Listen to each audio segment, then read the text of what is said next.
Good morning. Welcome to a live extended version of BC Today. We will be on air from right now until 3 o'clock this afternoon as we bring you what you need to know on the wildfire situation in Kelowna. We are live on CBC Radio province-wide, on our website at cbc.ca/BC, and also on CBC Vancouver's YouTube channel.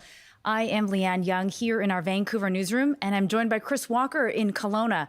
A fast-moving situation here in BC, and particularly in Kelowna, where more than 2,000 people have now been evacuated from their homes, and many more are on evacuation alert. The situation is very volatile and fast-moving.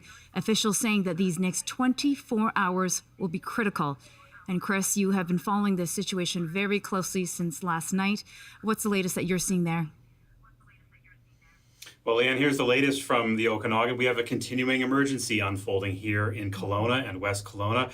Overnight, a fire swept into West Kelowna, tumbling over the ridge and continuing right down to the shore of Okanagan Lake. It burned down an unknown number of homes. But this is, as you said, not over. The fire jumped the lake last night, and there are leapfrogging spot fires now in wooded residential areas in the northern end of Kelowna and the southern end of Lake Country. And we'll have more on that in the hours to come, of course. Leanne, as you said, 2,400 people now on evacuation order. All told, about 6,000 homes on evacuation alert. The real concern as this show unfolds and as the day unfolds is the wind. It has been blowing from the south. It's now blowing from the west. It's turning around. It's expected to strengthen and swivel to blow then from the north. That will alleviate problems in some areas, but it will cause new problems in other areas. Firefighters and emergency officials say today will be another difficult day, and of course we'll bring you as many details as we can over the next couple of hours. We'd like to start by letting you know that at 10:30 Pacific time, that's in about 20 minutes from now, there will be an update from emergency officials here in Kelowna, and we hope to bring you that live. Right now on the line, Tom Wilson, the Emergency Operations Coordinator here in Kelowna. Tom, good morning. Tom Wilson, good morning. We are still trying to connect with Tom Wilson. We'll bring you that as soon as we can. Again, 2,400 homes on evacuation order, 6,000 homes on evacuation alert. This morning, Fire Chief Jason Brolin said crews spent a very difficult night fighting this fire in neighborhoods in West Kelowna, literally house to house. At one point, some firefighters even being trapped behind the lines. They had to extract firefighters and police from the flames. So a very dangerous situation. So far, no injuries reported among firefighters, and thankfully no loss of life and no injuries among civilians either. Although we do know that many structures have been lost, especially in the Traders Cove area, just north of West Kelowna along the shores of Okanagan Lake. Leanne, we'll hope to connect with Tom Wilson momentarily here at the Emergency Operations Center. And so, Chris, this situation, as you say, of course, moving very quickly, and you've been watching this coverage since last night, and, you know, this has affected even you personally. Can you tell me what your situation is? Well, my situation is better than many, of course, today, but we have a blended family, half of our family on the west side and half of our family in the Kelowna area. So last night, my son was evacuated along with his mom from West Kelowna. My son came to our house, and we tucked him in. He was pretty anxious because the flames were quite dramatic. You know, flames shooting 100 feet up in the air as we crossed back over the bridge from West Kelowna. Once we got him settled, at that point, we learned that the fire, as I mentioned, had jumped the lake. Now, if you've been to the Okanagan, it's a long way from the west side of Okanagan Lake to Kelowna. Yeah. But the fire chief told us this morning that there were embers dropping 12 kilometers ahead of that fire. So around midnight, my wife and I got our bags packed up, ready to go. Those bags are still in the car because, again, as this wind turns around, we're not on evacuation alert, we're not on an evacuation order, but we expect that could change through the day. Absolutely. Everybody is just on standby, getting ready to go. And, you know, we had Darius Madavi on. He is our weather and climate specialist. So I was hosting the 6 o'clock news last night, and he spoke about these dramatic winds. And he says that at around 30 kilometers per hour, this is when winds become potentially dangerous for firefighters in a wildfire situation. situation. And, sustained winds were looking between 20 to 40 clicks yesterday. But however, those wind gusts were the ones that were very concerning. Winds anywhere from 70 to 80 kilometers per hour just gusting away. I'm all the way here in Vancouver. We felt that cold front as well. And I could just feel my house just fluttering away yesterday because you could really hear those winds coming through. And all night, just really, really praying for the people of West Kelowna, for you, Chris, and your colleagues and your communities, because we can see that the situation is very terrifying there. Well, you talk about community, and last night and into today, the community, as communities do, really rallied together. We had, Kelowna was very busy last night as the evacuees all came over the bridge. People offering places for pets to stay, horses to stay, kids to stay, other families, a real community effort. And that sure helps in a situation like this. Leanne, I think we've now connected with Tom Wilson, who is the communications lead at the City of Kelowna and is at the Emergency Operations Center this morning. Tom, good morning. Good morning, Chris. What's the latest that you know about the situation in Kelowna especially? Well, I think the latest is that I've learned that BC Wildfire Service is treating the three fires around us now as one sort of complex, and they're allocating resources to them based on priority in the fire activity. It's still really windy and volatile, so they're moving around and they're trying to get a sense of where to focus the best, all the efforts, and coordinate all the local fire departments at the same time. And Tom, we know there's going to be an update here in about 20 minutes from emergency officials. What are you expecting to hear? I think the going to be various fire chiefs, speaking about their own areas, and they'll have I think by then a better assessment of the damages. We know there's been some damage, so I've asked them to direct you to the headphones there. Yeah, I think they'll have a better sense of what the damage is, and then and sort of some advice for the days ahead. It looks like it's not getting better anytime soon, so people need to be alert and aware of their surroundings. And what's your role as the day unfolds? Obviously, the Central Okanagan Regional District is coordinating the evacuation orders and alerts. BC Wildfire fighting the actual fire. Where does the City of Kelowna fit in here? Well, the city works through the regional district. We've got people in here from all the municipalities, sort of coordinating our efforts, and the city, specifically coordinating with our fire department about getting news out to residents if we need to issue new evacuation alerts and orders. I think we issued 5 something last night, and so it's just staying on top of what's happening and getting news out to people as quickly as possible. And if I could Tom, just jump what's in. next for you as the day unfolds here? Oh, go ahead. Leanne, go ahead. Tom, I just wanted to jump in here and ask you at this point, then what is the greatest area of concern as you're watching this situation unfold? It's the wind, really. As often with these wildfires, it shifts around. It got all the way up to almost Wilson's Landing last night, and now it seems to be coming maybe back this way, back to West Kelowna. So it's just keeping on top of the shifting winds and getting resources in the right place at the right time. And do you feel like you have the resources that you need at this point? Yeah, it's stretched pretty thin, but there's the wider community of British Columbia is sending people. We had I think some firefighters from Hope up here, and so as they're needed, there'll be no expense spared trying to get people here to deal with things. Of course, so many fires across the province, the resources are pretty stretched. And have you tapped into provincial or federal support yet? Yeah, definitely provincial support through the Emergency British Columbia, and yeah, that's just ongoing. And we request resources as we need them, and they get approved with the proper justification for them. And are you able to And give... Tom, to that end, I wonder... You go ahead, Chris. Yeah. Tom, to that end, I wonder if there's been a consideration of the city of Kelowna declaring a local state of emergency. I know that was done on the west side yesterday. Would you consider declaring a state of emergency in the city? They definitely will consider that.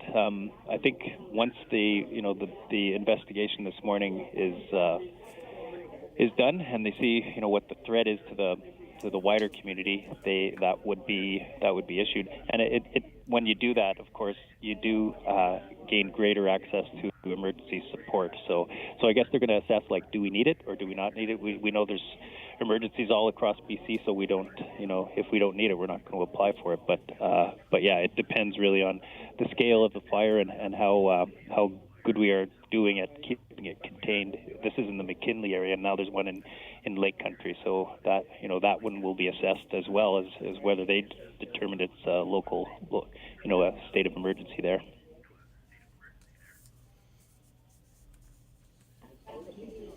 Tom, it's been good of you to join us this morning, and we know that there's an update coming from officials where you are in 15 minutes. Thanks very much.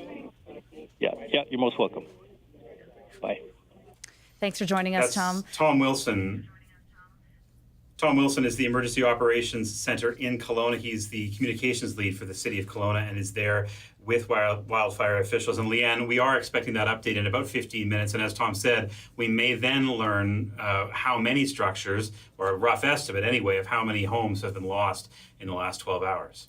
Yes, very devastating last night to watch. I've been following on social media, and yesterday evening just seeing some of that footage come in of that fire, especially around the Traders Cove area, as you mentioned, and just seeing that structures were lost and people on the other side of that lake watching that, documenting it, must be a very heartbreaking situation. So we're just waiting for emergency officials in about 15 minutes.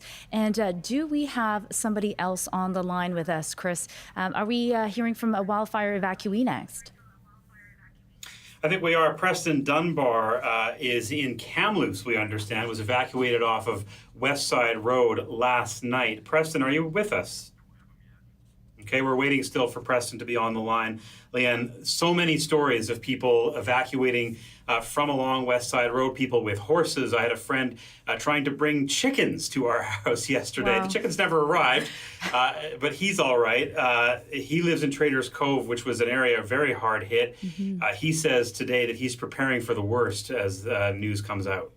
And so we want to hear from all of you. This is indeed a call-in show. Of course, we are going to be bringing you emergency officials, our reporters who are on the ground, and Chris and I will be here through the duration of the next 5 hours. But we want to hear what your situation is, so please do call in. You can call us at 1-800-825-5950, 604-669-3733, star or pound 690 on your cell phone. You can also email us at bctoday@cbc.ca.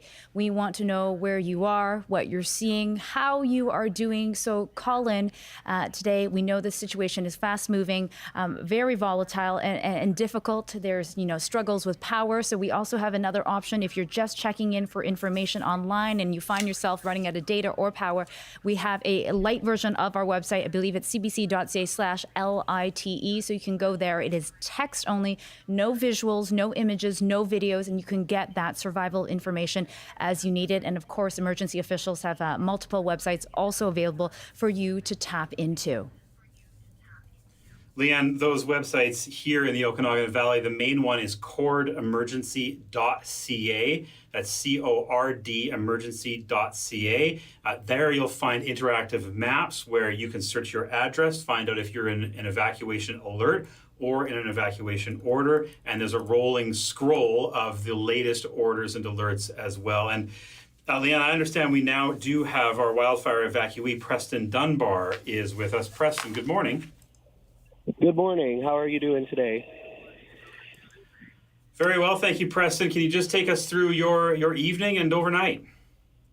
Yeah, so it was pretty hectic Oh, night. sorry, Preston. I think, do you have the radio on? I think we're just hearing some feedback here on your microphone. Yeah, There we go. It's inside my house. I'm outside right now, so I'll walk a little bit away. We can hear you clearly now. Thank you for that. Yeah. So it was a pretty eventful evening. We ended up in Kamloops, BC, staying with some family. Myself and Cody Dunbar, my cousin. She has a dog, and it was a little hard to find a place in Kelowna, but we had lots of friends that were willing to help out. It was just best to leave Kelowna in general and figure out our next steps from there. And do you know, Preston, the state of your home on the west side? No. We have no idea what's standing, what's not standing. I know I've seen lots of videos and news updates about lots of homes that have burnt down. Matthew, I can barely hear you.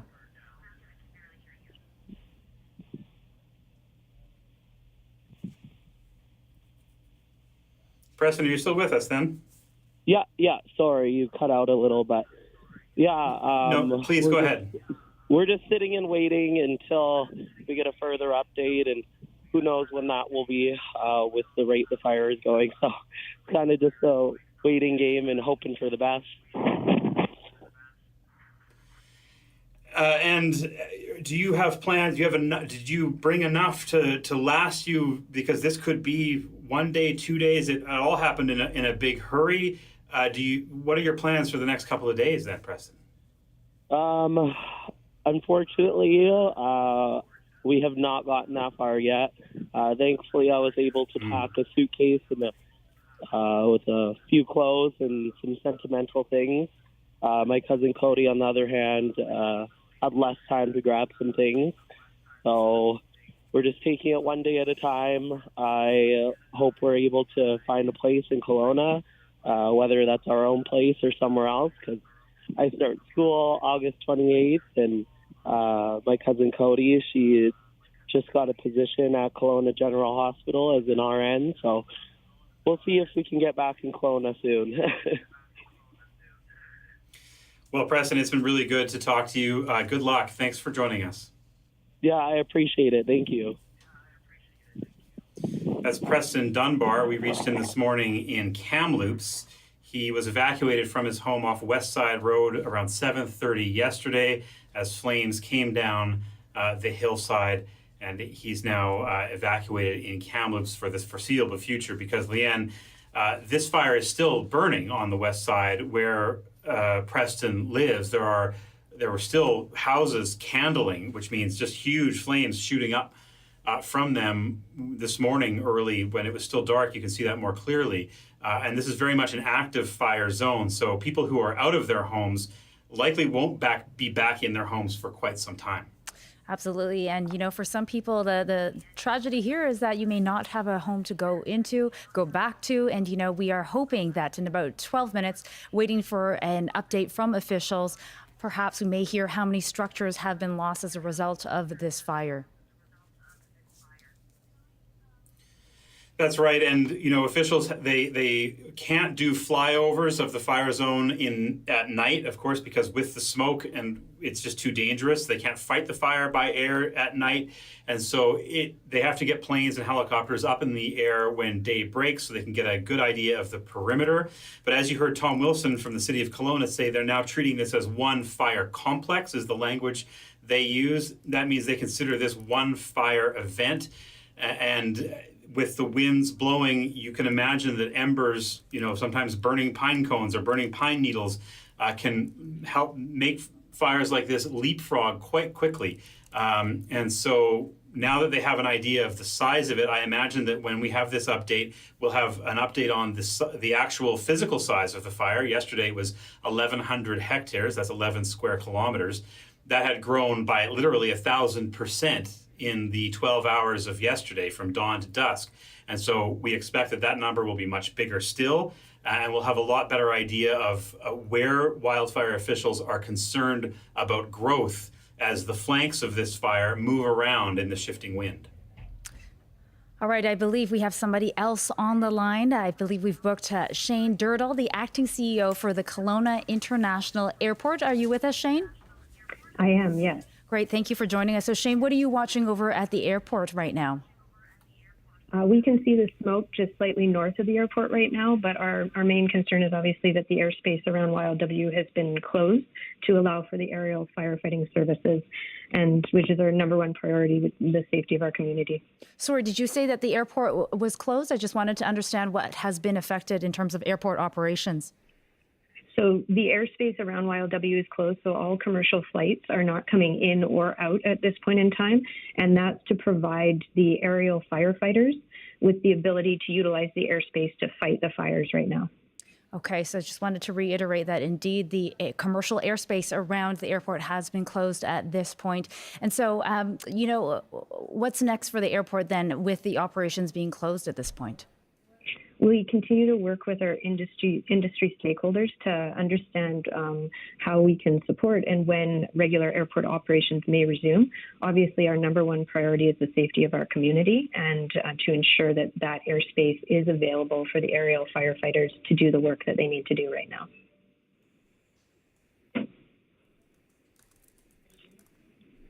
And have you heard from have you been affected by the wildfires at this point, Shane?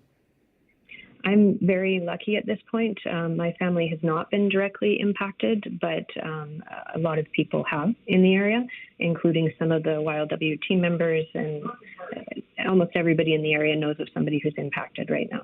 And can you walk me through, how your day has gone as you are watching all of this unfold? What are some of the key things that you're watching for under airport operations?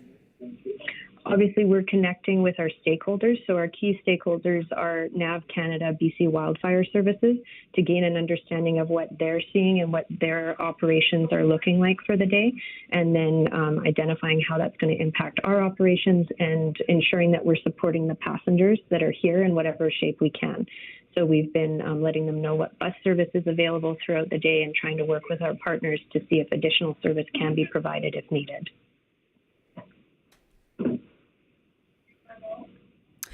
Okay, thank you for that, Shane. And one more time, we are taking your calls right now. So call us at 1-800-825-5950, 604-669-3733, star or pound 690 on your cell phone.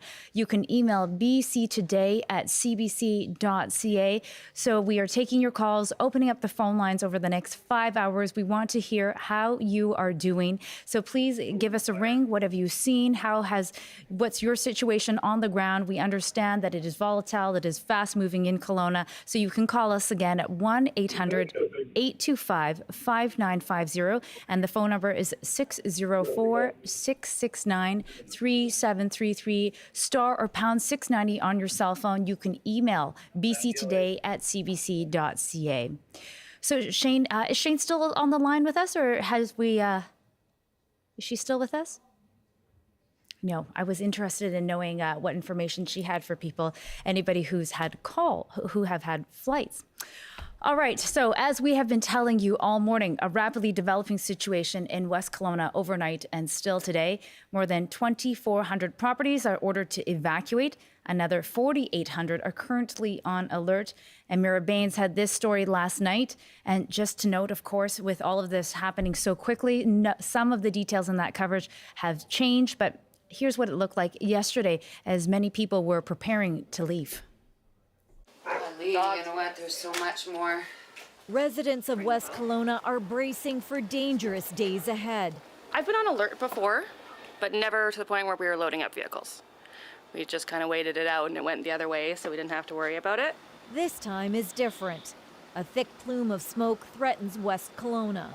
As a heat wave that saw temperatures break the 40-degree mark for some BC communities ends, wildfire officials warning the worst of this fire season could be still to come.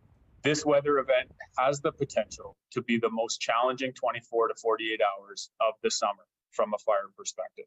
BC Wildfire Service is bracing for an incoming cold front pushing into a hot air mass. When those two things happen, it creates significant and sustained winds, likely in the 30 to 40 kilometers an hour range, with gusts up to 60 to 70 kilometers an hour. Winds combined with lightning and drought conditions can make fires unpredictable, amping up the danger. This expected strong winds means that wildfire can move and change direction exceptionally fast. In the Okanagan, rapid and extreme fire growth led to 2 fires merging into a 10,000-hectare fire. And we had a couple of campers right away decamp from there and come here. And I'm glad they did, because they were definitely threatened by fire. Chris Matheson manages a popular RV and camper site in the area. He says 5 years of flood and fire threats are taking their toll on the community. We're all exhausted. It's not surprising that UBC and other universities are studying our town for post-traumatic stress disorder at the community level. We'd like a couple of quiet years, please. For now, people are anxiously waiting and watching what Mother Nature will bring for the rest of this fire season. Mira Baines, CBC News, Vancouver. And so a state of emergency has been declared in Kelowna.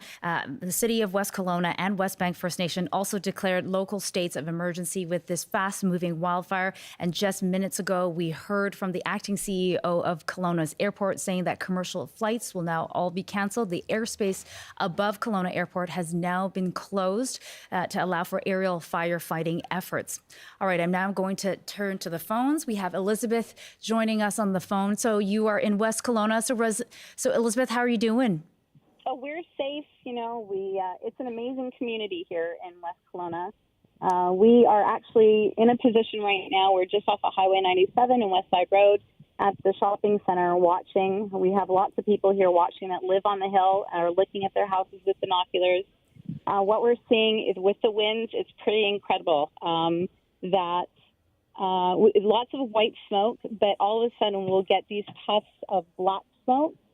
Which we assume will either be a house or a vehicle or something like that. So lots of people here watching their houses from far away, safe and out of the way of emergency vehicles. So Elizabeth, I hear that you were evacuated. Can you walk me through how that whole process unfolded? How did you hear about it? When did that happen? Well, we actually live just off of West Side Road and Nancy Way. And so we saw it right away. We saw the smoke.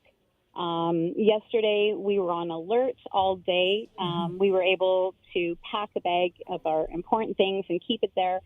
We went to work, and then by the time I got home from work at 5 o'clock, you see that the situation had changed so drastically that people were now everyone was out on the streets looking up. We could see trees candling, and of course, we are just below Rose Valley and where the water reservoir is. So it's with the heat, with the wind, it's pretty unbelievable. Right, and that reservoir is a new project over there, right? And multi-million dollars. Lots of concerns about that. With the potential of it going up in smoke. So that is indeed something very concerning. So you heard about it, you packed up your bags, and you said you brought some of, your most precious possessions with you. What were some of those things that you brought along with you, Elizabeth? Well, our passports, because, we love to travel. And if this happens, we have to be prepared. We brought our 2 dogs, German Shepherd, and a small little rescue pup that we have. And, just grabbed what we thought we would need for the next couple of days, medicines and things. But, everything can be replaced. So it's important for people to be safe. And we have a great community. There's already, there's probably about 50 people here who are watching their homes, have binoculars out, or looking up at that hill. People have been coming by and dropping off snacks, fresh fruits and water. And so we're all, we're resilient. And the Okanagan is an amazing community. So we're going to get through this, but it is really, now we're just watching and waiting to hear on the updates. Absolutely. That community is very resilient. I mean, it's happened 20 years ago when there were those devastating fires, and, just right on the anniversary, it's really quite something. So, Elizabeth, can you describe for me, what does the air feel like where you are right now? Are you feeling smoke in the air? I know we've seen these dramatic images of plumes of smoke coming up from that ridge. So where we're located, we are, I would say, about 5 kilometers from the fire. And we are probably just due east. southeast of it. So the wind is carrying that smoke over the lake into Kelowna and north. Looks like northeast. But honestly, it's so thick and so big, it's hard to tell in what direction it's going in. Are you worried at all? I heard my colleague earlier say that we heard some of the embers jumped, 12 kilometers across.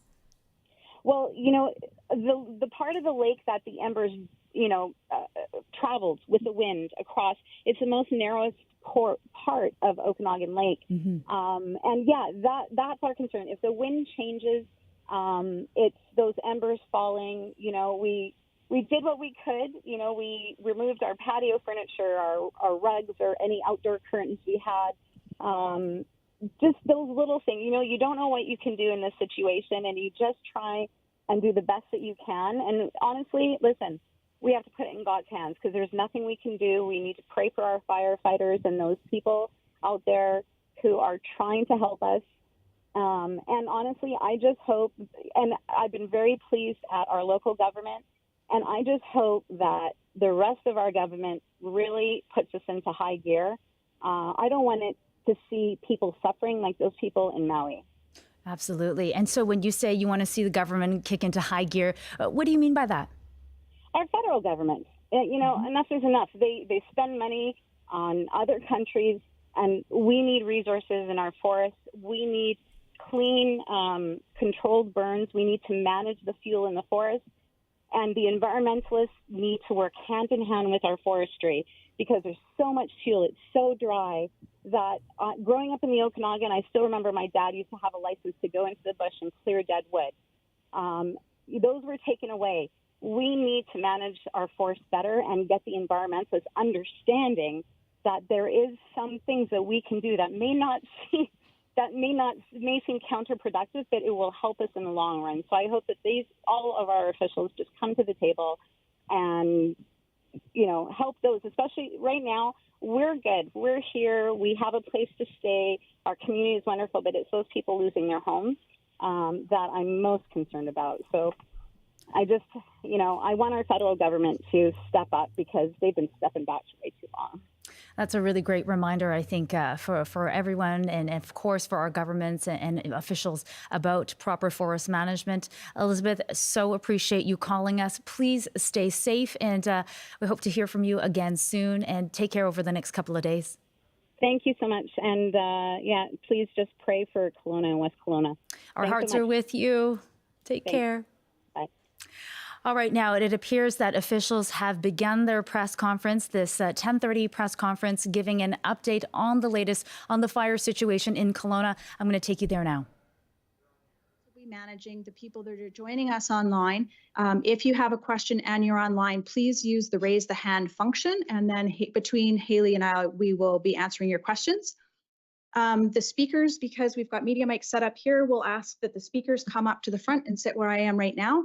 But we'll do the questions from your seats. So with that, I'd like to hand it over to our chair of the Regional District Board, Loyal Wooldridge.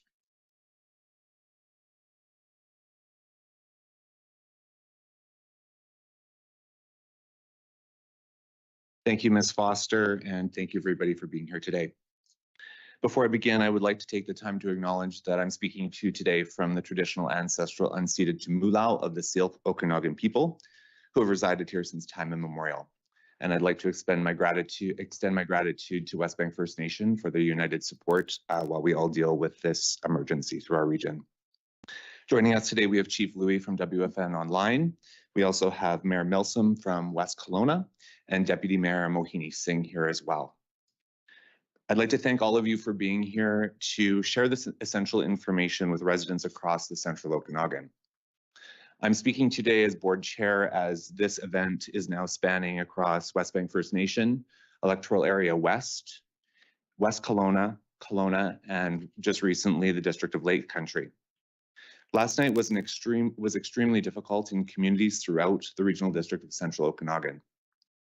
I'd like to take a moment to pause and express gratitude for all the hardworking emergency operations staff and frontline responders that have been working diligently to battle these ongoing fires, many of whom are under evacuation alert or orders themselves.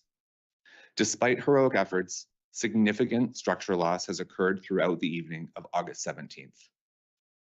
Over the coming days, as it is safe to do so, we'll conduct an assessment to confirm the number of structures lost. We know we have lost structures in the Traders Cove area in the RDCO and the Bear Lake Road in City of West Kelowna. At this time, we have no confirmed loss of life. On behalf of the entire response team, we'd like to extend our sympathy to all of those who have been forever impacted by the events of last night. I want to assure you that every effort was made to mitigate the impact of the fire. However, at the end of the day, the force of Mother Nature has proved to be too much.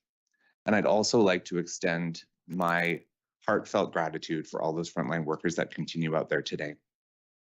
Unfortunately, we're not out of the woods yet. Last night could very well be a preview of what's to come over the coming days.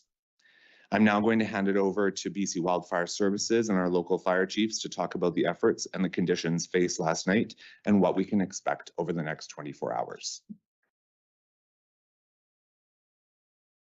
Chair Wildridge, and we'll have Nicole Bonnet from BC Wildfire.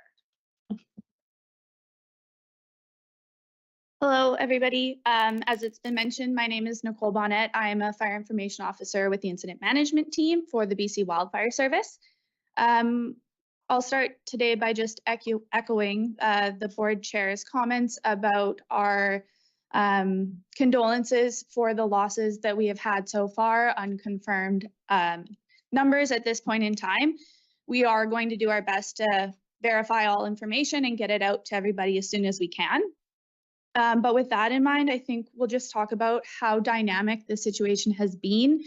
In the last 24 to 36 hours, BC Wildfire Service has really been trying to get the message out about the provincial level impact cold front that swept across the province. It's about halfway through the province at this point in time, and we're still seeing those effects today. Overnight recoveries for fire activity on the McDougall Creek fire were poor, and fire activity stayed aggressive throughout the night. Some of that Chief Brolin will be able to speak to shortly. And with that, we're expecting to see those same conditions today. Winds will be up, fire activity will be quite aggressive. And so we're just asking those in the area, if you're asked to leave, please take that warning and leave. We want everybody to remain safe. And with that in mind, we're also asking people to stay off the water, steer clear of where aircraft are working. They need to be able to focus on responding to the wildfire, not trying to dodge people on the lake. The wildfire was reported on August 15th, and since then we have had personnel on the fire every day. But again, just due to provincial conditions and how hot and dry everything has been, from about 2 o'clock to 5 o'clock in the afternoon, which is typically the peak burning time of the day where you see the most fire activity, crews have had to pull back to safe places and safe locations. So that kind of just shows you, even leading up to this cold front, what conditions on site have been like and how the weather has been impacting this fire in particular, as well as others throughout the Kamloops Fire Centre region. We do have a really strong unified response effort right now occurring with the City of West Kelowna, Central Okanagan Regional District, and a number of other communities and response agencies that are on the call here today to provide their updates as well. It's a really great coordinated effort, and we've got a lot of really good experienced personnel that are out there doing everything that they can for the communities and the residents in the areas. With that in mind, you know, there was upwards of 80 personnel working last night between Structure Protection, BC Wildfire, and RCMP. A lot of it was fire following tactics last night, following the fire activity and trying to extinguish the fire's edge and protect property and critical infrastructure. Jason, again, will be able to speak to that in a little bit more detail. This morning, we've been conducting a reassessment just to take a look at where the fire was most active last night to help us prioritize for structure protection and structure defense today. So that work will be ongoing, setting up more structure protection equipment and also extinguishing active fire in and around properties as we prioritize areas to set up more gear throughout the day. We will be having a provincial media availability at 1300, which is 1 p.m. Pacific Standard Time. So there'll be more details made available. And again, as we get more information, just given how dynamic the situation is, we'll be updating as we can as the information is verified so that we're giving people timely but also accurate information. We know how important that is given the ongoing situation. I think that probably covers what I've got to add here for today. I will just say we have an incident management team that is transitioning into the area. We've got a partial one in place as of this morning at about 700. So we'll be looking to put in the rest of the team by the end of day today. And then we'll be bringing in additional resources as we need, as we get a better sense of how things are going to continue unfolding. There'll be aircraft coming into the area. We've got 4 helicopters right now, an additional 3 en route. And then the fixed wing air tanker resources are available as long as there is safe and achievable objectives for them to work on the fire. So we'll be looking at positioning additional resources as we need and as the situation unfolds. Thank you very much, Nicole. And if I could ask Chief Jason Brolin to come up.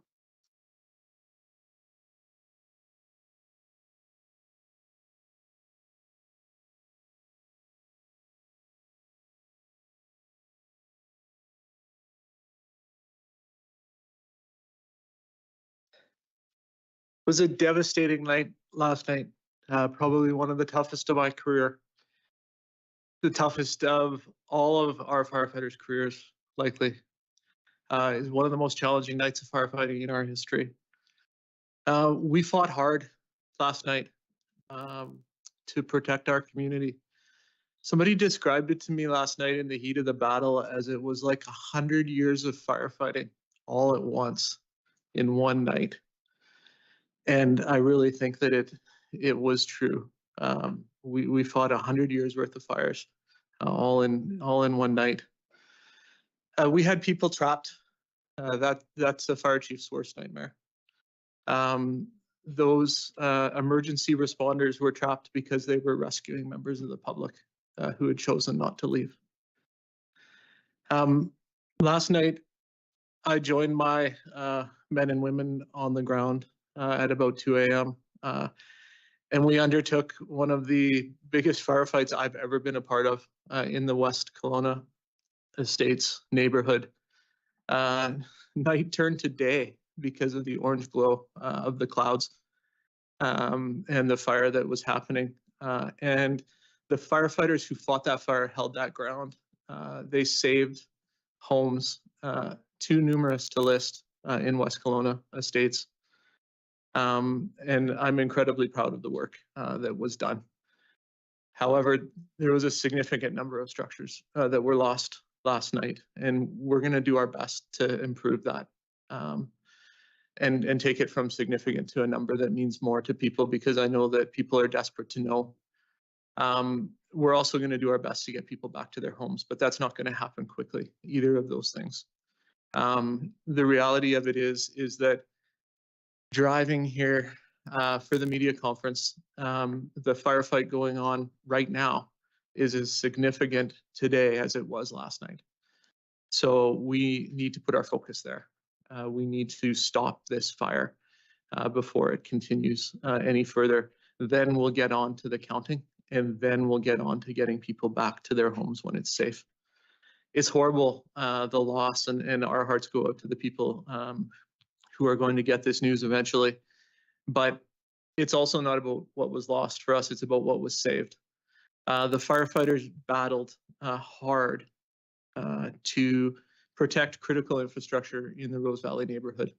That includes the fire hall, the school, the chlorinator, the dam, and most significantly, the brand new Rose Valley water treatment plant, a $75 million asset that is about to be turned on in our community.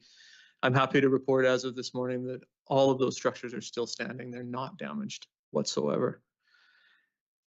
We have had incredible support over the last 36 hours with this fire. As Nicole mentioned, the team from BC Wildfire Service is here in a big way, and one only needs to look up in the air to see that, but there's also literally will soon be hundreds of boots on the ground there. The team from the RCMP last night, police officers just kept coming, and I don't know where they all came from, but they knocked on every single door that I asked them to, and it was thousands of doors that were knocked on.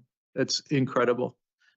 Also mentioning the out-of-town fire crews. I walked through the scene last night when I went out to fight, and I saw everything from Kamloops to Comox to Lake Cowichan to, you name it. These people were here, Enderby, all Kelowna, all working alongside each other, even though they just met each other.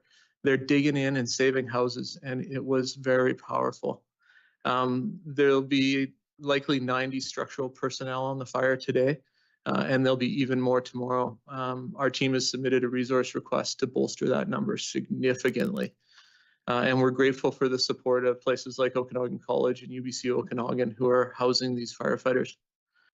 Somebody asked me, why does this work the way that it does? And it does because of partnerships and relationships. It works because Chief Whiting and I are friends before we're co-workers. And I know I can call on him or any one of the other fire chiefs in the region when we have a bad day like we did. We have a great system, and it started 20 years ago to the day when the Okanagan Mountain Park fire was fought. And we're still improving it and relying on it today. I couldn't think of a better team to be out there in the field with.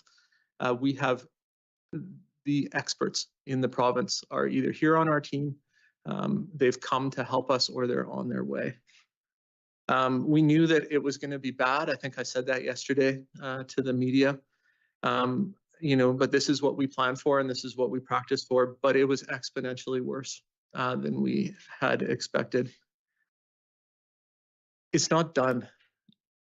As I mentioned, driving here, the crews are dug in right now at 10 in the morning, the same way they were dug in at 2 in the morning last night, trying still madly to save the houses that are being threatened. We're in the thick of it right now, if we ever have been. And today is going to be a challenging day again.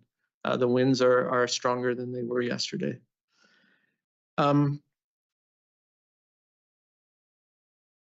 There are homes burning out there right now, and there are homes at risk, and we're going to do our best to stop that. If you're on evacuation alert, you need to be prepared to go to evacuation order immediately. We put you on evacuation alert for a reason. This is the real deal, and it is likely that evacuation order will come at some point. You need to be ready. You need to cooperate when authorities ask you to leave. Last night was an orderly evacuation by all measures, but I desperately hope that all left when we asked them. My people are strong. We're going to be here for the long run. We're going to prepare that it will be worse, and we ask the public to do the same. Don't panic. Be ready. We may have another scary night tonight. People are going to see that glow again, and it's going to look worse than you ever expected. But know that we're there. We're watching it. Be aware for embers. Watch out for that ash. This fire has been demonstrated to spot over long distances. You see that happening, phone 911. And don't panic. We've got a great team here. We're going to get this thing. And it's because of the hard work of all of the people that are making it happen. So thank you. Thank you, Chief Brolin. And if I could ask Chief Travis Whiting from Kelowna Fire Department to come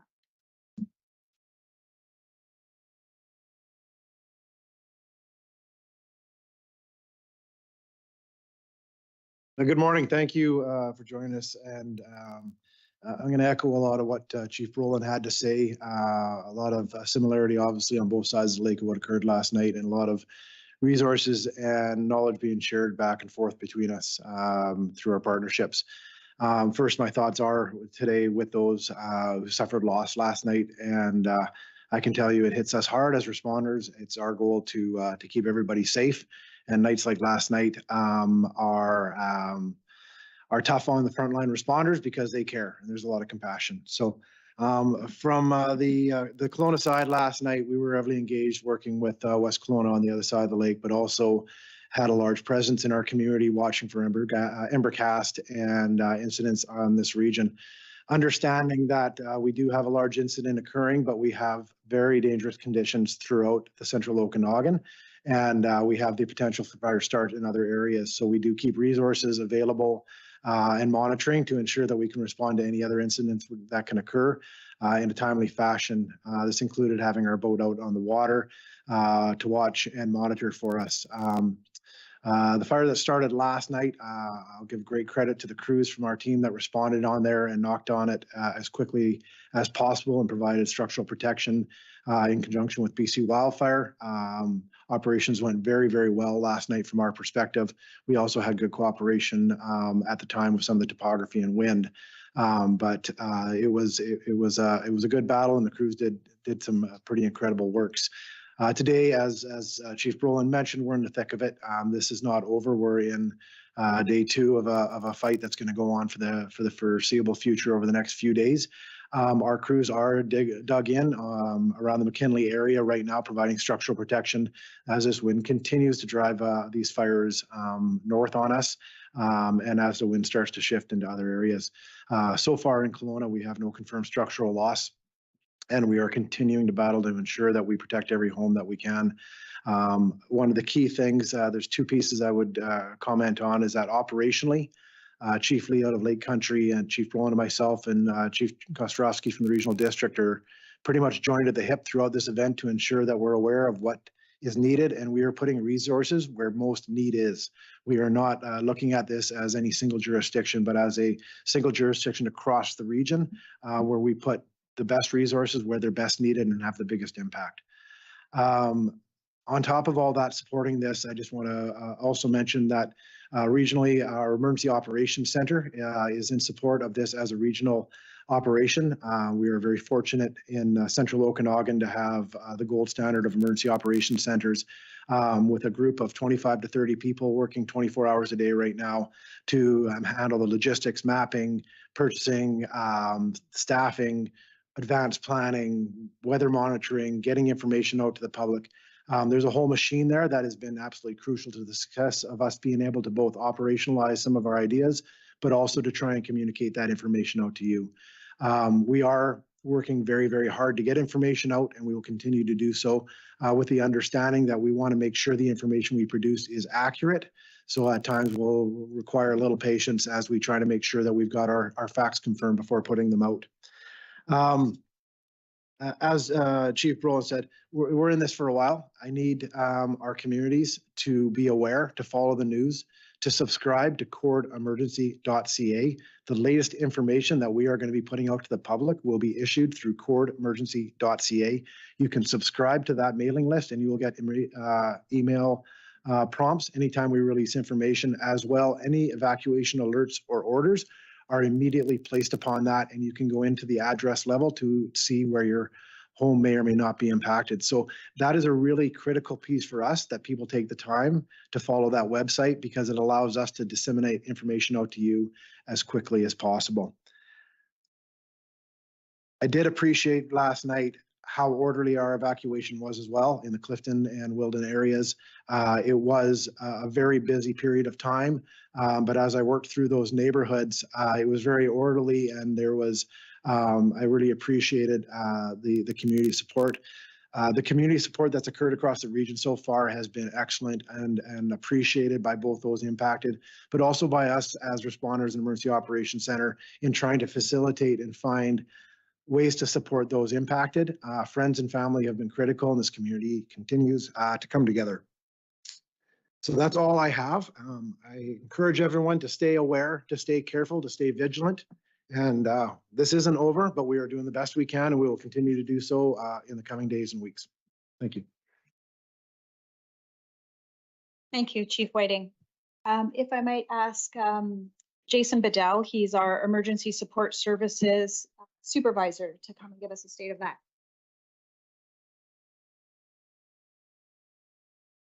Thank you, Jody. Good morning, everyone. First off, I'd like to recognise the amazing outpouring of community support that we've seen during this incident. It really goes to show the strength of our community as we all pull together. Also, I'd like to acknowledge the unwavering support of our partners during this evacuation, including the Ministry of Emergency Management and Climate Readiness, our neighbouring municipalities, and there's numerous other partners, businesses that have reached out that are just too numerous to mention at this time. They have all been instrumental in supporting our evacuees. We truly are in this together. Royal LePage Place has once again been activated this morning. Our ESS volunteers are on site to register and provide supports to evacuees. Alert, who looks after animals during these types of evacuations, will also be on site to help evacuees.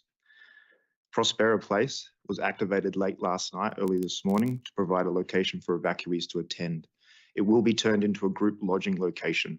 We truly are short on commercial accommodations, and this will be a location for people to go if you have nowhere else to stay. The address for that location is 1223 Water Street in Kelowna. Cal Tire Place, again, has been activated and is open for evacuees. ESS volunteers are on site there again as well to provide registration and supports for volunteers. The address for that location is 3445 43rd Avenue in Vernon. Again, I can't stress this enough, the importance of pre-registering if you are on alert and on order. The web address for that is ess.gov.bc.ca. Again, if you have friends and family that have space for you to go as an evacuee, please take them up on that offer. We really are trying to push people towards that option. The only other option we have left right now is group lodging. And finally, I just want to recognize the amazing ESS volunteers, not just here in Kelowna, but the region and the province. The supports they're providing are incredible. They truly are your neighbors, your colleagues, your friends. They are there to support the evacuees. Thank you so much.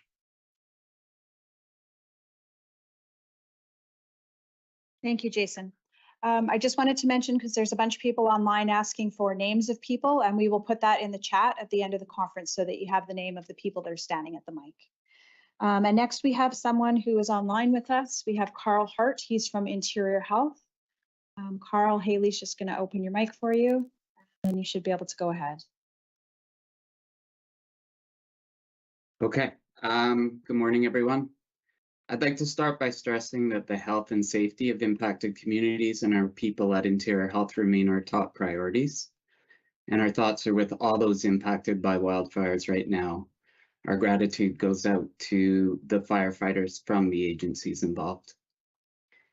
Right now, Interior Health has more than 700 medical staff and healthcare workers who have been personally impacted by fires in the West Kelowna and Kelowna area, whether on evacuation, order, or alert. Staff in other parts of the region are also impacted by wildfires. Despite this, thanks to the incredible teamwork and commitment to service of our staff, all health services remain fully operational. Should anyone experience a medical emergency, please call 911 or make your way to the urgent and primary care centers in Kelowna or West Kelowna, or Kelowna General Hospital. Our staff have been working over the last 24 to 48 hours to ensure our services are well prepared to support patient care. All services, including surgeries and cancer clinic services, continue to operate as normal at this time. Interior Health has an active emergency operations center and incident commands set up throughout our health region to proactively manage and respond to this dynamic situation that is impacting so many communities in the interior. We also have a provincial health services network to draw on should that be needed. We have one Interior Health owned and managed site in West Kelowna, Brookhaven Care Center, that has been evacuated as a precaution given its close proximity to the evacuation order area. 95 residents were successfully evacuated between 6 and 11 p.m. last night to alternate care locations in the region. Those family members of those individuals have been contacted directly with information about the location of their loved ones. We'd like to acknowledge the work of the Brookhaven staff and partners like BC Emergency Health Services, BC Transit, Interfacility Transport, as well as families for supporting these moves and keeping impacted residents safe. As conditions change, we will provide updates. Please check our media center at interiorhealth.ca or our social media channels for the latest information about health services. I also want to emphasize that these situations can be very stressful time for those impacted by fires, and support services are available for those who need it. Information on that can be found on the wildfires page on interiorhelp.ca. Thank you. Thank you, Carl. And last but certainly not least, we have Inspector Beth McCandy from the RCMP.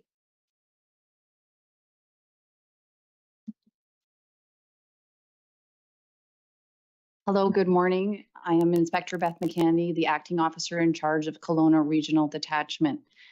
This morning, I would like to share with you the ongoing work that will continue to happen as the circumstances unfold in the coming days to support our partners and first responders throughout the regional detachment area. We will continue to be resourced and supported by the BC RCMP. We are a nimble organization who has extensive experience deploying resources throughout the province. I'm happy to report that through the night, we were receiving resources from as far away as Vancouver Island, and they make their way to the Kelowna regional area to support with efforts in West Kelowna, Kelowna City, and now in Lake Country. We will continue to see that support as we make an effort to resource and respond appropriately to the dynamics of the unfolding events. What I can say is I'm both very proud of the response that we received locally from not only our West Kelowna Regional Detachment, but our provincial partners that work within our community. When the call came out multiple times throughout the evening, we saw an influx of resources showing up, getting ready to respond and support whatever was going on. I can't tell you how proud I am of the men and women that showed up ready to support our efforts to respond to this incident. We have responded to calls of unauthorized persons within evacuated locations. It will remain a priority for our RCMP officers to ensure security in those areas that have been evacuated, and they will be doing this through roadblocks and roving patrols. If you see something, we need you to say something. We would like you to contact 911 if you see any suspicious activities, and we will be responding appropriately. As my partners have indicated, this is something that is going to be unfolding over the next few days, maybe even weeks, and it is important that we all continue to work together, communicate, and support one another in our efforts to respond to what is going on.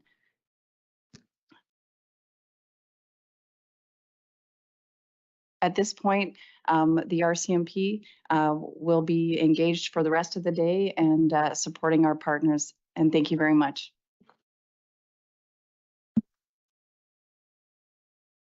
Thank you very much, Inspector McCandy. And we'll just have wrap-up comments from our chair, and then we'll launch into some questions.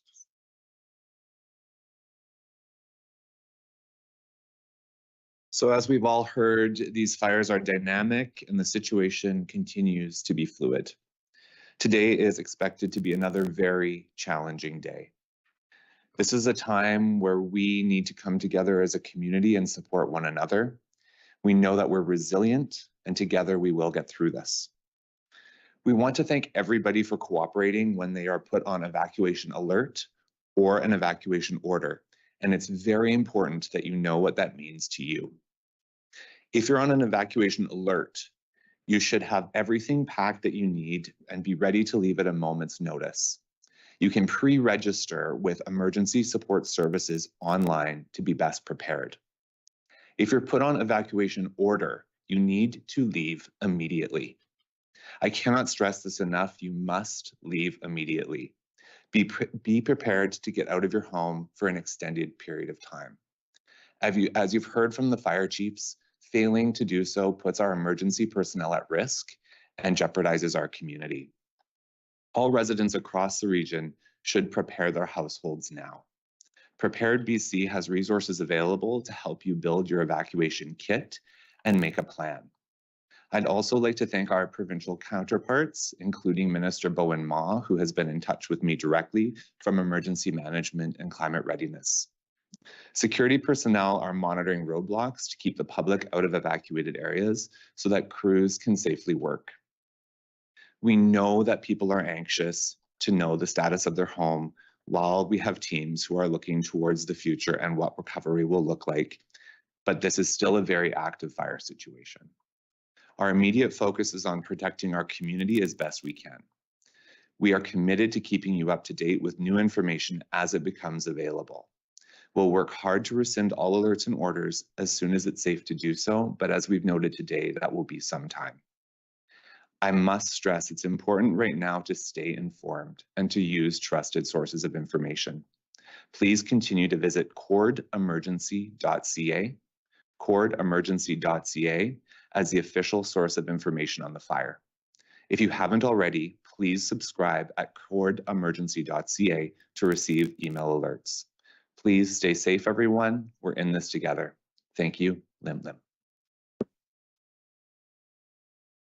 Thank you very much, Chair Wooldridge. So we'll take some questions now. Just a reminder that if we can have the people that are in the room step up to the mic, Haley will be dealing with the people online. I also just wanted to point out one more time that we have also available with us today Mayor Milsom of West Kelowna, Deputy Mayor Singh from the City of Kelowna, and I believe Chief Louie is also with us online. And lastly, we have Wilson's Landing Fire Chief also with us. They weren't able to make it into the room today, but available to answer questions. Let's start right there, please. Thank you. It's Kent Molgat from Kelowna Now Media. Is there any information at this table about the closure of the airport? We see no flights going in or out right now. Chief Whiting? So information on WildW would be best sourced through the WildW website. Last report was that there were cancellations to some of the flights. However, I'm not aware of whether there's been a full closure. Certainly, with the wildfire activity and the amount of air support we're receiving from BC Wildfire, there will be conversations between the airport and BC Wildfire. So I'd highly recommend you go to the City of Kelowna website for any updates on that, and we'll make sure that we get that information out. Another question that comes to mind, that the fire emerged on the east side of the lake. Was that in fact?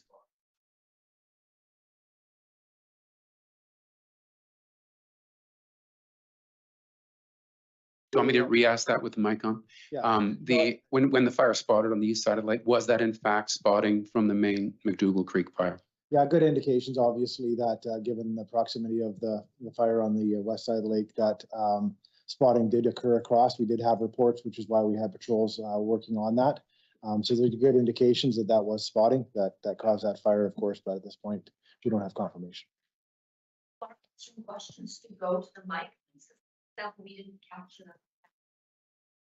Yeah, we could do that. Yeah, we can do that. I'm also going to ask, please, that we have one question per outlet as we go.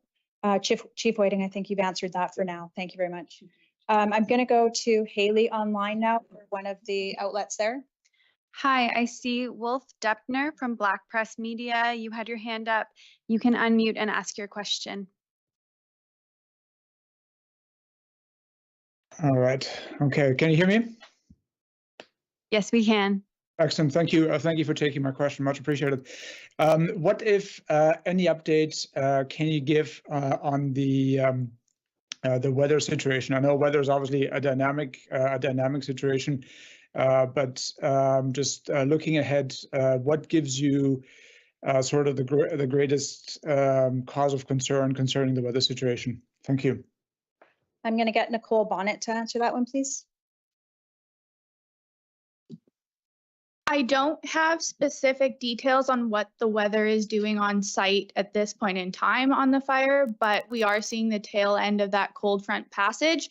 So with that is coming some extreme winds, and given how dry conditions are on site, those winds will be a big influential factor in how quickly the fire spreads and in what direction the fire spreads.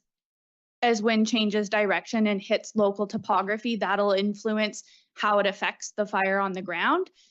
So it'll really depend on what we get for wind speeds and direction this afternoon, and really throughout the day and into the evening, just given how active the fire remained overnight when we would usually see some quieter fire behavior. The relative humidities are still quite low and temperatures are remaining quite high. So that's creating some pretty conducive burning conditions overnight still.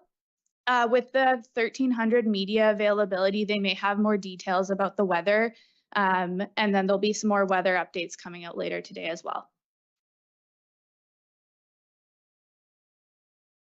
Thank you, Nicole. Rob, did you have the next question? If you can push your mic on. You just have to see the red light. There you go. Hi, Rob Gibson, Castanet News. Thanks for taking my call. Jason, Travis, congratulations on an excellent job last night. We heard horrifying stories of just how close some of your crews came to possibly losing their lives. Can you elaborate on that and perhaps elaborate on some of the folks you said who chose to stay behind and RCMP and I assume the wildfire crews had to go and save them. Obviously, this is not an optimal situation. Thank you, Rob. Chief Roland, would you like to answer that?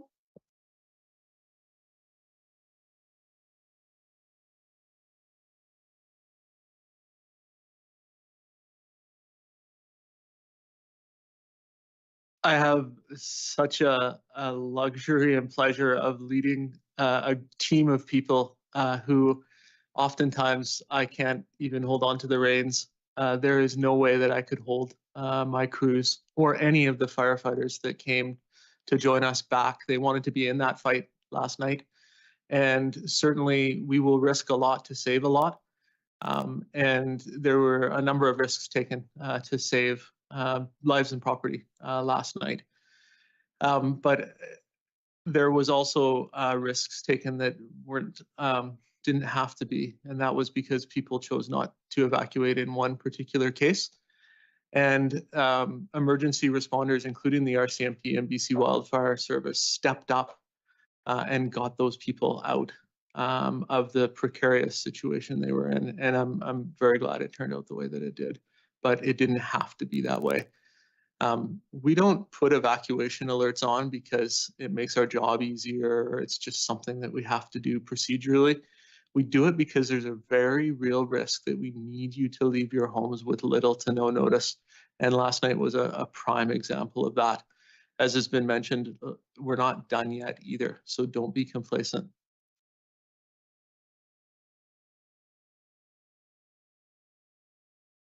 I think today and tonight will be another challenging couple of operational periods. And you have been listening to a live update from the Central Okanagan Regional Emergency Crews. That was a news conference held by almost every member of the officials from that region. We heard from Fire, we heard from City Council, we heard from RCMP, we heard from Interior Health. And just to give you a quick wrap up of what we heard there for the last 40 minutes, the main headline is that we are not out of the woods yet, and this is just a preview of what's to come over the next several days. We had Loyal Woodridge, the city councillor. He was not able to give us exact numbers on how many homes or properties were lost, but all he said was significant structural loss, and they are going to try and determine that number over the next several of days. And the primary areas that were affected, Traders Cove and Bear Lake Road. Fortunately, no confirmed loss of life at this point, but at the end of the day, for those properties, the force of Mother Nature was too much. Then we heard from BC Wildfire Services, Nicole Bonnet, Fire Information Officer, and what we heard from her is that, clearly the last 24 to 36 hours has been very dynamic. That cold front we've been talking about for the last day and a half is about halfway through the province, so we are going to be seeing more of those effects today. Heavy winds are expected through the afternoon, so that means that winds will be up, and that means fire activity is expected to be aggressive. A reminder to everyone to stay off the water, steer clear so crews can do the work that they need to do, and to give you an idea of just how severe the situation is for firefighters on the ground there. So peak burning time is between 2 to 5 in the afternoon. It was so hot, so dangerous that at points they have had to pull fire crews away from that. And 2 to 5 p.m., that is when they need to be there. So we can expect more of that this afternoon to see crews really working hard during those hours, or potentially not if it becomes too dangerous. And of course, they're attacking this from the ground, from the air. Then we heard as well from West Kelowna Fire Chief Jason Brolin with just some very sobering words. He called it a devastating night and the toughest night in his firefighting career, the most challenging of his history. And a firefighter said to him, It was as if they were fighting 100 years of firefighting all in one night. Just a picture of just how grim it was yesterday evening. There were people trapped, and he says the reason that people were trapped because emergency responders were the ones that were trapped. They were trying to rescue people who chose not to leave, and so another reminder to everyone who has been issued an evacuation order that you must leave when the time comes. And today, this firefight, as significant as it was last night, some good news that some of that critical infrastructure, schools, that brand new dam, the $75 million wastewater treatment plant, all of those have been saved, but it is not done, as he says. They are looking at a severe fight in through the next couple of days, and he desperately hopes everyone who's asked to leave, please leave, be on alert. Don't panic, however. If emergencies come up, do call 911. We are still in the thick of it. We also heard from the Kelowna Fire Chief Travis Whiting, so over towards the north side where that fire is believed to have jumped across the lake. He says no structural losses in North Kelowna. And of course, a reminder to subscribe to cordemergency.ca to remain vigilant. And there are a number of evacuation centers that are open. Royal LePage Place, Caltire Place, Salvation Army Church. So those are in West Kelowna, in Vernon, and in Kelowna. Those evacuation centers, a reminder to pre-register before you go there, ess.gov.bc.ca. And we also heard from Carl Hart from Interior Health. So all health operations remain operational. So the hospitals are up and at it, emergency care centers as well, urgent care centers. So if you do come across an emergency, you still can call 911. That is not an issue. We did hear, though, 95 care home residents were moved to alternate locations in Kelowna and Summerland because of this McDougall fire. So all in all, it is not over yet. Could be the worst to come still ahead. We don't know, but not to panic. Firefighters say, crews say they are watching it very closely. We'll be, of course, watching as well over the next couple of days. We'll be with you through this coverage. But for now, we're going to a quick news update with Drew Karakis.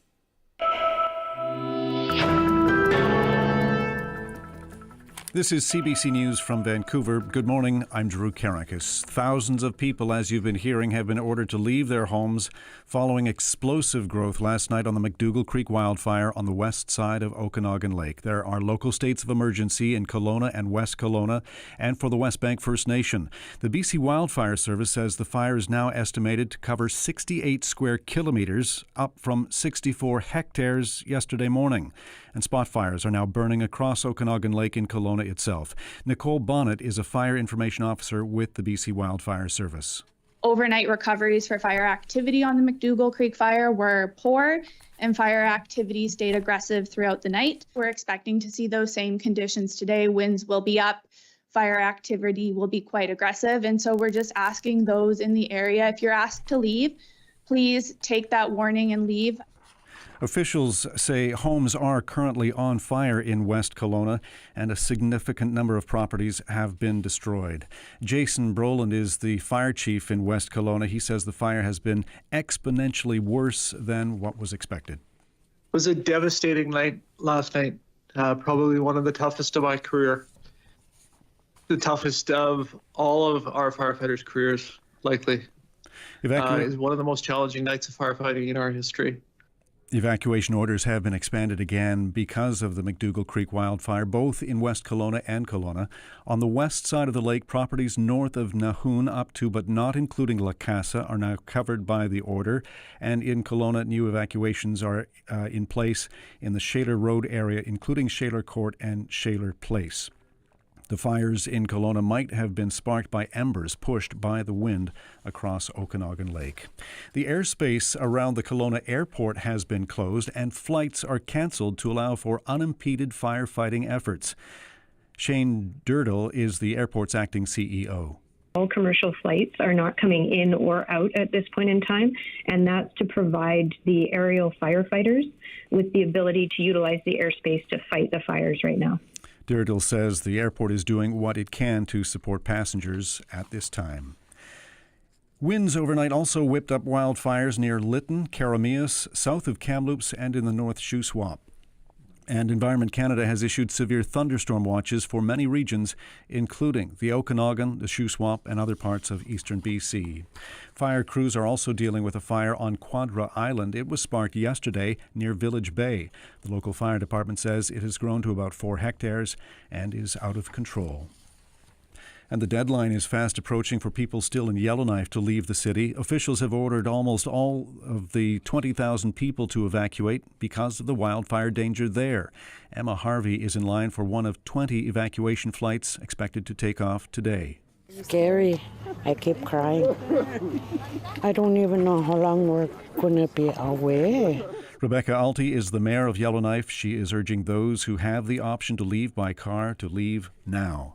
The territorial government's working on air water drops to fight the fire retardant lines, but the smoke is going to get really heavy in the next 2 days. So we're really encouraging, please leave now. Alty says even after the deadline has passed, flights will continue to leave until everyone is out. And a reminder for people affected by the fires, you can get information updates on the CBC News app and on our website, cbc.ca/BC. If your device is low on power or data, you can also use cbc.ca/LITE or CBC Lite for updates. It's a text-only website that loads faster and uses less of your data. And that's the CBC News update from Vancouver. Thank you for that, Drew. You are listening and watching a live extended version of BC Today. We'll be on air from right now until 3 o'clock this afternoon as we bring you what you need to know on the Kelowna wildfire situation. We're live on CBC Radio province-wide, on our website, cbc.ca/BC, and also on CBC Vancouver's YouTube channel. I'm Leanne Young here in our Vancouver newsroom. Our phone lines are open. We want to hear from you. And we have some folks on the line right now. Let's go to Taylor in Kelowna. You've been waiting to speak with us. Taylor, where are you right now? Hi there. Good morning. I'm in West Kelowna right now, kind of towards Mission Hill, the winery. And what's your situation where you're at? So right now I'm staying at a friend's house here. I got evacuated last night around 10 o'clock p.m. From my house over on Peak Point Court area off Westlake Road and Horizon Drive. So it was certainly a little tense last night, and we had to pack up and got the evacuation order from my location there. The fires were getting quite close to our house at that point, so I'm not sure how things went overnight there, but the main thing is most of my neighbors had everything packed up and organized, and we all got out with enough time to spare and not be put in a dangerous situation. So thanks for all the emergency crews that were giving us those orders and making sure that everyone was getting out safe. Yeah, I'm glad to hear that you are safe right now. So, we haven't heard any confirmations on where the structural losses are at this point. Have you been watching? Have you heard anything about your home? A few of my neighbors have been chatting there this morning. It looks like from some binoculars that we were looking through, I think my particular area is okay at the moment, but the fire is quite close and the smoke is very heavy. So we're not sure what that means for today. It looks like there's a number of houses not too far away that have been engulfed. So hopefully just at this point, just hoping that things go good for the rest of the day and the fire crews can keep things under control. Absolutely. And so, before you left, were there any measures that you took to try and protect your home as much as you could? Yeah, it's hard. I'm in a strata. There's about 30 townhouse units where I am. So there's only so much that you can do there. I think for me personally, I was just making sure I had some of the important items that I needed, including my passport, my wallet, laptop, some clothes, and that sort of thing, and just made sure that I was ready to go if they did come around and say that we had to leave, which they did. And I made sure that I took pictures and a video of everything kind of in my house, just in the event that we have to go that route with insurance, just for my own kind of protection of items and that sort of thing. So just making sure that all of our neighbors were safe and that everyone was in a position to get out if they needed to as well. So it was good to see everyone rallying around each other and making sure that everyone was doing what they needed to do and what the orders were telling us to do. I can't imagine what that's like, you know, to take those photos, to see that through the lens and think that potentially you might not be coming home to that. What was that like for you? Yeah, it's scary, surreal for sure. It's something you don't think is ever going to happen.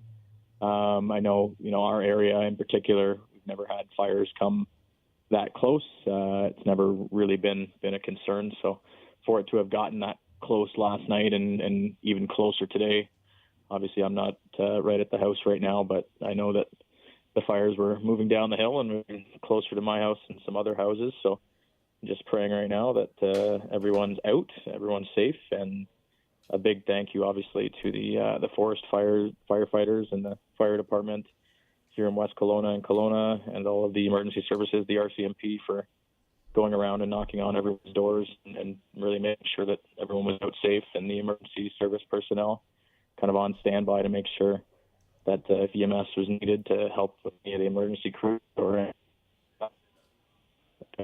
after. So I think we all appreciate the efforts that are going on right now.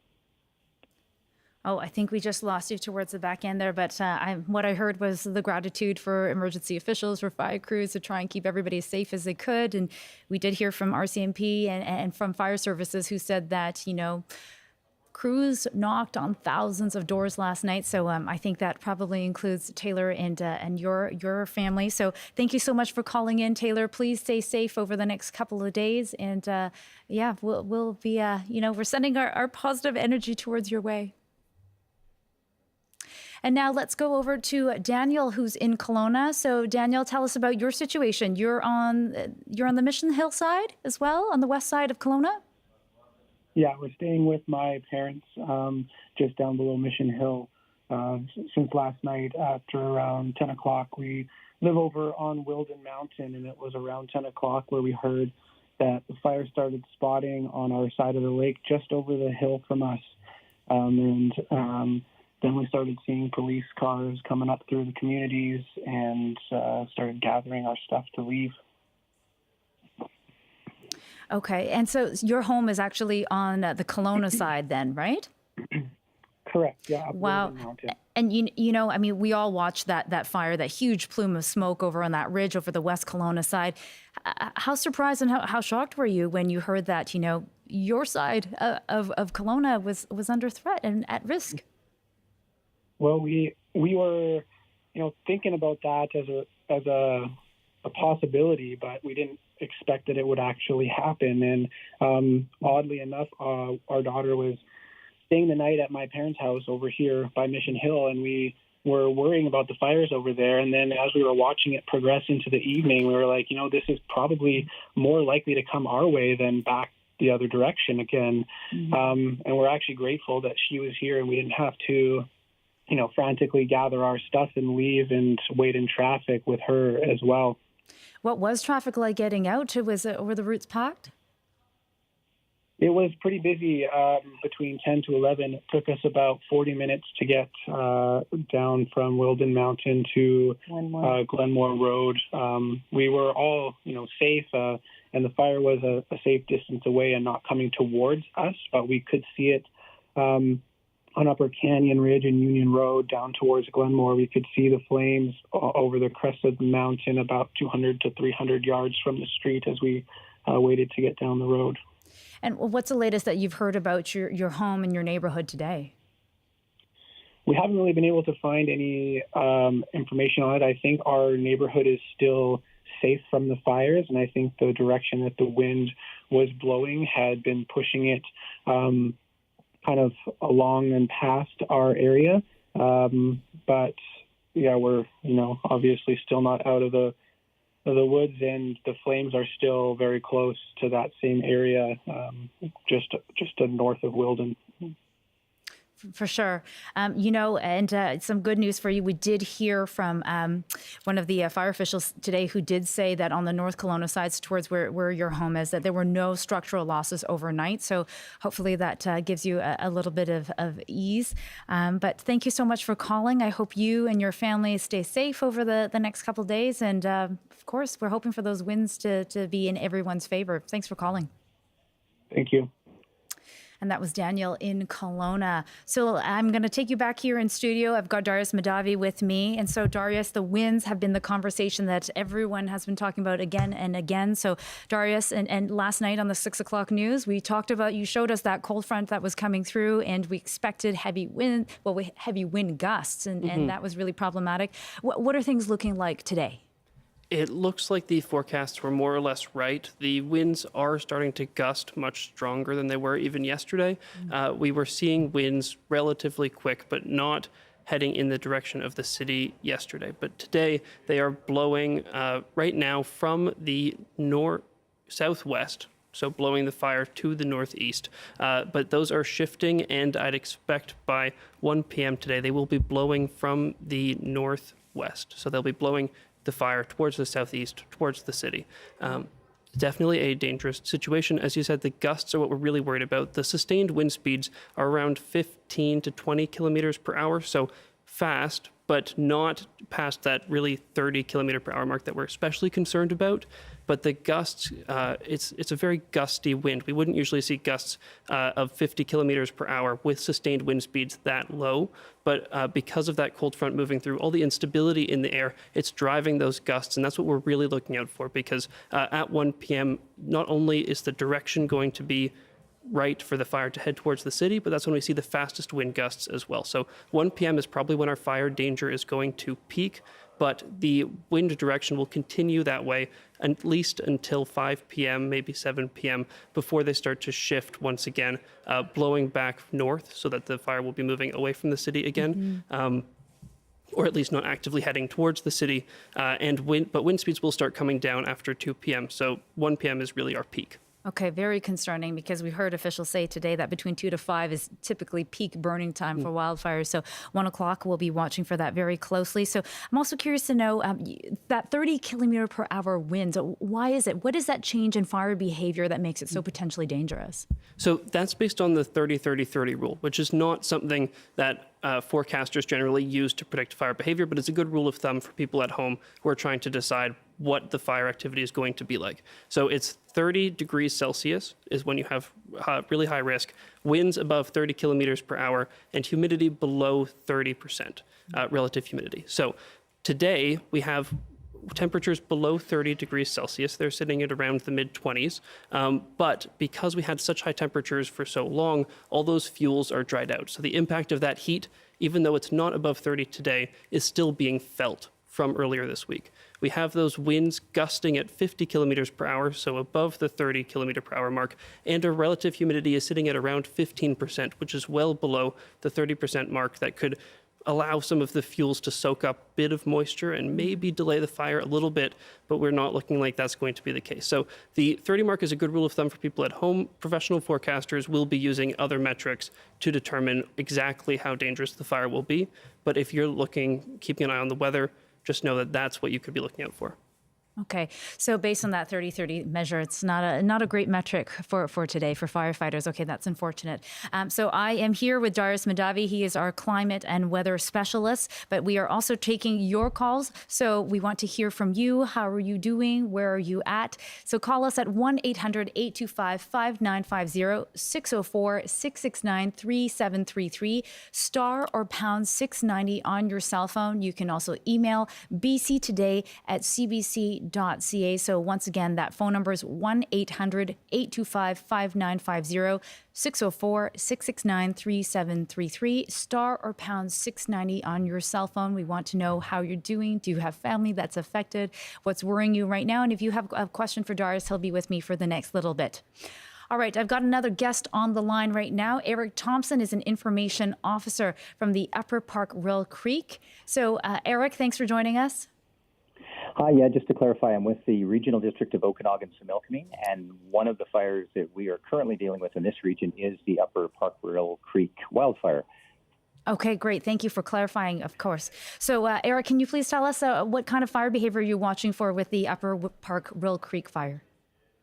Well, the fire behavior itself certainly is the domain of BC Wildfire Service, and we're hearing as the local government of recommendations to put in place an evacuation order, which we've done now. There are orders in place for approximately 174 properties as a result of this new fire. which I believe was detected early this morning. And that is there are 3 different areas that are impacted, electoral areas C, G, and I. So the Twin Lakes area, many people may know that area, White Lake Road, and also Willowbrook. So word has gone out to people who live in that area that an evacuation order is in place. It is certainly a very challenging time for people, especially if they're at work and they get word that their property is under an evacuation order, because there is a very good chance they will not be able to return to their homes.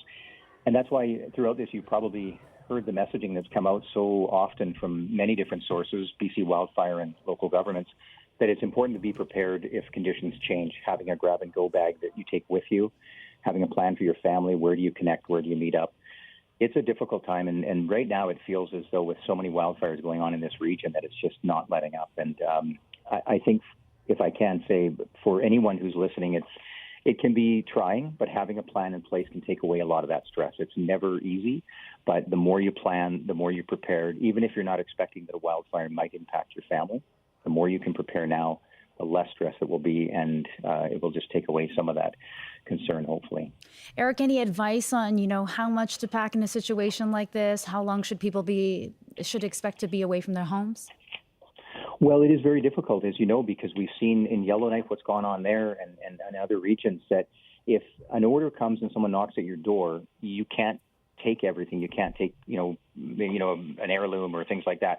The first and foremost, what you want to take is the most important things that you're going to need to be out of your home for anywhere from a few to several days. And my recommendation would be as well, if you have time to plan now, if you're on an evacuation alert, that's the time to start moving things and making plans. Say, for example, you have some items that you just can't live without. Move them now.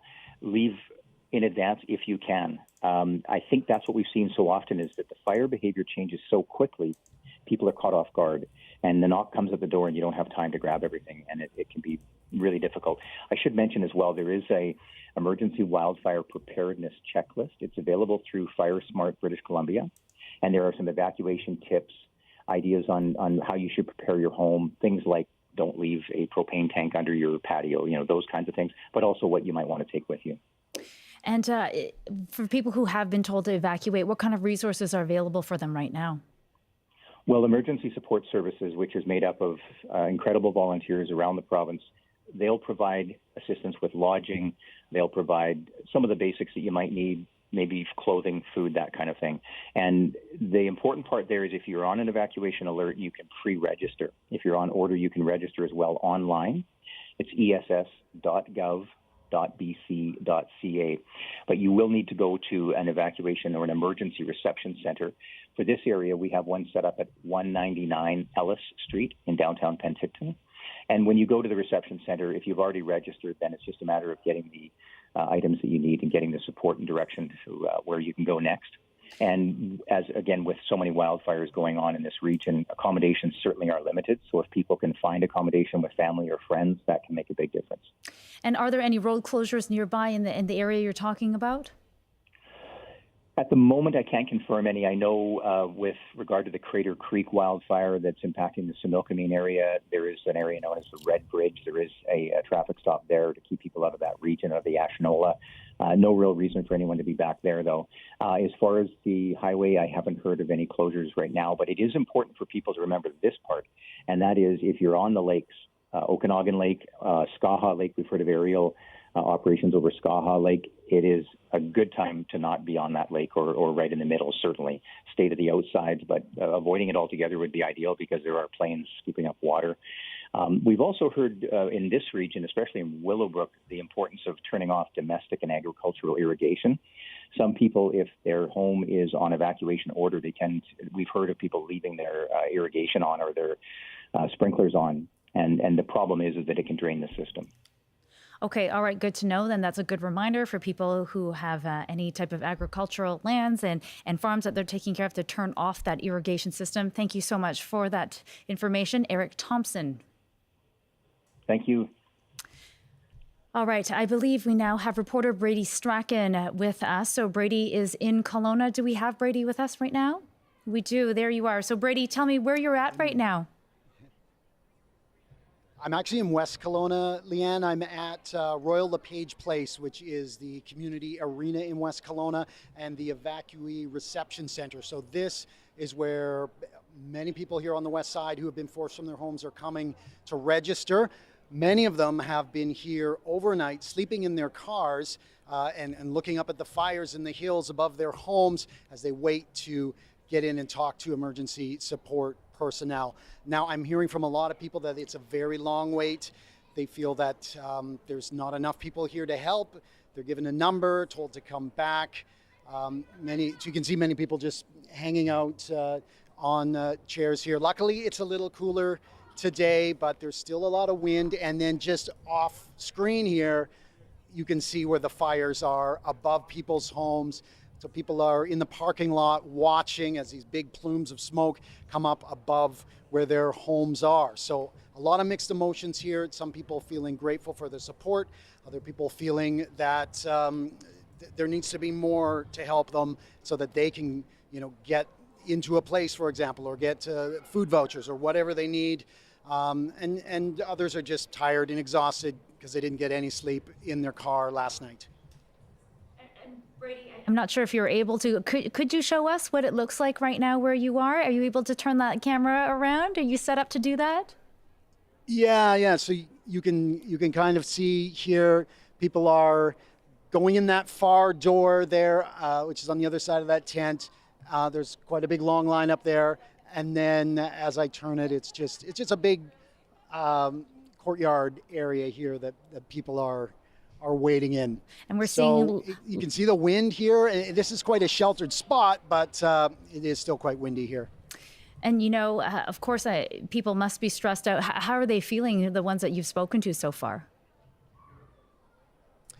Yeah, it's for some people, they've been through this before, but just to see the amount of fire and to watch it at night and then going on social media. Some people are checking, a lot of people have security cameras and they're able to check them remotely. And so one person is like, yeah, my neighbor across the street has a security cam. He can see where my house is. My house is still standing. So there's some relief there. But others there's so much information on Facebook, some of it not accurate or not verified. It's, also they talk about the stress of looking on there. One lady said she just had to go off because people are speculating that this neighborhood has burned and this neighborhood has burned. People are telling me that such and such a place has burned. I can't verify any of that, but I've heard lots of stories that prominent properties along the waterfront are destroyed, and so they're living with that stress of knowing that not knowing where their place is and not knowing when they're going to get back home, because as everyone has said that you've spoken to, we're just at the start of this wildfire emergency, and it is going to be a long time before there's even consideration of people going home. So I think people realize they're in for the long haul here. Yeah, it's a tough reality to have to swallow. Well, I so appreciate you chatting with us today, Brady. You take care. I know you've got lots of other assignments waiting for you and lots of people who want to speak with you. And be careful as you're heading on your way, gathering this very important information for all of us. Hello. I'm not sure if you've lost me. Oh, I think we did lose Brady there. All right. We are, of course, opening our phone lines to all of you. We want to hear how you're doing, how you're feeling, where you're at, how your homes are. You can call us at 1-800-825-5950, 604-669-3733, star or pound 690 on your cell phone. And you can also email us at bctoday@cbc.ca. So star or pound 690 on your cell phone might be the easiest way to go about it. And I've got somebody on the line with me, Dan from Lake Country. Hi, Dan. How are you? Oh, I'm doing okay. So I hear that you have eyes on the fire in your area. Yeah, that fire out Glenmore, the smoke, it was getting pretty dark. It looks like it's going to crest up over top, coming towards Lake Country. The winds are really starting to pick up here. I'm just heading back to Oyama, and I'm pretty concerned because I knew yesterday when that fire exploded. I said to my girlfriend, I fought fires years ago up in Cornell and Prince George when I was younger. But I told her, I said, with these winds, it's gonna cause fires on our side. We got those 3 fires. I'm concerned, because we live in the valley here in Oyama, and all we need is that winds to start blowing from Lake Trail, and then we got the 2 mountains here, and I'm pretty concerned about. So, Dan, tell me about your journey yesterday when you were traveling between Oyama and Kelowna. How did that go? Oh, that was this morning. I left at 9:30, and it was just wall-to-wall traffic. It took me 2.5 hours just to drive from Lake Country down to the outskirts of Kelowna, and to turn around and come back. Like, it was just wall-to-wall traffic coming into Kelowna. And there wasn't that much traffic coming out of Kelowna. Then all of a sudden, there was just lots of vehicles. Yeah, they're concerned. Like Glenmore Road, right there in Lake Country's blocked off. They're letting the evacuees come out, and it doesn't look good. Wow. Doesn't look good. Yeah, no, I mean, the pictures out of Kelowna are very ominous, seeing that huge, massive smoke plume. So you said it took you 2.5 hours yesterday. Normally, how long does that journey take? It was this morning.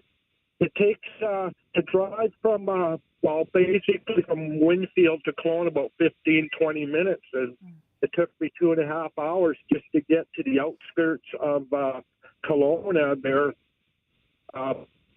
I turned around after half hour just being in traffic this morning.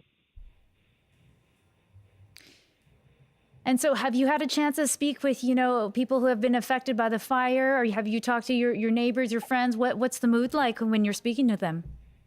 Well, I talked to my ex-wife because we own a house in Lake Country just up on Roberts Road. Mm-hmm. And I'm concerned because if that fire across the mountain and with winds, it's going to wipe out a lot of homes in Winfield.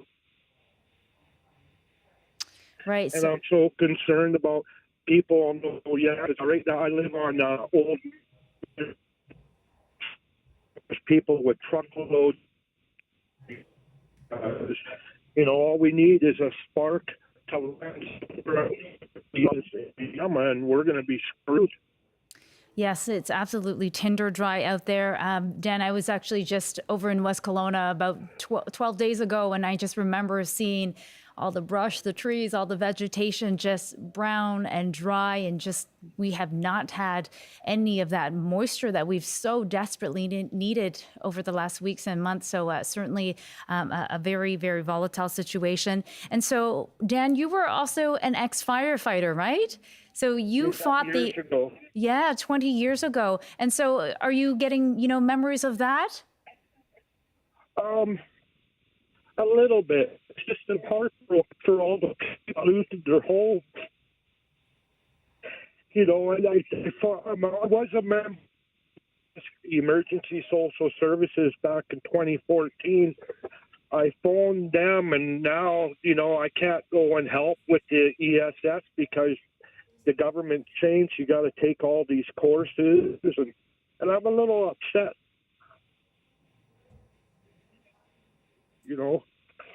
I'm just worried about all the people and, the animals, and just worried about the wind, having a fire here out in Oyama, because they're claiming that this fire is going to blow up the lake towards Vernon, so. And Dan, are you offering people around you any advice based on your experience in the past? Just pack up and keep an overnight bag, whatever it is, because all it's going to take is with these winds, it's just going to start pushing. It's going to start jumping, right? Because hot ambers can travel like 4 or 5 kilometers, right? Okay, that's great advice. Thank you so much, Dan. Appreciate you calling in, and you stay safe on the roads there. Okay, thank you. All right, let's go next. I've got Sophie Wilkinson on the line. She's an assistant professor studying wildfire behavior and impacts on the boreal forest, and she's from Simon Fraser University. Hi, Sophie. How are you? Hi there. I'm well, thank you. How are you? I'm well. So, Sophie, as you're watching this situation unfold, what's going through your head? Well, personally, I'm pretty devastated for the community of Yellowknife and the surrounding communities. I know it must be very, very stressful. Yes, absolutely. We've heard from multiple people today saying that they are indeed feeling, stressed. It's nerve-wracking. And so what about from your professional side, as someone who studies wildfire behavior, you look at forest management. What are you thinking on that front? I think really this was the concern leading into this wildfire season because of the sort of widespread and prolonged drought we had, even starting last fall and moving through into this warm spring. We were concerned that the fires would be really big, and of course a lot of area burned. But it's always really devastating when something like this happens and it affects so many people. So yeah, it's definitely concerning and upsetting. Even if it was, somewhat expected given the conditions that we've had. Right, and we heard officials say today that the force of Mother Nature was just too great despite all of their best efforts, and there have been structural losses. Do you think there was anything that could have been done to prevent some of this damage, well ahead of what transpired over the last 24 to 48 hours? Well, I think, like they say, once these fires get this big, once the fuels are this dry, it's really, really difficult to get a handle on these fires. The boreal is really beautiful, but also, challenging in terms of fire behavior because it has these continuous swaths of fuels, and especially the coniferous trees that get so dry, and they can just carry the fire. And then once the fire gets so big, there's, it's very, very difficult to stop.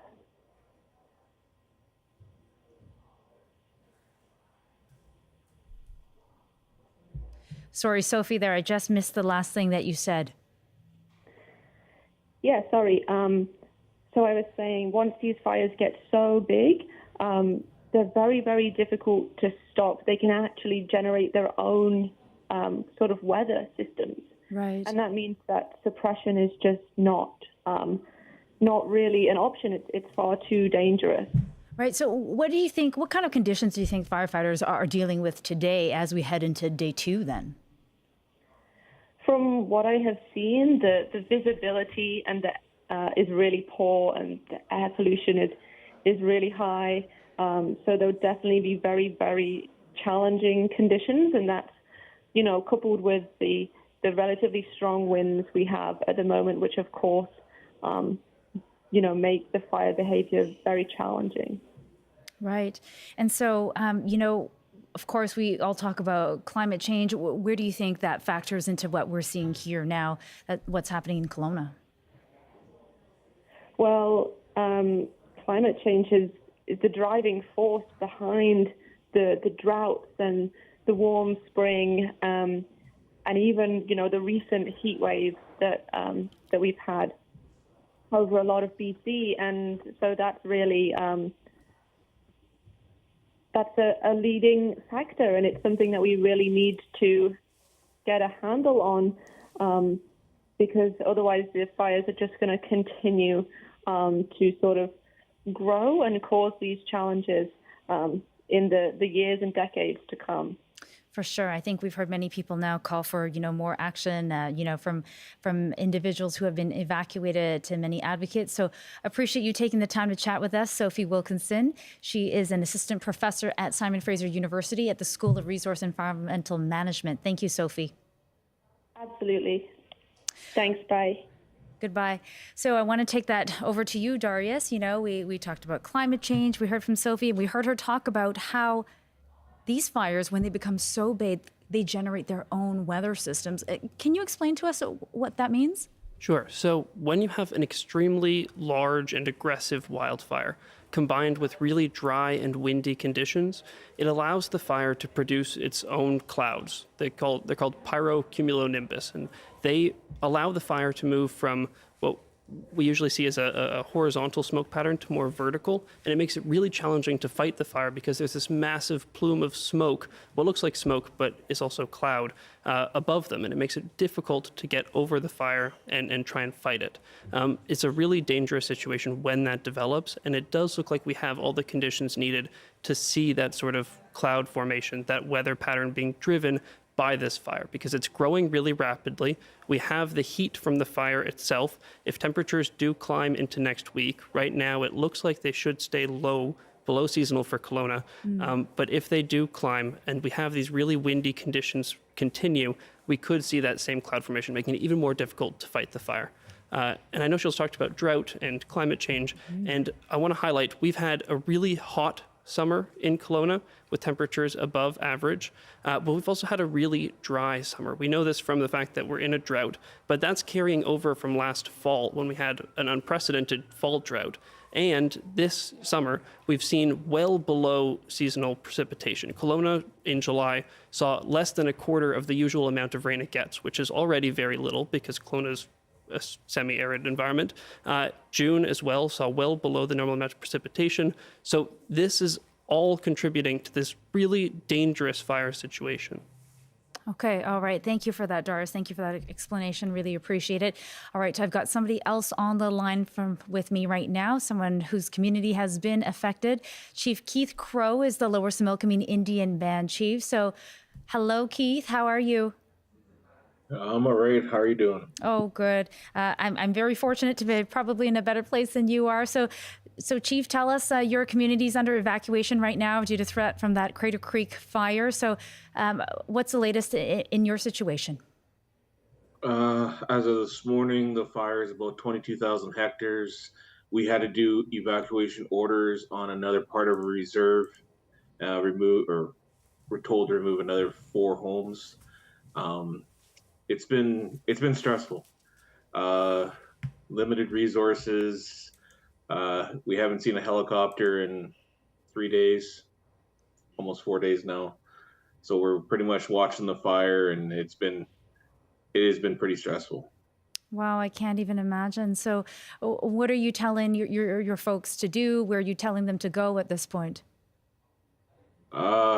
That's one of the issues that we're running into is with our emergency services. Our people are spread out between Penticton, Osoyoos, and Princeton. Some are in Kelownawildfire, but because the evacuation alert is in Kelownawildfire now, they're moving people away from there.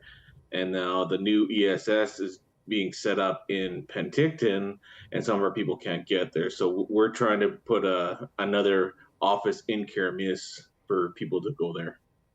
Wow. So, I mean, we've been talking really mostly about the West Kelowna fire for most of this program. And it must be tough hearing that there's resources going there, but you guys are in need as well.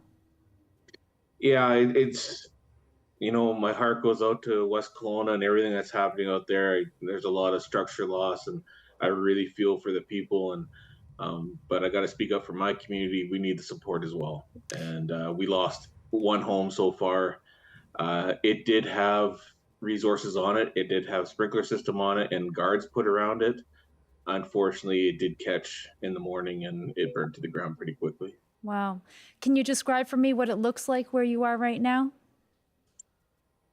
Very smoky. Lots of pine needles and moss and things falling on the ground. I'm in Coston right now. I'm actually just over the hill. But with the fire expanding, it is now right across the river above my place. So I looking forward to see the new map, but I haven't seen it yet myself. Right. And what's the mood like among your community members and your band members? Frustration, scared. This fire has been going since July. It was kind of put on the back. There's 2 fires. They were put on the back burner. At that time, there's no structures in jeopardy. I called on August 5th to find out more information about what's the next steps and plans. We told it was okay. It's our frustration is this could have been handled, I think, sooner, and now here we are losing structures. We're really monitoring our one subdivision right now. There's 17 homes there, and the fire is right beside it. Oh, wow. That must be so nerve-wracking for you, for your people. So what happens next from there, knowing that the fire is right next to this 17 homes? I was up there this morning. We have one of the old local loggers has his D9 cat there. He's putting some guards in right now as we're speaking. Also another local contractor. I got to talk to the commander on site from BC Wildfire. It sounds like they got plans in place. They got sprinklers on all the homes, and they're monitoring the situation right now. Okay. And so are you seeing that there are people staying behind to try and fight and do what they can despite the evacuation order? Yes, we've had a few people stay behind that refuse to leave. Right. And they want to be there to protect their homes the best they can. And yeah, but safety, I keep reminding that we recommend for their safety, they should go, but yeah, it's their choice. That's tough, hey? Yep. Okay, well, Chief, thank you so much for taking the time to speak with me today. I so appreciate it. Hopefully you get the resources that you need and people are safe and those homes are ultimately protected and, the winds blow the other way at the end of the day.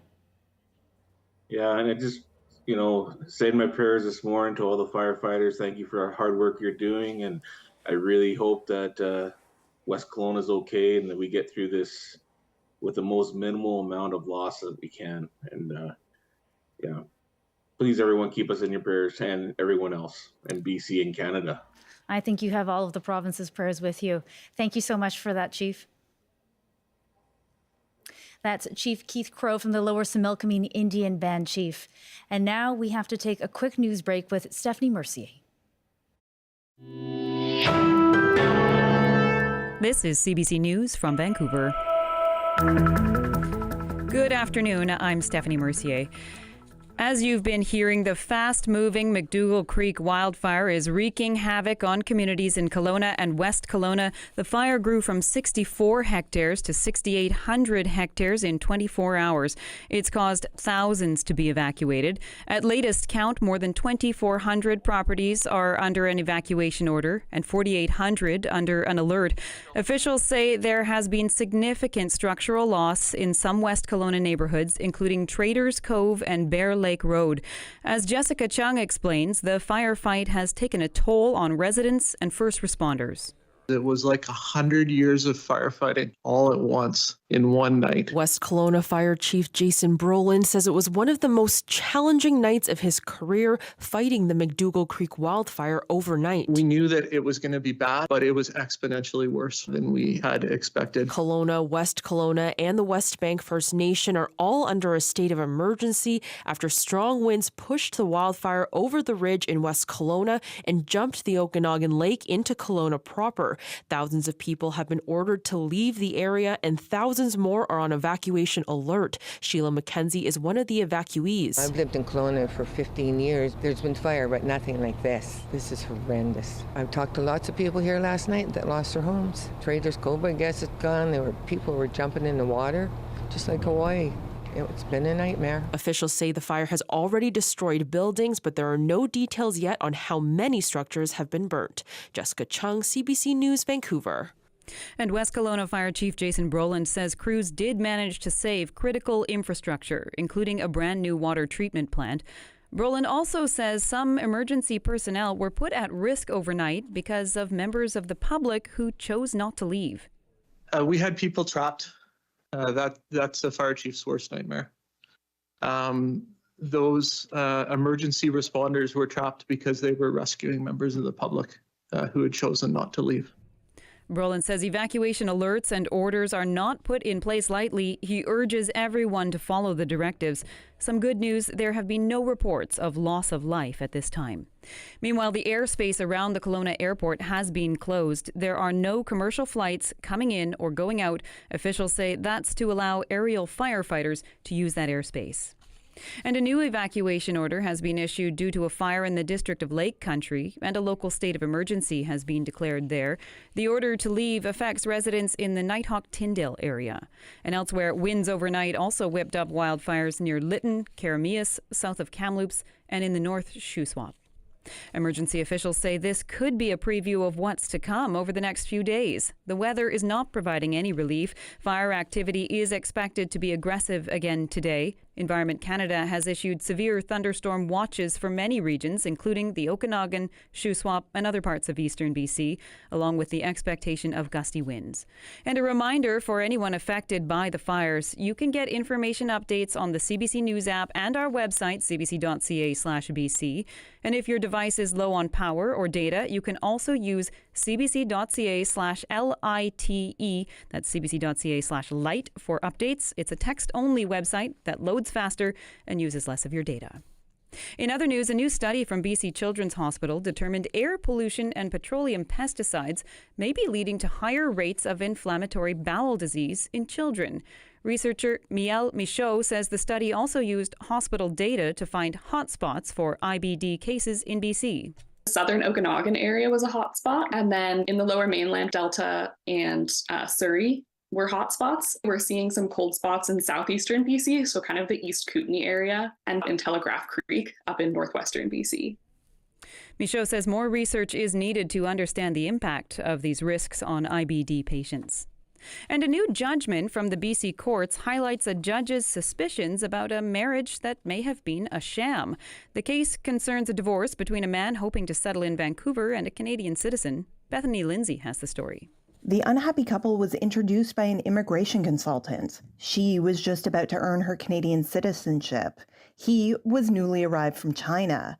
Weeks later, he divorced his first wife in his home country, claiming to relinquish all rights to his property there, leaving him penniless. But before his second marriage in Vancouver, the husband made several cash transfers to his new wife and gave her the title to $1 million apartment. All of these facts raised the eyebrows of BC Supreme Court Justice Ward Branch. In a decision this week, he says he suspects the marriage was a sham, designed to fool Canadian immigration and Chinese currency regulators. The judge granted the couple's request for a divorce, saying he couldn't prove conclusively that it was a sham, but Branch said it looked more like a commercial arrangement than a marriage, and the breakup seemed more like a contractual dispute. Bethany Lindsay, CBC News, Vancouver. And that is the CBC News from Vancouver. For more news anytime, you can go to cbc.ca/BC or you can use the CBC News app. And thank you for that, Stephanie. You are listening and watching a live extended version of BC Today. We'll be on air from right now until 2 p.m. this afternoon as we bring you what you need to know on the Kelowna wildfires situation.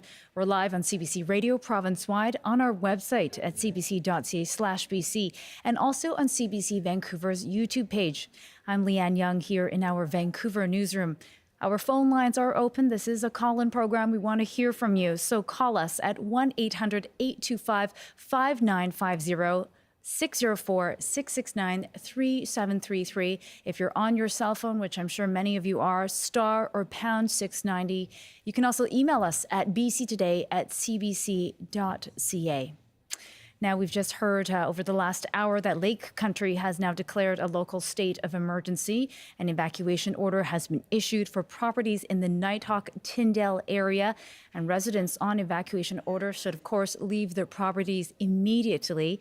So the properties affected by this evacuation order include the Tyndall Road, north of Okanagan Centre Road to Camp Road, including Benchland Drive, Benchland Court, Camp Road, Chase Road, Centerstone Road, Ledgestone Road, Beacon Hill Crescent, Beacon Hill Drive, Long Road, Nighthawk Road, the Okanagan Centre Road, as well as Salden Court, Tyndall Road.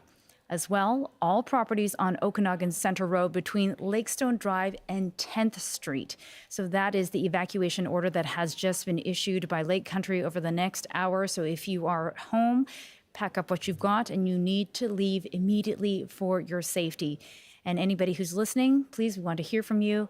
You heard the phone numbers. I'm going to turn to our phone lines now. I believe we've got Haley Turner on the line. So hi, Haley. Hi. Hi, Haley. So I hear you're driving in the Okanagan from Lake Country to Kelowna. How's that going?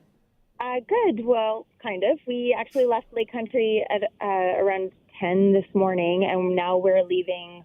We just passed the bridge. We're on the connector heading to hopefully Vancouver from downtown Kelowna. Okay. And what was your situation? Were you evacuated?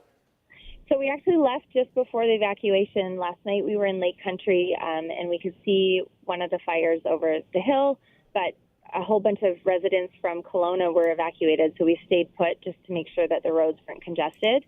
And then this morning we reassessed, and we decided to meet my family in downtown Kelowna. And the plan was to go back through Lake Country, but because the fire had spread that way, we decided to go over the connector and hopefully make it through this way. And how's the journey been going? I hear there were some backups along the road.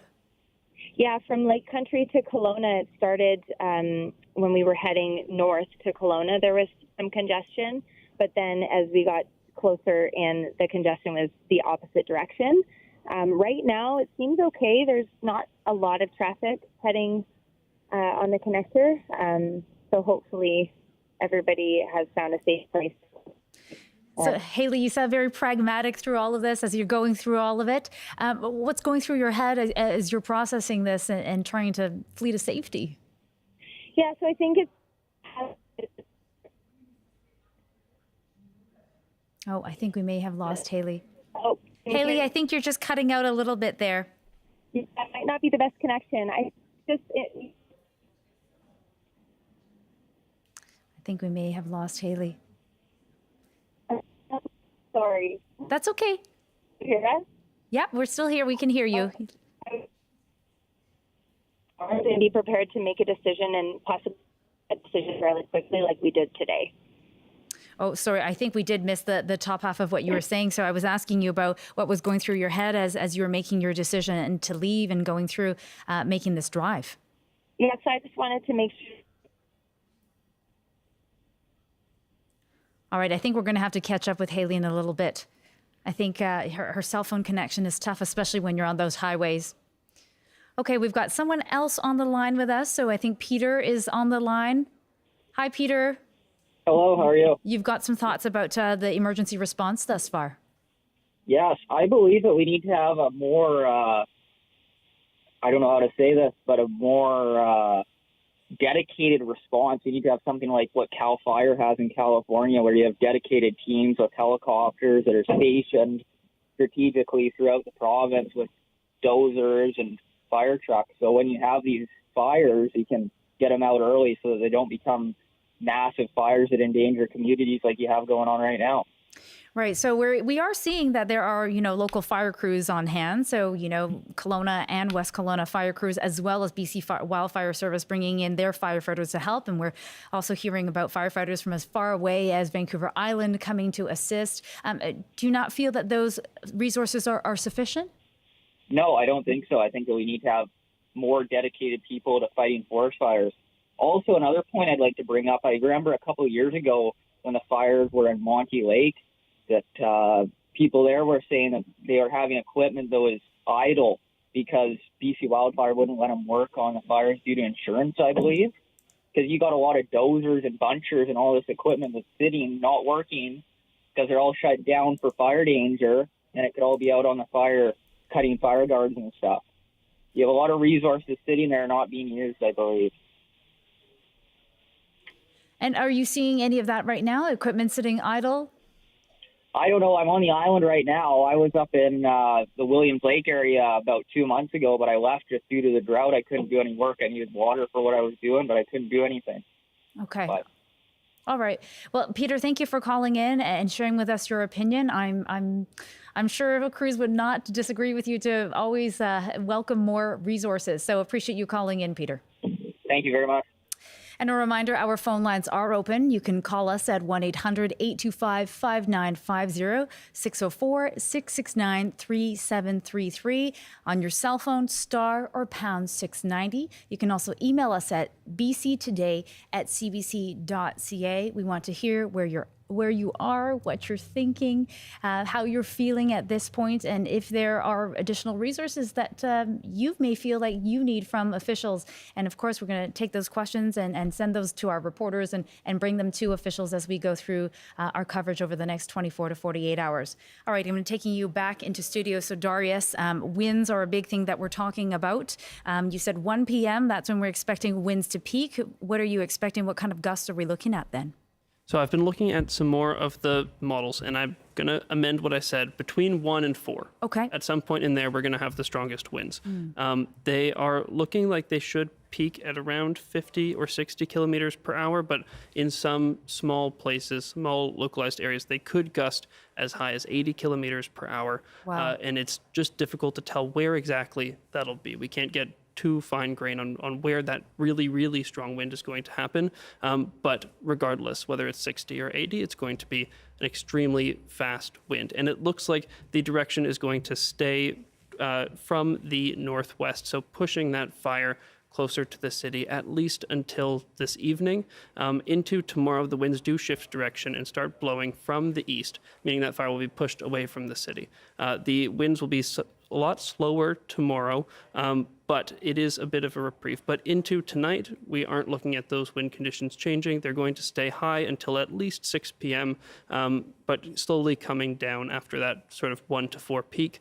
And then they are going to shift direction, not until overnight. Right. So this is why we heard Jason Brolin, the West Kelowna Fire Chief, say that this is just a preview of what's to come. They are in the thick of it. And so these next 24 hours are going to be really, really critical, especially in through that afternoon, 1 to 5 p.m. that you're saying. Okay. And we're hoping that, as many structures are protected as possible, at least until tomorrow, right? Exactly. Okay. All right. Thank you for that, Darius. And so I've got another individual on the line with us. We're going to Matthew. He is an assistant professor at the Department of Earth, Environmental and Geographic Sciences at UBC Okanagan. So, Matthew, how are you doing? First of all, are you among the evacuated? No, we're not evacuated right now. We're just on the edge of one of the evacuation order areas. So we're just kind of packed up and ready to go and waiting. Okay, and here to give us some insight on the phone. I so appreciate you doing that while you're thinking about your own safety. So as you're watching this situation unfold based on, the research that you've done, what are you watching for and what are you thinking about? I think, once we're into this kind of situation, really the only thing to think about is people's safety, making sure, people get out from areas that are at risk. It's really the only thing that you can do at this stage. As far as the conditions are going today, it's a little cooler than it was yesterday, which, it might help a little bit, but probably not. It's mainly the winds today. They've been really swirling around, moving in different directions. And, we're under a bit of a severe thunderstorm watch right now. So just watching to see if one of those events kind of moves over top, because that could result in some pretty serious growth with some of these fires. Yeah, absolutely. As Darius mentioned, that those hours between 1 to 5 p.m. will be something very critical to watch for in terms of fire activity. And so, Matthew, what do you think firefighters are dealing with on the ground right now, knowing all of these circumstances that are essentially against them? I think, it's when you get into this kind of stage, it's just you do what you can with the information that you have. We have multiple spot fires kind of throughout the valley right now. Last night, the fire kind of moving out of West Kelowna, really intense winds. The plume was kind of laid right over, and you could actually see the ember showers kind of moving across the lake.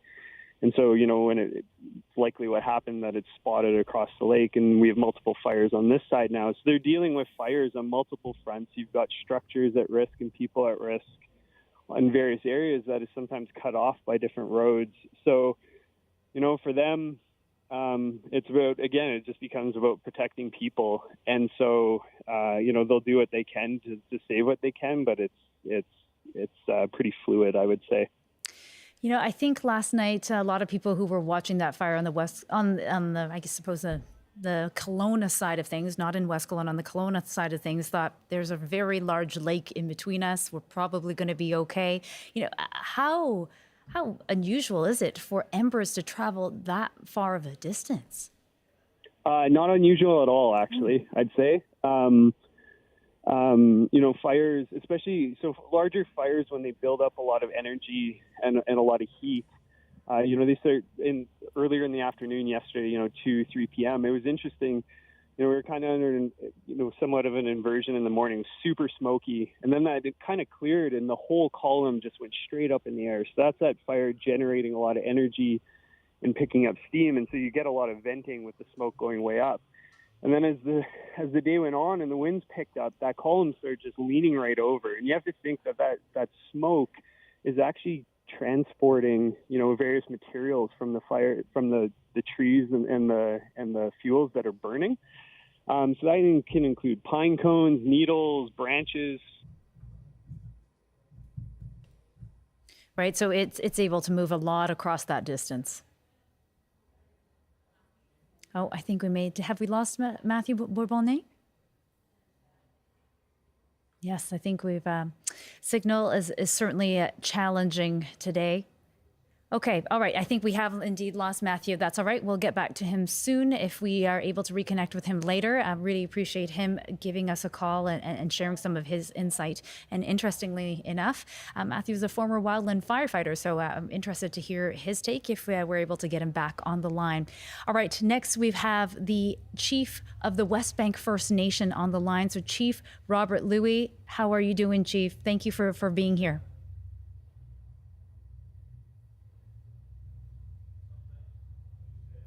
Do we have Chief Robert Louis? No, not quite yet. Okay, all right, that's all right. So Darius, I'm going to come back to you. So hearing what Matthew described about that smoke plume, what was going through your head, and you were nodding as he was speaking? So I was tracking this yesterday. I was looking at NASA has a great satellite imagery system that you can use to see minute-to-minute updates of just images on the ground. And because it's been relatively cloudless the last couple days, I was able to see how the fire has grown. They have thermal satellites that can pick up with decent accuracy when a fire starts and how intense it is. Oh, wow. They can measure how hot the fire is. And just 2 days ago, you couldn't see the fire at all. It wasn't even being picked up thermally. You couldn't see any smoke coming from it. And then over the course of just 6 hours, you saw this plume of smoke just grow from this really thin line. And the day before, you couldn't even see it at all. You couldn't see any smoke. Just this really thin line growing and growing into this giant plume that could be seen, that you could see on satellite dozens of kilometers away, if not 100 kilometers away. Just this, you could see how fast it grew. And I can imagine, also having seen photos from Kelowna itself, just how terrifying it would be to see that plume of smoke grow. So I can only imagine what it's like there on the ground. Absolutely. And then to think that your home is at stake, right? So absolutely. Okay, that's very interesting to hear. Perhaps you can share that link with us and we can put that up on our screens and have people check it out and see what it looks like, I guess, essentially from space. Hey, that smoke plume.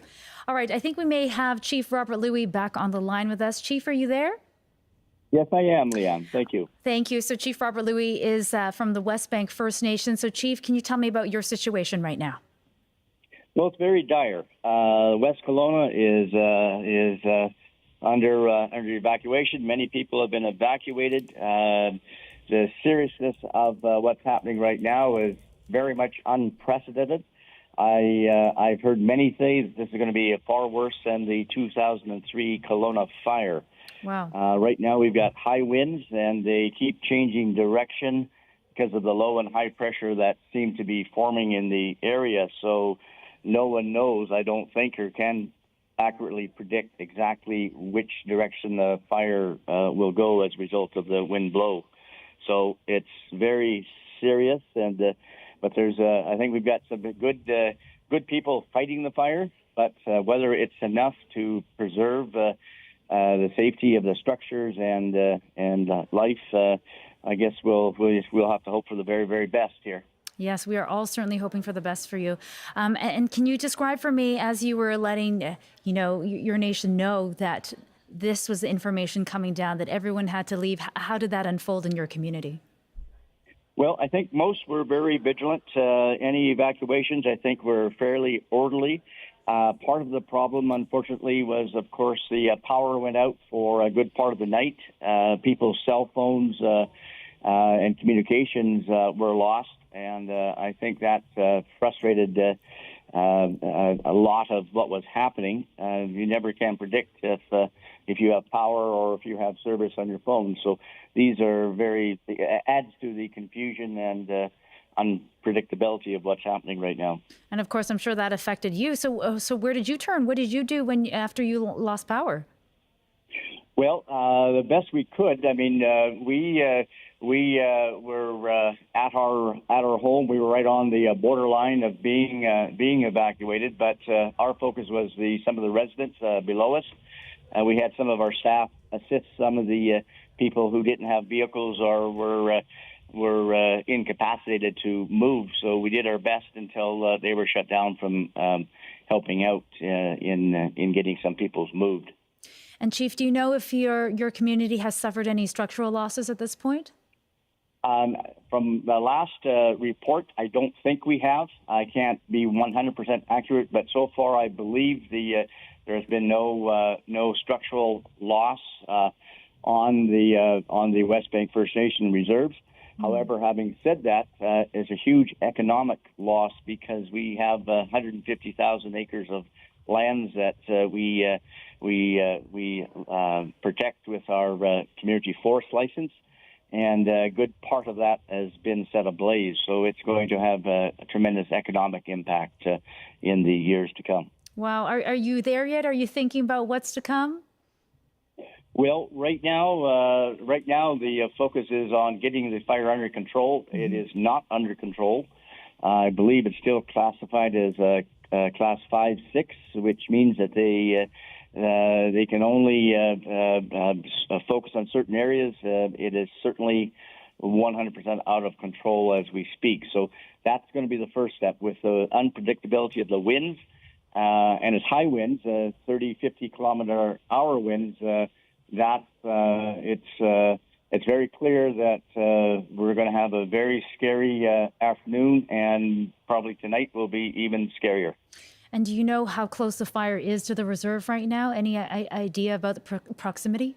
Oh, it's very close. It's on the borderline, of course. So I think the concentration by the firefighters is the homes and structures, waterworks, that sort of thing. Mm-hmm. That's where they've tried to focus. So that's just all on the borders of homes. So that's where I think the heaviest concentration is, and that's where the helicopters and planes are right now. But it depends on the high winds. I don't know how that's going to affect some of the big water bombers. But right now it's mostly helicopters doing the work one by one.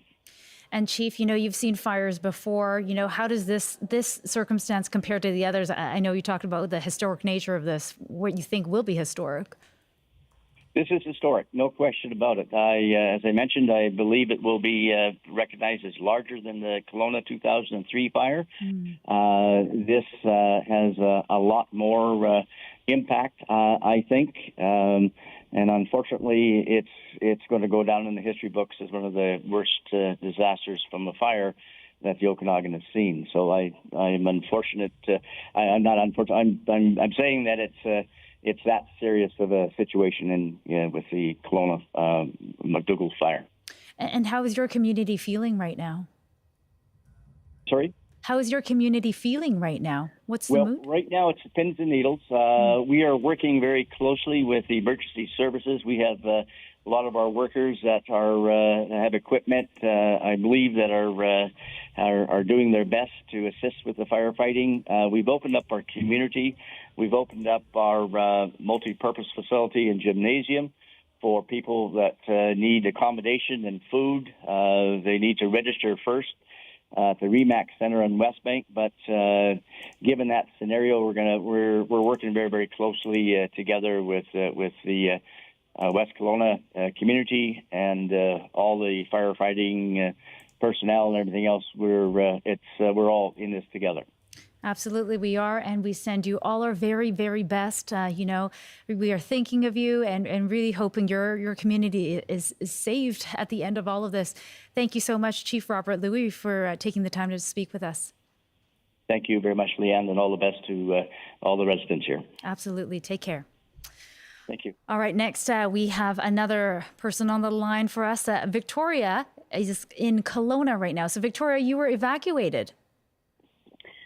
Hi. No, I was not evacuated. I'm actually in a different part of Kelowna, but following the situation closely.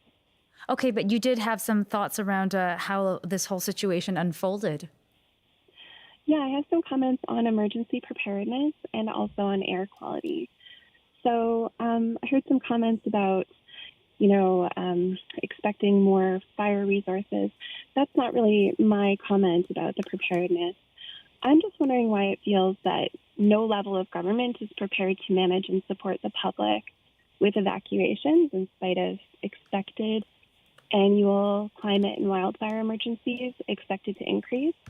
It seems that the evacuation plans are always sort of a scramble, not really well managed. We heard Brady Strachan talking about people wondering what was happening with food vouchers and that it was disorganized and everything in West Kelowna.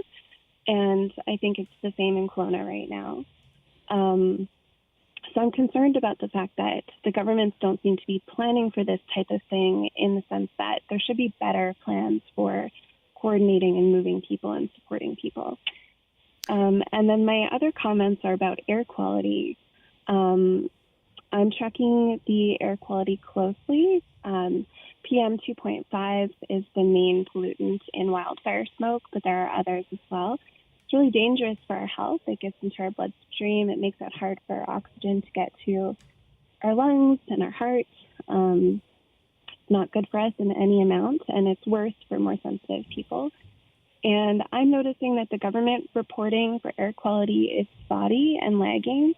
Maybe due to the fact that there's not enough air quality sensors across British Columbia, or maybe they're old, I'm not sure. I'm finding citizen reporting a little bit more reliable with citizen air quality nodes on sources like IQ Air and Purple Air. And the other thing is that the governments aren't teaching people how to prevent or protect themselves from smoke inhalation. So Environment Canada actually recommends that we wear N95 respirators, which are, masks that seal well to our face and provide a really high level of filtration, as well as HEPA filters or portable air cleaners that you can use to scrub the air in your home, filter out those fine particulates when you're inside, because that smoky air does move inside with you. So I see this advice from Environment Canada, from their information on their website, but I'm not hearing or seeing this advice from the provinces. It's not getting to the people. And these tools are actually the same things that help us prevent the inhalation of airborne diseases like COVID-19 as well. So the tools like respirator masks and HEPA filters should be critically important and made available to the public right now for both of those hazards, especially if we're going to crowd people into evacuation centers where a lot of people may have COVID. They may not know, it could be asymptomatic. That's really common. And there's going to be a lot of vulnerable people who are dealing with the twin hazards of airborne diseases and wildfire smoke. Right. All right. Some great advice there. Thank you for that, Victoria, for calling in, voicing your concerns around emergency preparedness and whether officials are properly prepared to meet the needs of people who have been evacuated under this circumstance, and as well the need for more air filtration advice, the use of masks and HEPA filters. So thanks for calling in with that, Victoria. All right. We have to take a quick news break now. Stephanie Mercier is standing by. Good afternoon. In the news, as you've been hearing, Fire officials in West Kelowna say there have been a significant number of structures lost due to the rapidly evolving McDougall Creek fire in the neighborhoods of Traders Cove and Bear Lake Road. It's not clear yet the extent of the loss. Critical infrastructure has so far been spared. There have been no reports of lives lost. And the fire is not over yet. A local state of emergency is in place for Kelowna, West Kelowna, and the West Bank First Nation. Thousands of people have been ordered out of their homes. The airspace around Kelowna Airport has been closed to allow firefighters to use that space. No commercial flights are coming in or going out.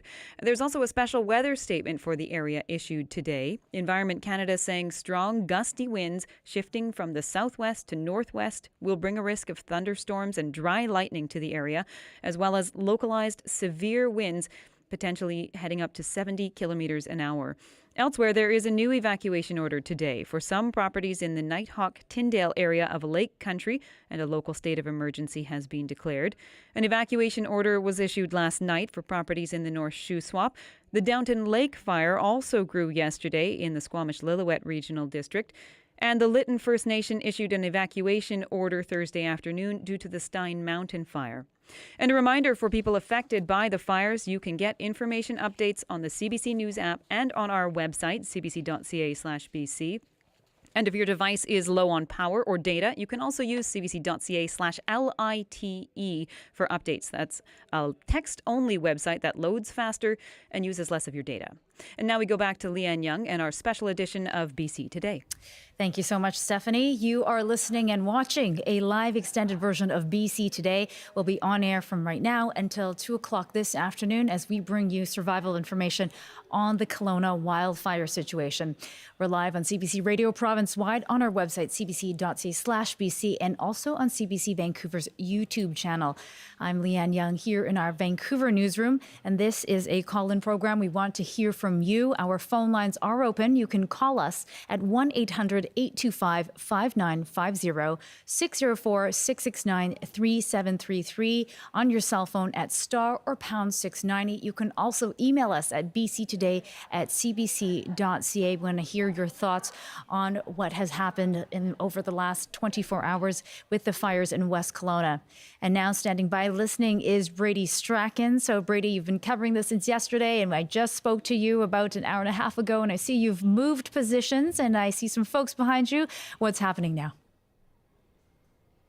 Yeah, I'm here where there's a lot of support for the evacuees. This is the Salvation Army van. They've got all sorts of fresh fruit. They've got drinks, water, juice to give to evacuees who are waiting here, waiting to see emergency social services. There is a long wait for people that have been forced from the fires to get in to see emergency social services. I was speaking to two women not too long ago. One of them had a card with 19 on it, and one of them had a card with 87 on it. And they started at 1 at 9 o'clock this morning, and they were on number 15. So the lady at 87 was, she thinks she's here all day. And I mean, she was in good spirits, and saying that she realizes that there's volunteers here. Many people that volunteer when these crises happen are evacuees themselves, because this is affecting so many neighborhoods in the West Kelowna area. More than 2,000 homes, might be more like 2,500 homes are under an evacuation order in the West Kelowna area alone. But there are people supporting each other. You can't see it from here, but there's a coffee truck that pulled up, and they're just handing out free coffees to everybody. So people are pitching in to help their neighbors, which is really good to see, because it is a very stressful time for evacuees who spent last night out of their homes, many of them in their cars here in the parking lot, looking up at the hillside and seeing the flames up above their properties. And so, Brady, who are you hearing the folks are that are at this evacuation center? Who are some of the people that you're meeting? Yeah, I've spoken to a daughter and father who were on evacuation alert, and they said they got everything in place, and when they got the evacuation order, they went. And they said, we've been in the Okanagan for 20 years. We've been through this before. It's our fourth time being forced to leave from their homes. But it never gets easy. You're out for a long time, and you're watching at night as the fires come down the hills. And to watch it at night, I'm sure our listeners and viewers have seen the images of people watching this fire at night. It just looks catastrophic as it's coming down the hill. So to have to do that and to go on Facebook, on social media, and see other people reporting that such and such a place is burned down, our homes are burning in this neighborhood. The one lady I spoke to said she just has to turn it off because it's just anxiety inducing. And we see photos, people posting photos of homes on fire or structures on fire saying this is in such and such a neighborhood. So there's that anxiety of knowing too much and not being able to really confirm it as well. So a lot of emotions here. People are tired, and there is a long wait for them to get to see emergency services. And then they're being told that there aren't very many hotel rooms. Maybe there aren't any at all. They're looking at setting up mass sheltering areas for people to because they've just run out of places. So they're encouraging people to go and stay with relatives if they can, or friends. Some people have brought their campers here and I'd say they're going to spend the next days or weeks in their camper. So I'm hearing all these kind of stories from people. Wow, Brady. So, we've heard that evacuation orders are being expanded. We heard one just very recently ago, as Stephanie Mercier mentioned during our news break. And, as we're looking towards the evening, what are the plans for the folks who are there at that evacuation center? What is that going to look like? Yeah, that is a good question. Many of them are still, there's a long wait for them to get in and find out if there is some accommodation that they can get, or what is their next best priority? Do they have to go to another city? Do they have to go to Vernon to try to get accommodation? So many people are just trying to line those things up, or trying to line up a place to stay, because they didn't get any sleep last night, sleeping in their vehicle in the parking lot here, and it's likely they won't get any more sleep if they do that. So yeah, it's those are the conversations that I'm having with people. Right, lots of uncertainty. Okay, all right. Really appreciate you, of course, dialing in and talking to us again, Brady. Take care. Of course, yeah. Thank you, Leanne. All right, Darius, coming back to you. What are you watching? In terms of the heat, I think a couple people have mentioned that's a little bit cooler today, but what are the temperatures looking like over in the southern interior today? It looks like we should peak around the mid-20s, probably around 27 today. And looking at the forecast earlier, temperatures throughout the southern interior were predicted to shoot back up after today, maybe after tomorrow. Now it looks like for Kelowna, at least, temperatures are going to stick around that similar temperature, which is below seasonal for the area, into the beginning of next week. So temperatures will stay below 30, if we talked about that 30-30-30 rule. So a little bit of good news there. But part of what makes the heat so problematic is the fact that it dries out those fuels. And because we already had the heat wave, those fuels are already all dried out. So that, in combination with the low humidity, which is also forecasted to stick around, and those really high gusting winds, is shaping up to be a big problem. We also have a severe thunderstorm watch in place for much of the southern interior, and Kelowna is right on the edge of that. So we could see thunderstorms develop, which could bring even stronger winds than are currently forecasted. And we talked about how sometimes these big fires can drive their own weather. I talked about how those big plumes of smoke, those pyrocumulonimbus clouds, can stop people from getting to the air and reducing visibility. But they also drive their own really strong and really unpredictable winds, which is the other reason there's such a big problem. We just really, when those clouds form, we can't forecast very accurately what is going to be happening with those winds. So we know the dominant winds in the area are blowing right now from the northwest, which is a big problem. But the speed and direction could change at a moment's notice because that fire is driving its own weather. And do you think that this current fire is large enough at this point that it's created its own system? I have seen reports that as of late last night, there was some pyrocumulonimbus in the air around the fire. I haven't been able to confirm it, but I do think that we're at least approaching the size and intensity of fire that we would need to get those clouds. All right, so that's something that I'm sure that forecasters are watching for. What kind of tools would they have at their disposal to actually try and monitor and gauge those winds from that system itself? We use a lot of modeling to determine what's going to happen in terms of the dominant weather systems in the area, to determine what's happening with those winds. Those models would be stretched, to say the least, to try and do that with the type of fire weather that we're talking about. There are other models that you can use to try and forecast sort of generally whether those clouds will form, but once they have, those winds are unpredictable to the point where I'm not sure we would be able to forecast what exactly is going to happen. We could forecast whether they get more intense, things like that, but they are unpredictable for a reason. Okay, all right. Thank you for that explanation, Darius. Really appreciate it. And as I've said, our phone lines are open. You can call us at 1-800-825-5950, 604-669-3733 at star or pound 690 on your cell phone. You can email bctoday@cbc.ca. And now I believe we've got Sarah Galashan that's with us. So Sarah has been watching all of this coverage very closely. That press conference we had, of course, at 11 o'clock. So Sarah Galashan, have we got her? There she is. Hi, Sarah. So what's the latest that we've heard so far? Well, so I'm just like you, monitoring all of the latest in terms of evacuation orders and alerts. And the latest that I'm seeing effective 11 a.m. Pacific time here is the local state of emergency declared for Lake Country. For anyone who is unfamiliar, that's an area that is just outside of Kelowna, and as well an evacuation order issued for properties in the Nighthawk Tyndale area, as well as all properties on Okanagan Center Road West between Lakestone Drive and 10th Street. That's some pretty specific information to be putting out there, but if there is anybody who is in that area unaware that they're on evacuation order right now, that's important for them to know, obviously. And of course, already we have the local states of emergency declared for Kelowna, West Kelowna, and as well West Bank First Nation. More than 2,400 properties in this area have been put on evacuation order, and that beginning late yesterday and then through the night. We just kept seeing more evacuation orders coming through, given the fire activity that was happening,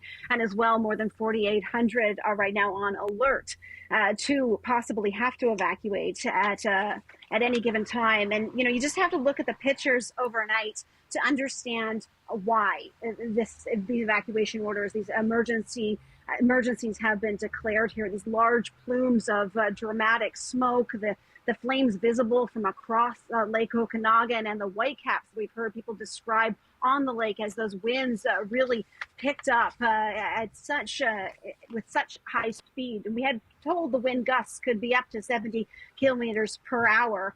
And we are told as well conditions could be very similar today. Leanne, in terms of the structures lost, I mean, you heard at the press conference there, they talked about it. They said it's significant loss, and they specifically talked about loss in Traders Cove, that area outside of West Kelowna, as well as along Bear Lake in West Kelowna. They aren't giving any numbers as to that actual loss because it's too dangerous to go in to be able to actually go in and do the count. And of course, their efforts really have to be on fighting the fires right now. But we are, we're hearing that this loss is significant, as I say. That's right. And it was tough. I think even, we're not the ones who are losing homes, but I think a lot of people really sat on the edge of that lake on the other side watching it all go down, and just a really challenging day for a lot of people. Thank you for that, Sarah. You bet. And earlier today, as you heard Sarah say, we heard from officials on the current situation in the West Kelowna and Kelowna area. Here's some of what they had to say. Last night was extremely difficult in communities throughout the regional district of Central Okanagan. I'd like to take a moment to pause and express gratitude for all the hardworking emergency operations staff and frontline responders that have been working diligently to battle these ongoing fires, many of whom are under evacuation alert or orders themselves. Despite heroic efforts, significant structure loss has occurred throughout the evening of August 17th. Over the coming days, as it is safe to do so, we'll conduct an assessment to confirm the number of structures lost. We know we have lost structures in the Traders Cove area in the RDCO and the Bear Lake Road in the city of West Kelowna. At this time, we have no confirmed loss of life. In the last 24 to 36 hours, BC Wildfire Service has really been trying to get the message out about the provincial level impact cold front that's swept across the province. It's about halfway through the province at this point in time, and we're still seeing those effects today. Overnight recoveries for fire activity on the McDougall Creek fire were poor, and fire activity stayed aggressive throughout the night. Some of that Chief Brolin will be able to speak to shortly. And with that, we're expecting to see those same conditions today. Winds will be up, fire activity will be quite aggressive. And so we're just asking those in the area, if you're asked to leave, please take that warning and leave. We want everybody to remain safe. And with that in mind, we're also asking people to stay off the water, steer clear of where aircraft are working. They need to be able to focus on responding to the wildfire, not trying to dodge people on the lake.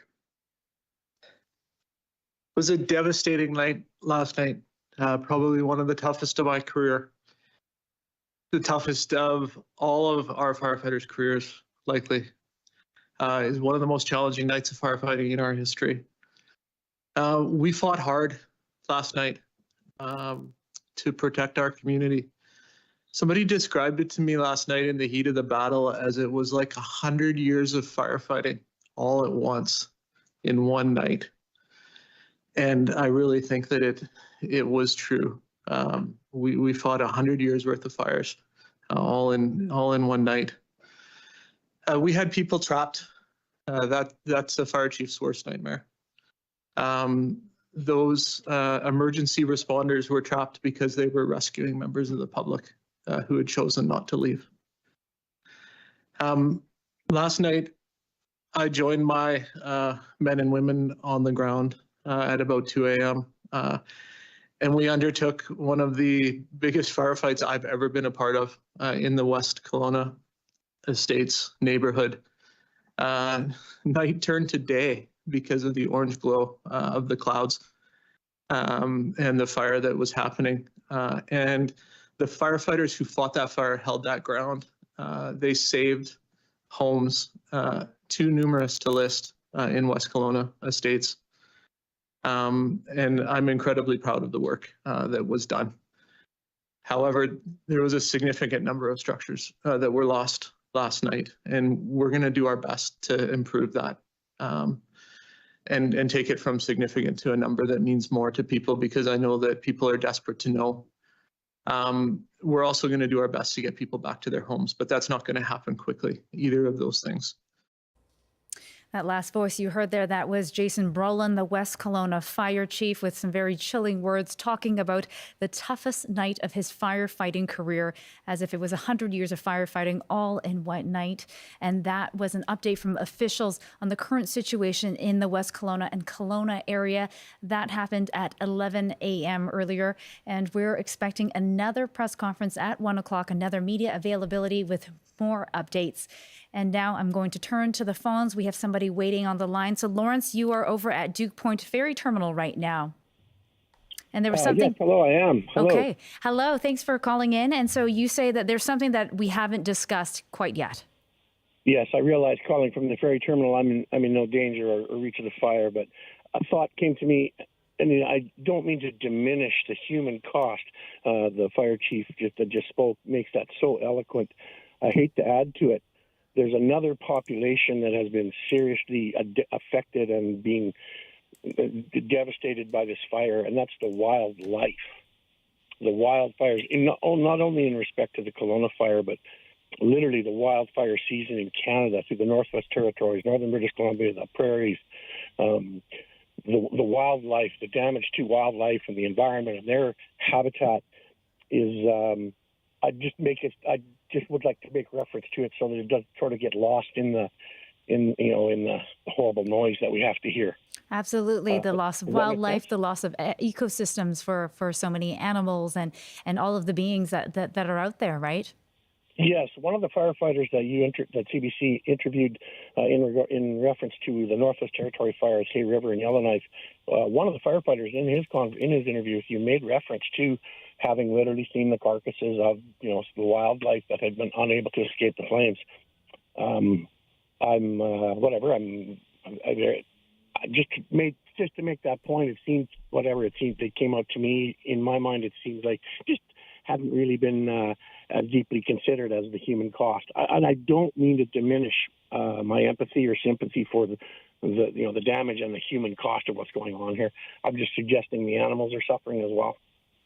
Yeah, the animals, our ecosystem. Lawrence, thank you for calling. You know what? That's not an unfair comment to make. We also heard from the West Bank First Nation chief talk about the potential damage that his reserve will face. They have about more than 5,300 acres that they oversee. So, he said that there are millions of dollars of damage on that front. And of course, there's that cost that we cannot actually account for when it comes to an amount of wildlife that can be lost through this situation. All right, we have somebody else on the line. We have Matt calling in from Kelowna. Hi, Matt. Hello. Hi, Matt. So you've lived in Kelowna all your life. What's your thoughts as you're watching this fire unfold? It's pretty incredible. I've seen and heard about a lot of people being evacuated and seeing lots of video of people losing their houses. It's very sad. And it's just been incredible to watch the wind control this fire and even transfer it across the lake just by the wind and embers. So, yeah, really powerful. Really powerful. So, Matt, you were watching the fire last night. Where are you situated? And tell me, what were you doing as you watched it make its way over the ridge? Yeah, we're still just outside of the evacuation zone. So we're in West Kelowna, right overlooking the highway. So if we get evacuated, it means the highway will have been evacuated as well. So hopefully it doesn't get to that point. But yeah, we kind of overlook across the water to the north end of Kelowna, but we also see the whole mountainside of West Kelowna where the fire started, and watched it crawl down the mountains, and then the wind changed and it started blowing it north towards Vernon's direction, and it ended up crossing the lake and making its way down to the water as well. So that's where a lot of homes we saw burn, is once that fire made its way down to the water where there's lots of lakefront properties. Right. So you're on the other side of Boucherie Road or Highway 97? Other side of Highway 97. Right, so okay. Kind of overlooking Okanagan Bridge in Kelowna and West Kelowna, yeah. And so, you're pretty calm about all of it. How's your family, how's your household feeling about it? Yeah, definitely very nervous. I'm on my way home to meet with my wife, who wants to get out of there. We watched last night as traffic backed up across the bridge at 10 o'clock at night. Well, from 8 to 10 o'clock, it was gridlock out there. So many thousands of people were evacuated in West Kelowna. And so I'm sure a lot of surrounding areas that weren't on evacuation order also decided to leave. So, yeah, when you have that many people and you can't get out, that can be scary. So for me, I'm still relatively calm, but we'll see.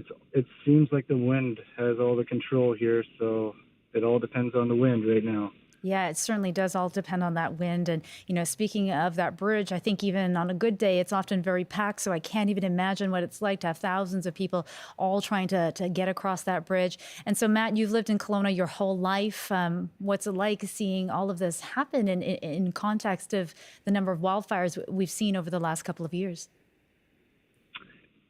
Yeah, it's pretty incredible. It just reminds me back in 2003 when we also had another large forest fire that took quite a few homes. So that fire burnt on the south end of Kelowna, and this one's on the north. So a different location, but the same sort of, you can just see it in everyone's eyes, just driving by people. Or I was getting at gas today, and the look in everyone's eye is kind of a look of fear, and who knows what's going to happen here. So yeah, just waiting to find out. Yeah, but not a great time. Yeah, it's certainly not great. And, we've heard officials say that this was going to be a bigger fire than what we saw in 2003 at that Okanagan Mountain Park provincial fire. So, some tough times ahead for lots of people. And so some of your relatives, friends and family, they've been evacuated already. Where are they staying?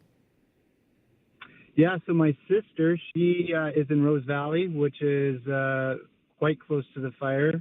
They were evacuated, and they ended up loading up their RV and heading into the other side of West Kelowna where they have a business and just setting up there for now. If they get evacuated there, I'm sure they'll just head for the mountains or the hills, wherever you can find a spot. But I had actually planned to evacuate to my parents or some friends in kind of downtown Kelowna area. This is last night before the fire jumped, and now with the fire over there, we would have to probably go a little bit further because it's only a matter of time maybe until other places are evacuated in Kelowna. So we'll see. Yeah, I was going to ask you, if you end up listening to your wife and you guys start to get going, where do you think you'll end up then? Yeah, we have a lot of people that have reached out to us, which has been fantastic, just offering a place to stay or just helping hand if we need. So we have friends that are out of town that are more on the east end of Kelowna, so a little bit further of the fire. They're out of town and they've offered their place to us, so we may take them up on that. All right, lots of community coming together. Thanks for calling in today, Matt. Take care. Yeah, take care. Bye-bye. Next, I'm heading over to our CBC host, Alia Ramadan. So, Alia, you've been a long-time Okanagan resident, and you haven't seen anything quite like this. How are things going? Hi, Leanne. No, I haven't. I grew up most of my life in Kelowna. It just so happened that I wasn't in Kelowna in 2003. And I'm actually just driving home. We were camping, my family and I, with my 3 kids in the Shuswap. And I have decided to come home because I know that we need a lot of support there, and I'm checking in on my own home. I can tell you that I'm pulled over safely on the highway here, just on Highway 97 between Lake Country and Kelowna, and it is bumper-to-bumper traffic. People heading out of Kelowna, heading north, heading to Vernon, and it looks like there's an accident up ahead, but there isn't. I just drove through there, and it is bumper-to-bumper traffic all the way through. Wow, yeah, we heard that from Matt as well. Last night he talked about just thousands of people all congregating on that bridge trying to get through. Any sense of how people were feeling as they were backed up on the roads like that? Well, like I say, I'm just coming in from the Vernon area, from the Shuswap. I was traveling from Salmon Arms, so traffic was moving well from Vernon, but then as I got into Vernon and heading further south towards Kelowna, traffic started to get really, really heavy. I see campers, I see regular vehicles, I see big trucks. It just looks like people are trying to get out of kind of the Kelowna and the central Okanagan and get out. All right. Thank you so much for that, Alia. We've got to get to a quick news break. I hope you get out of there safely wherever you're headed next. Thanks for giving us a shout. Thanks, Leanne. All right. We have to take a quick news break now, and Stephanie Mercier is here. This is CBC News from Vancouver. Good afternoon, I'm Stephanie Mercier. We go first to the quick-moving McDougall Creek wildfire in West Kelowna. It was a devastating night last night, probably one of the toughest of my career. That's Jason Broland, the fire chief of West Kelowna. He says there were a significant number of structures lost overnight. Broland says crews are still busy fighting the fire and are not able to provide numbers on structures lost at this time. He says crews were able to protect critical infrastructure in neighborhoods, including a brand new water treatment plant, which is still standing. And UBC Okanagan has sent an alert just a few minutes ago stating a fire is burning near the campus. Anyone near UBC Okanagan campus, anyone on campus is asked to evacuate. You can check their website at ok.ubc.ca for the latest information. And thousands of other people have also been ordered to leave in Kelowna and West Kelowna due to the McDougall Creek wildfire. It even sparked more fires across Okanagan Lake, prompting evacuations in Kelowna proper. A state of emergency has been issued for those regions. Nicole Bonnet is a fire information officer with the BC Wildfire Service. Overnight recoveries for fire activity on the McDougall Creek fire were poor, and fire activity stayed aggressive throughout the night. We're expecting to see those same conditions today. Winds will be up. Fire activity will be quite aggressive. And so we're just asking those in the area, if you're asked to leave, please take that warning and leave. The fire chief says some emergency personnel became trapped overnight trying to rescue people who chose not to leave. Everyone was rescued. Meanwhile, the airspace around the Kelowna airport has been closed and flights are cancelled to allow for unimpeded firefighting efforts. Shane Deardahl, acting CEO for the airport. All commercial flights are not coming in or out at this point in time, and that's to provide the aerial firefighters with the ability to utilize the airspace to fight the fires right now. She says the airport is doing what it can to support passengers at this time, including working to provide bus services. In the north, the deadline to leave Yellowknife has come and gone, but officials say the roads will stay open and flights will still leave. As a wildfire threatens the capital of the Northwest Territories, the federal government is vowing it will get everyone out safely. Rafi Boudjikanian has more. One of the things that we've undertaken to do is that no one will be left behind. And that, Defense Minister Bill Blair says, can take many forms. If for whatever reason a person is unable to evacuate either by road or by commercial flight, we'll make sure that we accommodate them. A Canadian Armed Forces flight took 79 people from a nursing home in Yellowknife to Edmonton yesterday evening. There are some 120 members of the military on the ground there. Transport Minister Pablo Rodriguez says the government is also working on more flights. We've asked support from all the commercial airlines that are operating there. So Air Canada added more flights, WestJet, Canadian North. The government says it's also mulling over future plans that may include it directly purchasing water bombers and a national firefighting force. Rafi Boudjikanian, CBC News, Ottawa. Canada is urging Meta to lift its ban on news from its platforms to allow emergency information about the wildfires to be shared. Transport Minister Pablo Rodriguez, who until recently was the Heritage Minister, says the ban is unacceptable. We've seen what happened in Australia. I told them this could happen here. They said that it would be different. It's not different. So I'm asking them to go back on their decision and allow people to have access to news and information in Canada.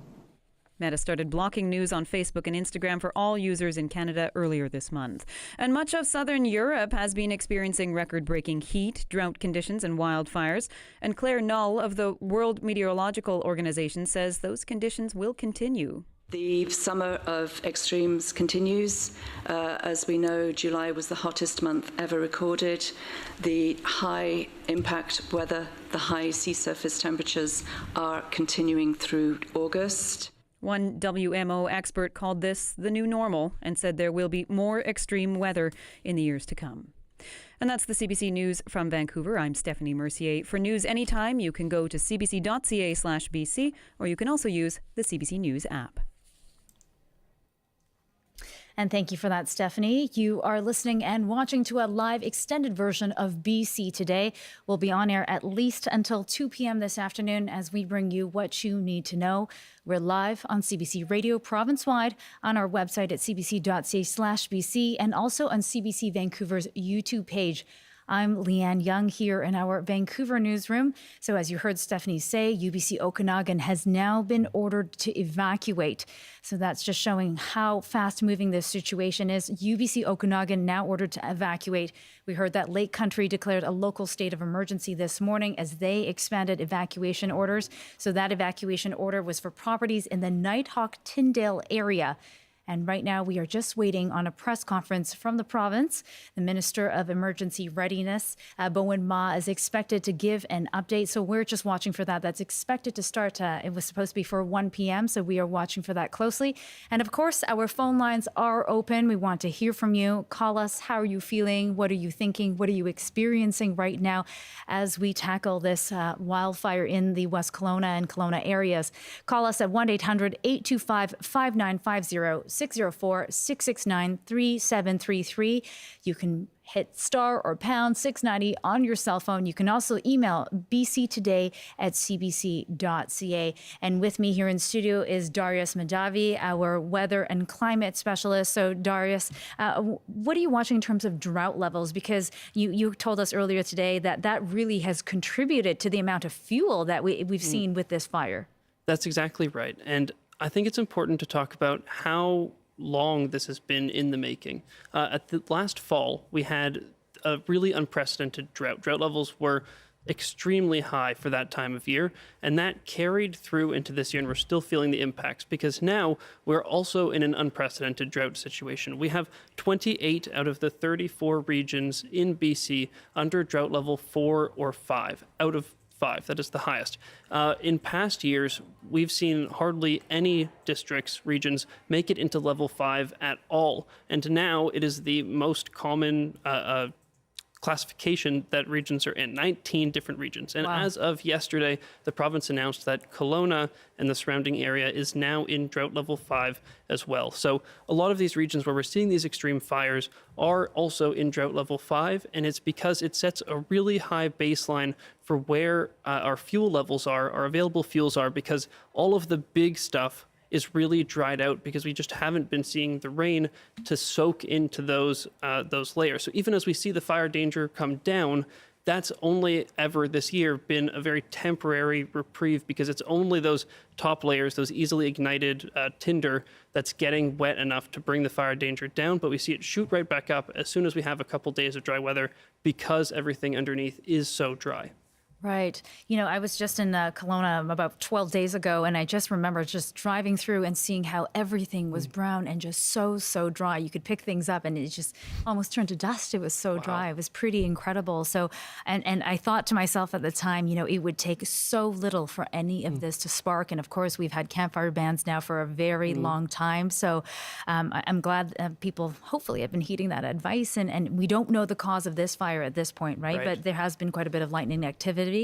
There has been over the last couple weeks, and it's important to remember, last week we had rain over much of the southern interior, and with it, in some places, came lightning strikes. And you would think that the rain would suppress the fire activity, but it is entirely possible that some of those lightning strikes could have been caused fires that were just smoldering under the top layers and just waiting for, I don't want to humanize the fires, but just waiting until there was a moment to really flare up and grow. And so we wouldn't have been able to detect it. So that's what makes it really difficult to attribute the causes of some of these fires. But we could have seen it start, it could have just been smoldering under the top layers of duff for quite a while before it finally flared up. Wow. Okay. All right. Thanks for that, Darius. And we're going to head back to the phone lines because we have CBC host Alia Ramadan back on the line. So we heard from Alia just before our news break. And so Alia, you were making the drive from I believe from the shoe swap area, and but you're in Kelowna. So here you've now just turned around.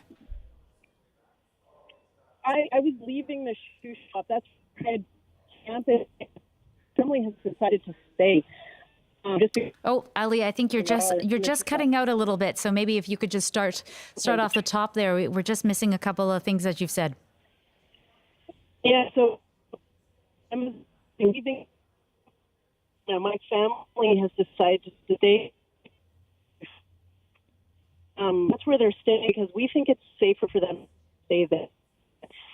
Don't live here. We're in the Glen area from the current.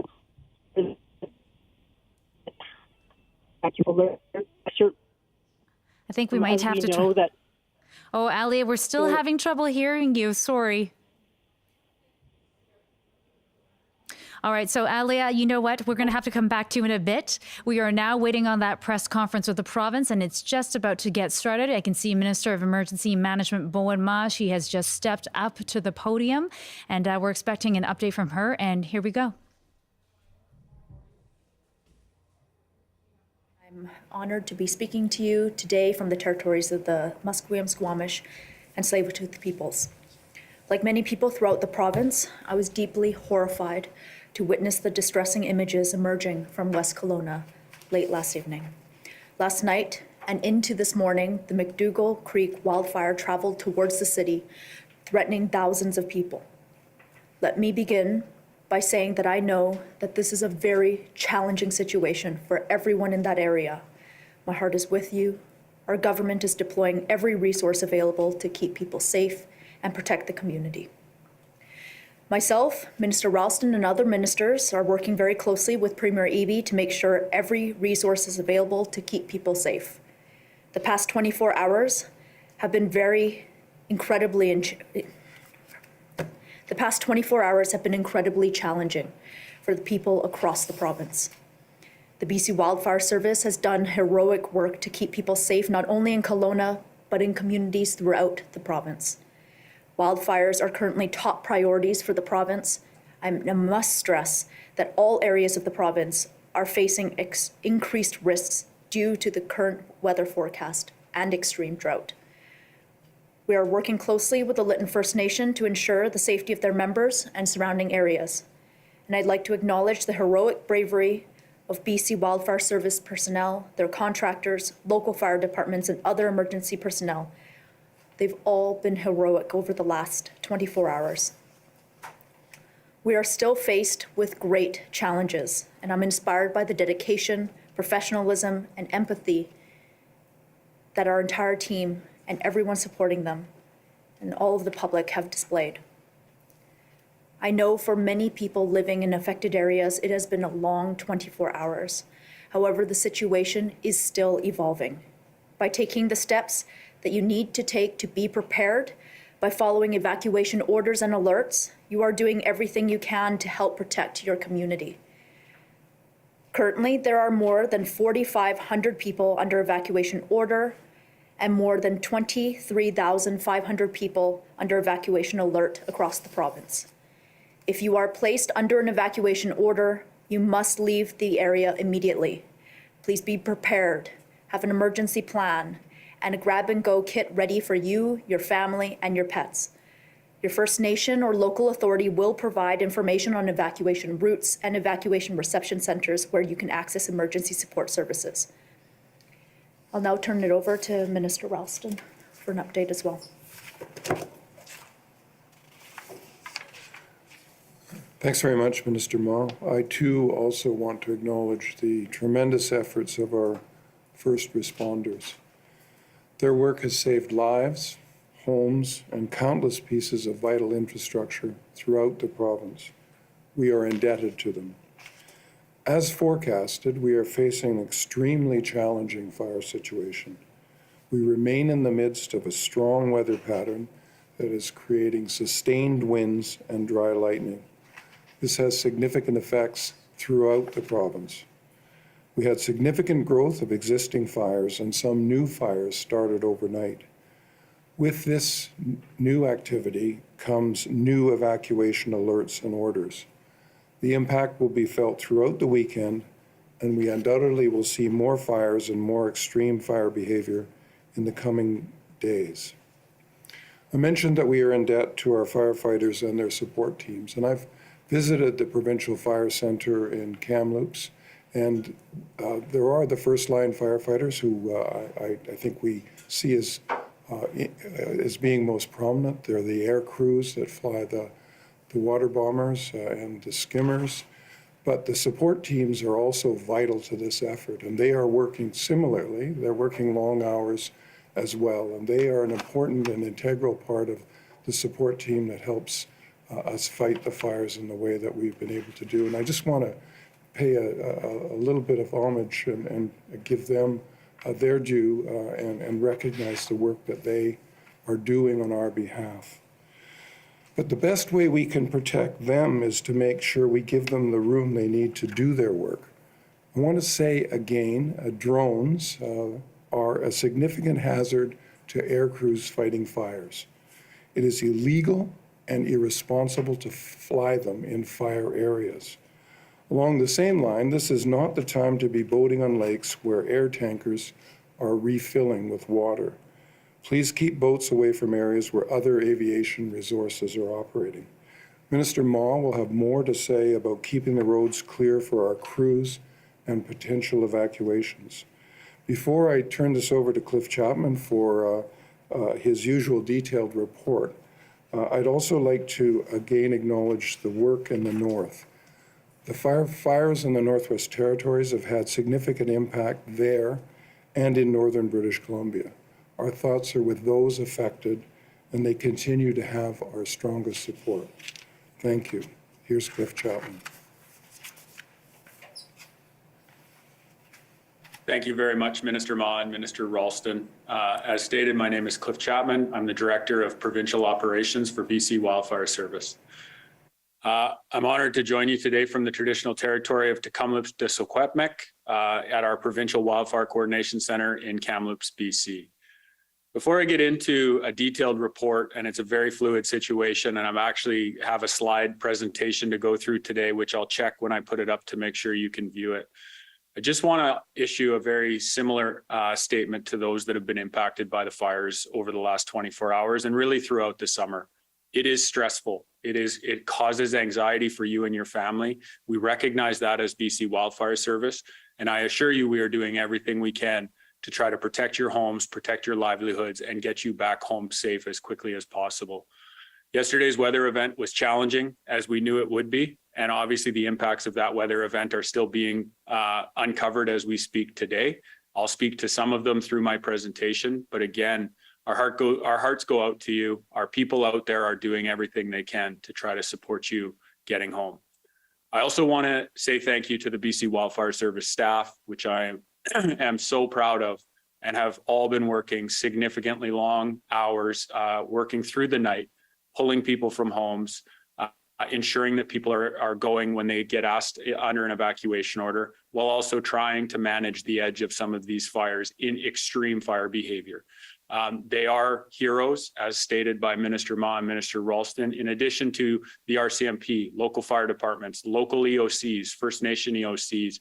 Everybody stepped up in the last 12 hours to do everything that we can as one community, the community of British Columbia, to try to do what we can in the face of this hazard. I can say from experience, I've been in BC Wildfire Service my entire career, over 20 years, and there's only a few dates that stick out for me as dates that will always be engraved in my head. Yesterday is one of those days. We knew the weather was coming. We knew it was going to have a big impact on the fires, and it did. And now we're seeing the catastrophic impact that fires can have as they interface with communities, critical infrastructure, and humans. So with that, just give me a moment and I will pull up my slide deck and give a bit of a more detailed rundown than we normally do on sort of what transpired yesterday. And then I'll turn it back to Minister Ma. So just bear with me.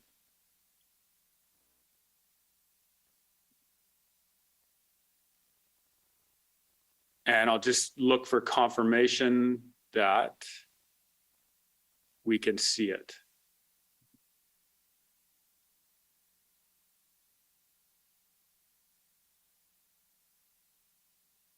It's not sharing.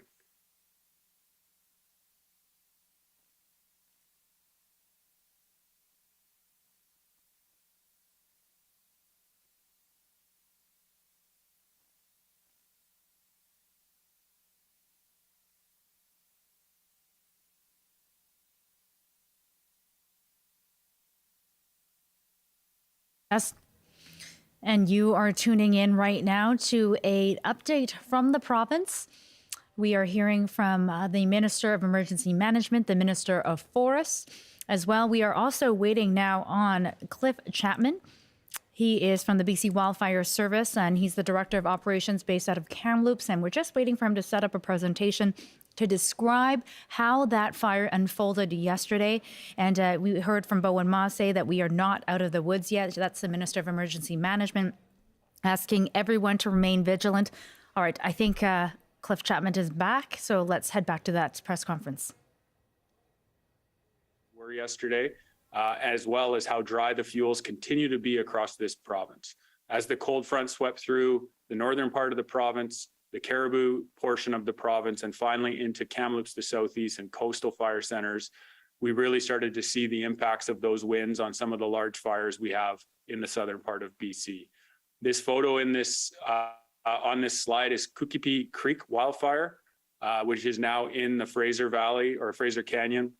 As you can see in this photo, just how high those flame lengths are from the aggressive fire behavior and fire weather that we experienced yesterday. Worth putting in perspective, those trees that you see in the foreground are probably somewhere in the neighborhood of 150 to 200 foot trees. And you can see the flames are far exceeding that height in the background photo. So significant fire behavior yesterday on many of our fires. As we walk through what happened yesterday, sort of starting in Prince George and Northwest, I'm not going to read everything. You can read the slides as we go.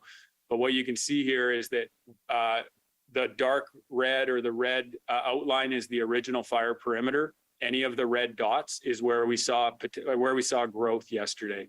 So this is a fire in the Vanderhoof complex that we've been on for the better part of the last 6 weeks. It has been very quiet, and we've had very good suppression success on this fire until yesterday, where our lines were challenged and our containment lines in some areas, in particular on the south of this fire, were lost. This fire continues to be a priority for BC, even as it sits in the Van Jam fire complex. Now, as we move further south, and it is worth noting that there was also aggressive fire behavior on the fires that were in Tweedsmuir Park. But I'm just going to move down now to the Kukipi Creek wildfire. Originally, this fire was 16 kilometers northwest of Boston Bar.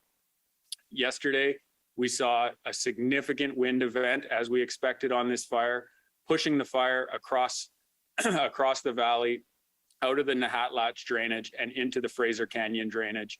It has impacted Highway 1. It has crossed Highway 1. As we know, Highway 1 has been closed. And it has also led to the expansion of evacuation alerts and orders up and down the Fraser Canyon, including the Nahatlatch area. As we move a little bit further up in that valley, we look at the Casper Creek complex. The Casper Creek complex is being run by an incident management team. We had one of our fires in that complex jump Carpenter Lake and Road 40, which is the one access egress route, main transportation corridor into Goldbridge, and which is now under evacuation order. Including in this complex of 3 fires, we also see significant growth on the Stein fire in the Stein Valley Park, as well as the Gun Lake area fire saw growth. We continue to see structure protection and structure protection personnel and apparatus deployed on these fires at large to do our best to protect the homes and cottages that are on these lakes. Crater Creek, which is in the Ashnola area in the far south of the province.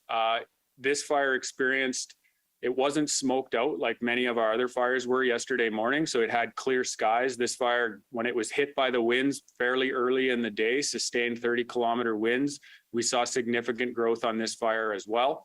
And we continue to assess and work with the local First Nation and local governments in that area to assess the best strategy for this fire moving forward, knowing that it is going to start to bump into fires of past seasons, but ensuring that we can protect the community and the infrastructure in the area. As we move a little bit more into the central BC, right here we're looking at the Adams Lake complex, and these are the 2 Adams Lake fires. You can see we did see some growth on the west side of Adams Lake as the fire started to sort of try to push down the slope there. Not significant growth on the west, but on the east side of the Adams Lake fire, we see a lot of red dots on that side. I will tell you that we had a planned ignition off of the power line on that fire yesterday to try to secure the line and ultimately protect the North Shuswap. That ignition has been largely successful to this point. We have had a couple of spot fires jump over our containment line, but we have crews and aircraft on those. And it will be our continued effort throughout the day to try to hold and secure that line where we did the planned ignition in the interest of protecting North Shuswap and beyond. The Rossmore Lake fire just outside of Kamloops did not see as significant growth as our other fires. We did lose a containment line on the south end of that fire, and it is into some more heavier timbered fuels, but we are having some success with our suppression efforts on that fire late into last night and again this morning. So at this point in time, the Rossmore Lake fire did not see significant growth towards critical infrastructure, homes, and property. The Southeast Fire Center also experienced the winds. Fortunately, we didn't see the dry lightning show up until very late last night. And even then, it looks like it may have come with a little bit of rain, which is very welcome. One fire there's multiple fires in the Southeast Fire Center. The picture you see is Horse Thief Creek, which did see some growth in the northeast corner yesterday. And it is challenging and will continue to challenge our guards for the next 24 hours. Smoke is very visible in and around Panorama. As of 5 p.m. yesterday, most of the growth on the fire was to the west in the low drainage, and crews are working in the Panorama area to clear brush and do everything we can to protect that resort.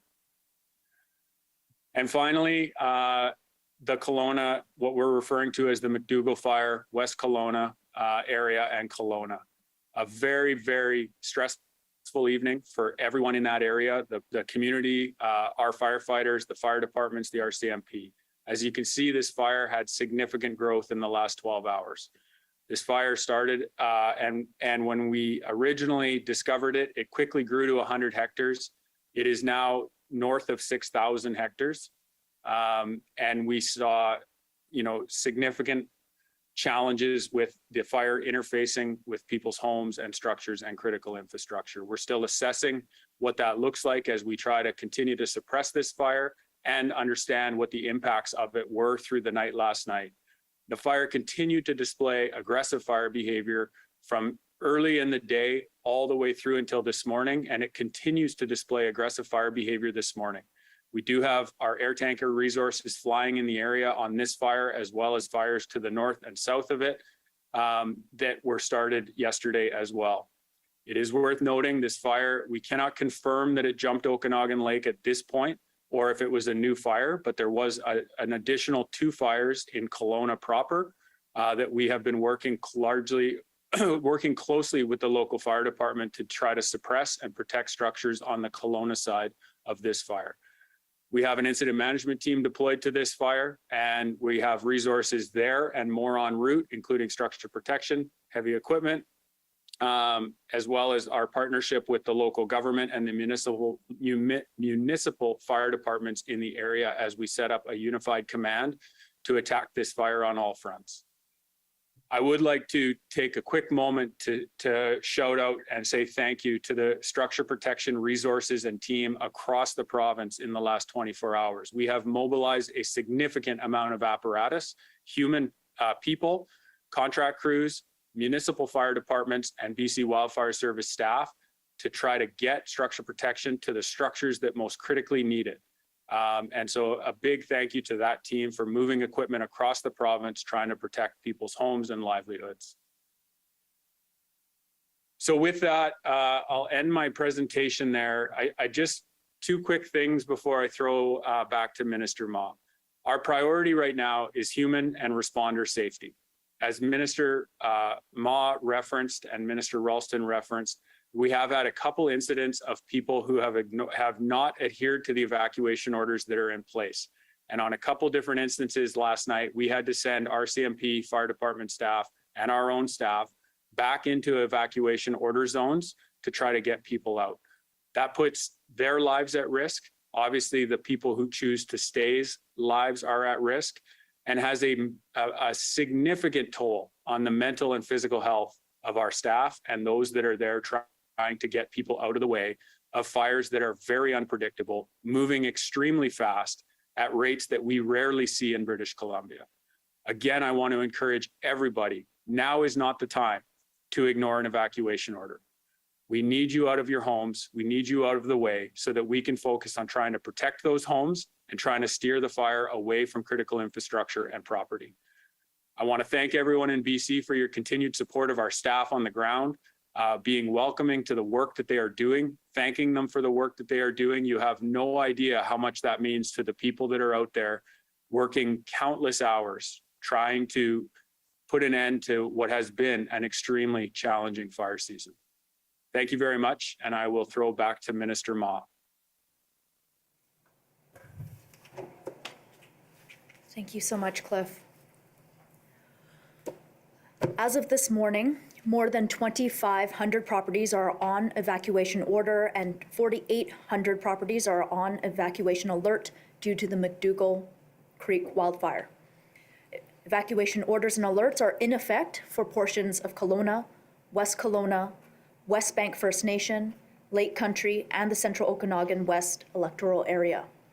Last night, emergency personnel executed a tactical evacuation and went door to door in areas threatened by the McDougall Creek wildfire to ensure the safety of people in the affected areas.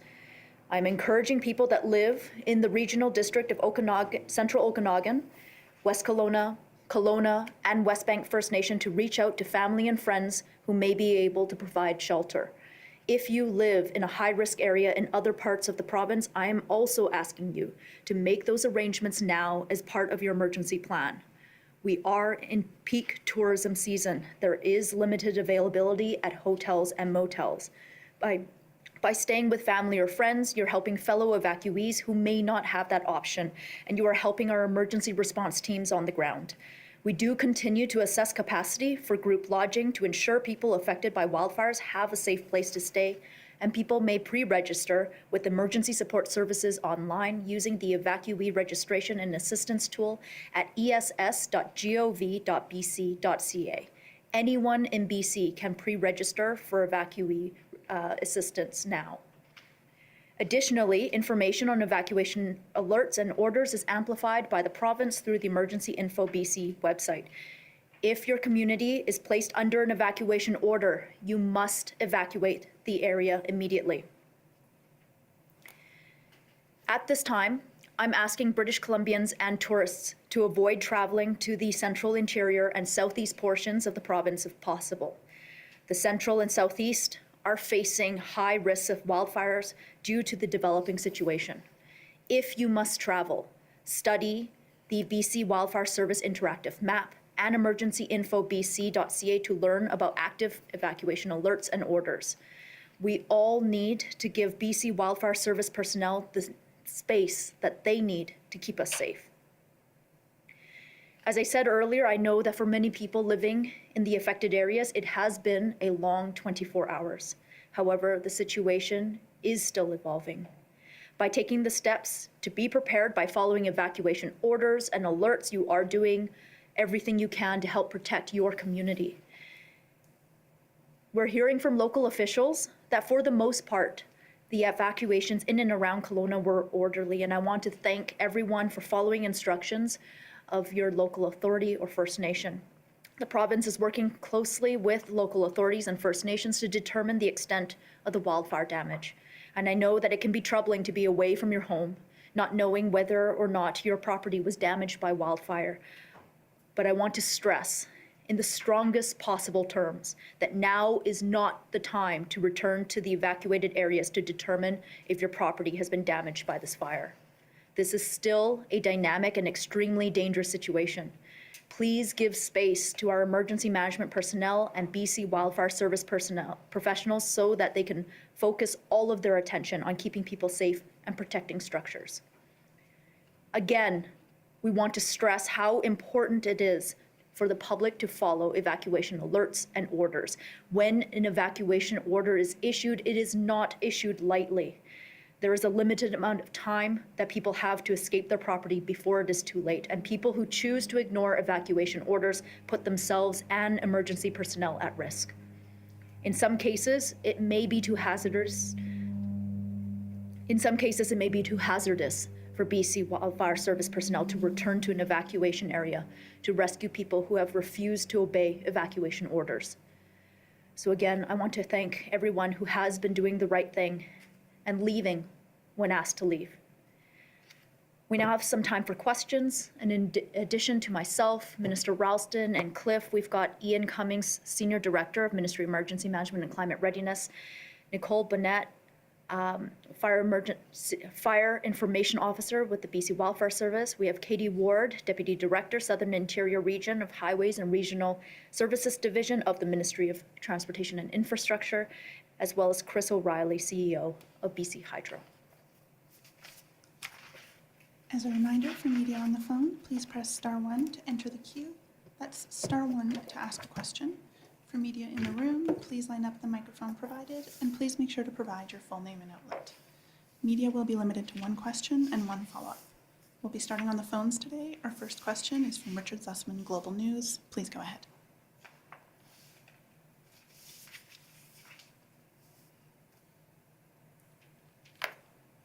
Richard, are you there?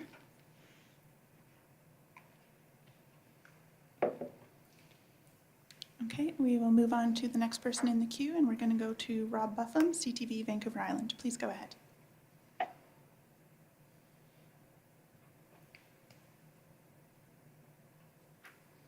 Might be an issue on our end. It's not on our end. Oh, no. All right, yeah. Now we're moving on to Gordon Hoekstra, Vancouver Sun. Please go ahead, Gordon.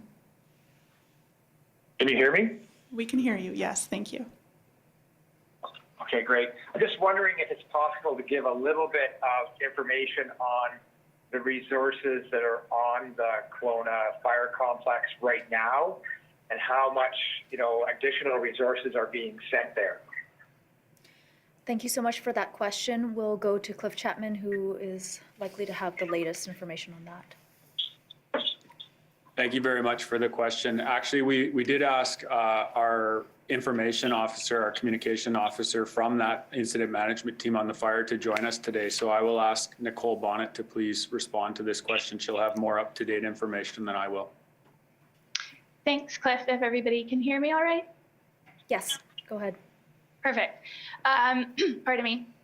So overnight, last night, there was upwards of 80 structure protection personnel, BC Wildfire Service and RCMP that worked all throughout the night, largely on the evacuation side of things, as well as following the fire front and trying to extinguish the fire as it came down towards homes, so for structure protection and structure defense. Today, we've got additional BCWS resources out there. More structure protection resources will be rolling in throughout the day, as well as aircraft. So there's a number of helicopters assigned to the incident. I think we're looking at 7 by sort of mid-afternoon here. And there have been some air tankers assigned to the incident as well. Some challenges as far as wind go with the skimmer group. So we'll be looking at the larger retardant planes for now. But the numbers are really hard to pin down just because it's so dynamic and there's a lot of resources that are still coming in. And then on top of that, like Cliff touched on earlier, we do have myself and a partial incident management team that's here right now, and an additional half of that team will be rolling in this afternoon. So resources are still ramping up and being assigned as needed.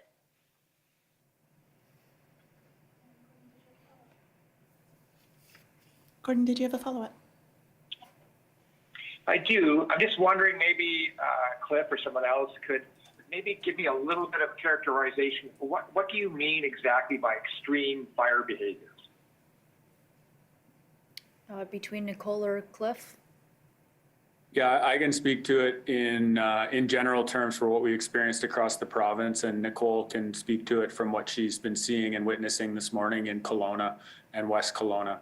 I think that maybe the easiest way to describe this is that there were real concerns yesterday from people in Vancouver that there was a volcanic eruption in BC across the mountain range. And that was our fire in the Fraser Canyon that I spoke to, sitting with a large pyrocumulus smoke column punching through the atmosphere. And so when we say extreme, it is fast moving fire. We're seeing runs. We saw runs yesterday in the neighborhood of 10 to 12 kilometers with the winds. We're expecting similar, if not stronger winds today, although it is a little bit lighter in temperature. As I showed in the presentation with that first picture, the flame heights on our fires are in excess of 400 to 500 feet. There is very little that response tactics can do with these winds and that type of fire behavior.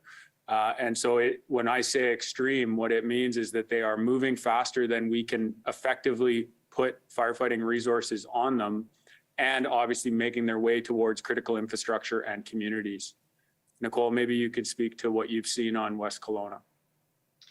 Yeah, so from yesterday morning, I believe it was, the fire was burning rank 4, rank 5 by mid-morning, which is normally the time of day where we would see some reduced fire behavior. Typically, peak burning activity is in the afternoon when you reach the hottest, driest part of the day. But with the weather patterns we're seeing in the drought conditions that are out on the ground, we're not getting those recoveries or that reprieve, especially overnight. So last night, the fire remained quite active. Structure protection did a really great job working in and around the communities and critical infrastructure.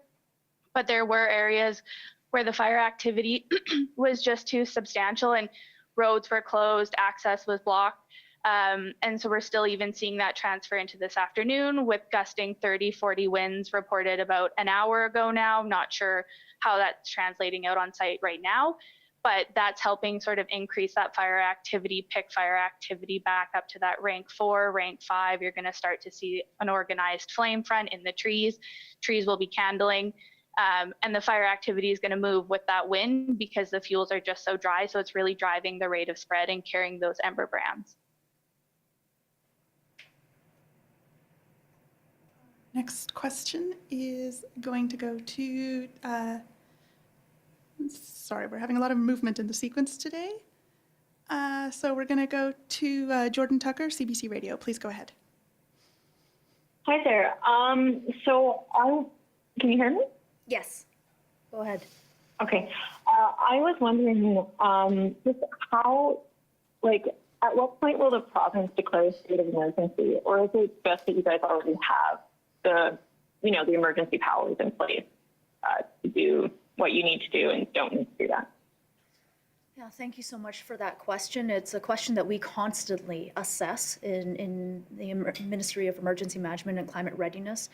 Local states of emergency are in place in many places right across the province. This is what allows local governments to access the tools they need to issue alerts and orders, deploy resources as they need.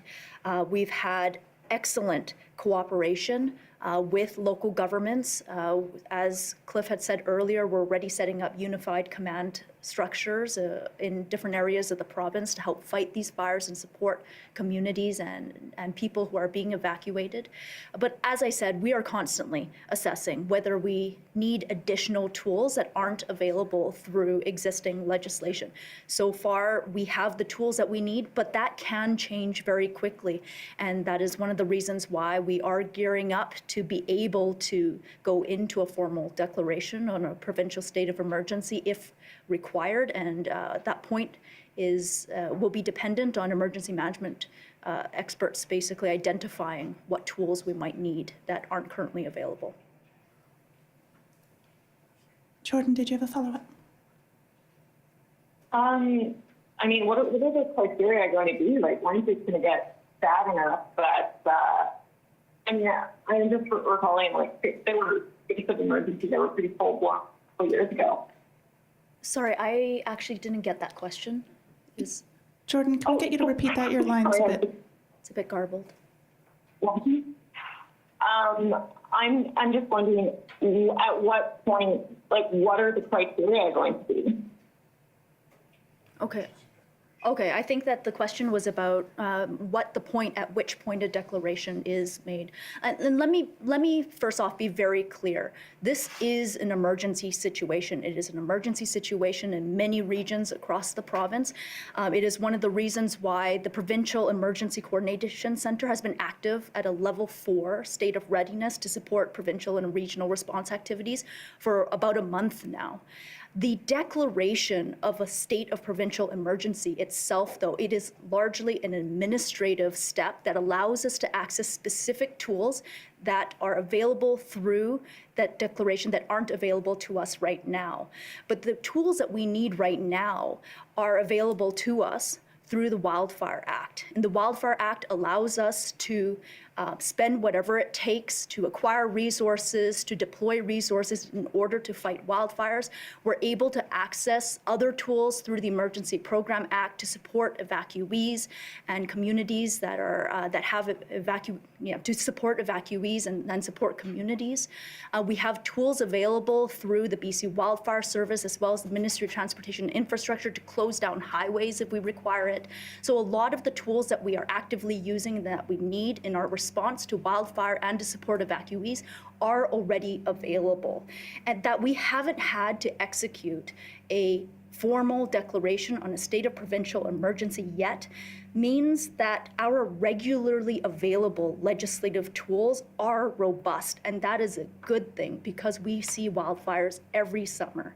But if we get to the place where we need to access tools that are not available there, and that might be, for instance, formal travel restrictions beyond what BC Wildfire Service and the Ministry of Transportation and Infrastructure can implement legally on their own. That is an example of where we might have to go to a state of provincial emergency. Our next question is for Dirk Meisner, Canadian Press. Please go ahead.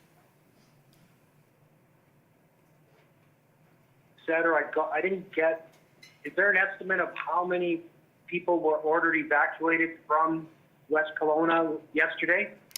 I did provide a number earlier, but it is a rapidly evolving situation. So I'm going to check in with Ian Cunnings. I think you're on the line. Do you have the latest numbers on that? Yes, Minister, not specific to Kelowna, but estimated population under order provincially as a result of wildfire right now is just under 4,500 individuals. Thanks, Minister. Dirk, did you have a follow-up? Yeah, okay, thank you. I wanted to ask Cliff Chapman again if he could explain or relate how quickly this West Kelowna fire went from, I think it was 600 hectares to now 7,000 or more. Okay, I think we'll go to Nicole for Kelowna specific questions there. Go ahead, Nicole. I seem to have lost my video, so apologies for that. I don't know how to get it back. But the winds yesterday that we saw in West Kelowna, they just really drove the fire activity and fire growth itself. Winds can really influence how the fire behaves with local topography. And so that played a big factor in combination with the existing drought conditions. The initial spread rates and just spread rate growth of the fire itself, they're so dry that the fire is moving quite rapidly. And when it picks up into that rank 3, 4, 5 fire behavior, and you start to see those organized flame fronts, it starts creating its own weather and pulling in on itself and growing that way as well. So just really the weather conditions and the pre-existing drought conditions have played a really big factor in how this fire has grown. Our next question today is for Tyler Olson, Fraser Valley Current. Please go ahead. Yeah, thanks. You have a highly representative there. The Tukipi Creek fire seems to have overrun the area where work is being done to repair landslide damage on Jackass Mountain. Do you have any information on how the situation with traffic backups and traffic through there was resolved? Thank you so much for that question. We do have someone from the Ministry of Transportation and Infrastructure who may be able to provide some information about how that wildfire is impacting that work. Katie? We were able to close the highway last night with minimal the crews were safe on our construction site. We're able to direct traffic to evacuate the area. At this point, we have no news. Sorry, Katie. Katie, you're quite garbled. Maybe for the sake of answering the question, if you turn off your video feed, we might at least get some good audio out of you. Let's try that. Perfect. Is that better? Try turning off your incoming video feed as well. See if you can get as much bandwidth to your audio as possible. We might have to move on. If not, Katie, do you want to try one more time? Okay, how about now? It is a bit better. Let's give it a shot. And if that doesn't work, maybe we'll get you to call in and we'll answer Tyler's question a little bit later when you're back on. Let's give it a shot. Okay. The crews on the construction site remain safe. We were able to clear traffic from the area with our closure points last night. And it remains an active situation in there. So we are working closely with the local authorities and BC Wildfire Service to assess the highway. Okay, thank you so much for that. Tyler, it is a very dynamic and evolving situation that is actively underway. We may not know the full extent of the impacts until later on. And so hopefully you heard Katie's response there, but I know that it's also important that we'll continue to provide updates as they become available in the future. Tyler, did you have a follow-up? Yeah, thanks. And to one of your wildfire representatives, you mentioned the fire near Gun Lake, the Dawson Creek fire.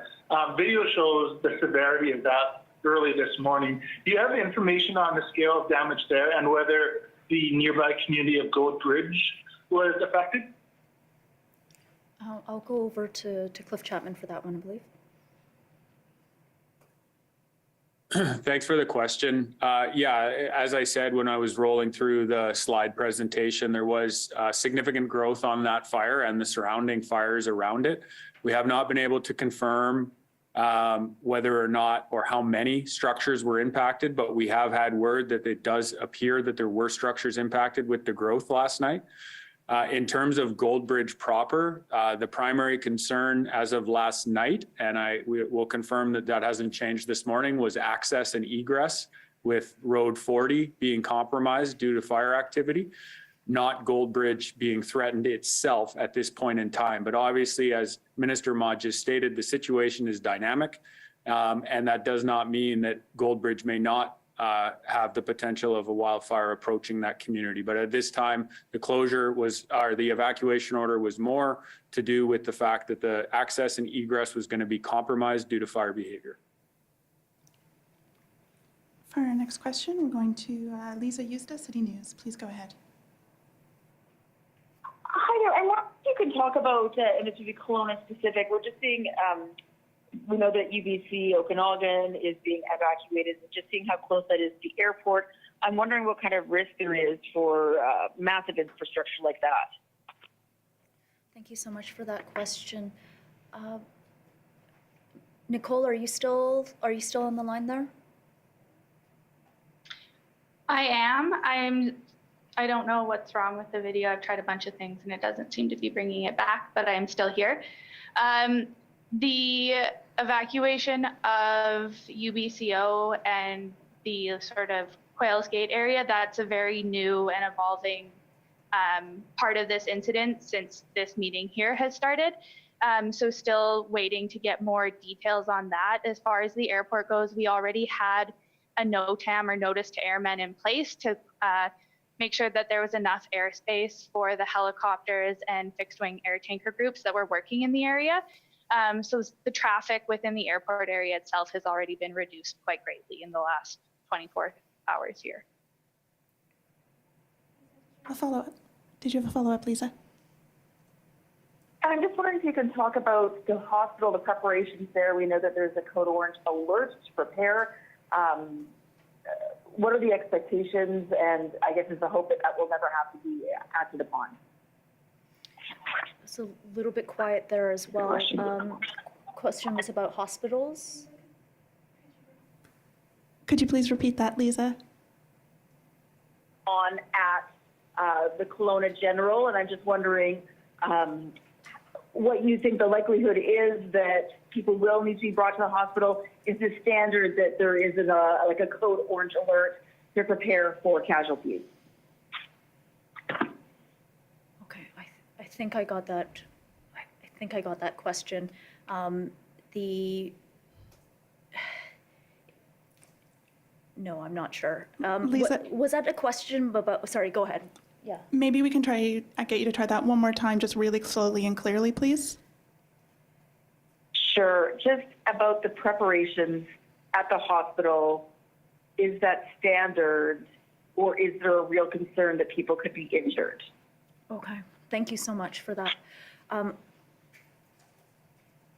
I understand that the health authority has confirmed that it is at a code orange alert at this time, preparing for code orange in cases it's referred to. But I think I'm going to pass it over to Ian, who probably is able to speak to this a little bit more articulately than I'm able to. Yes, the information that we have at this time from Kamloops General is it's preparatory at this time. Should code orange be needed, meaning more casualties coming into the hospital than can be expected.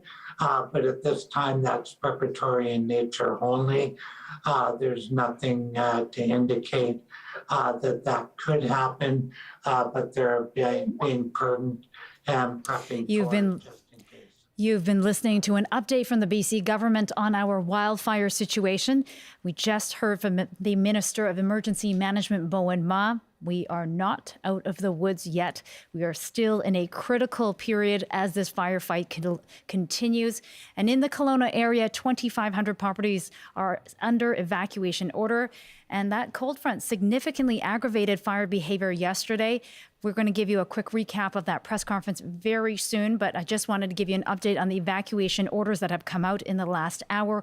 Everyone at UBC Okanagan is being ordered to evacuate all properties on Bartley Road, north of Shannon Lake Road and Rose Valley. This is a result of the McDougall Road fire, and that's the fire on the west side of Kelowna.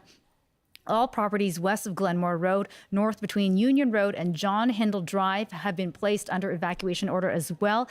Quail Ridge, and this is as crews respond to the fires in the Clifton-McKinley area. So this is on the Kelowna side, not on the West Kelowna side of things, where those new spot fires have started. All right, Yasmin Gandam is in studio with me, and she's been watching this press conference very closely. So Yasmin, what were some of the highlights that you heard?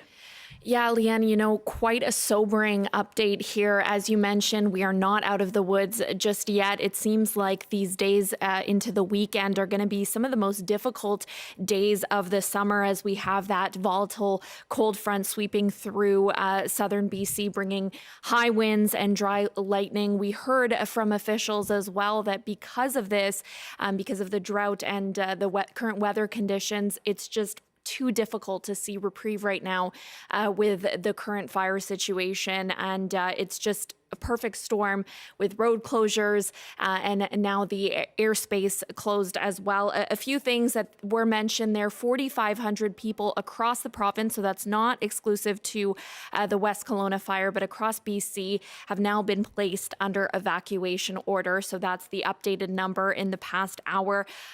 Right now, the situation, as we know, it's continuing to evolve and we might be placed under a provincial state of emergency, depending on whether or not we need those resources necessary. For example, if we need to put, travel restrictions in place, as Minister Ma mentioned. But, again, we're constantly waiting and seeing as updates unfold. Right. And she did say that at this point, though, they don't anticipate they may need to use that provincial state of emergency, that we have enough resources. And she did, interestingly, encourage people, discourage people from traveling into the southern interior right now. So if you do have travel plans, that was something that she was discouraging. And what else did you hear on the fire front? Yeah, and in terms of discouraging behavior, again, telling people to avoid any use of drones that's illegal in the area around the fire. Also, not the time to be boating on lakes. That can really interfere with aviation services that are operating. But, one really positive thing that's come out of this press conference and what we've been seeing over the past 24 hours is just the efforts from emergency responders and the community coming together in BC. Yes, so many stories of community resilience. Thank you so much for that, Yasmin Gandam. All right, we have been on air since 10 o'clock this morning. I'm going to throw to a news break, and Jason D'Souza will be taking over. Thank you so much for tuning in.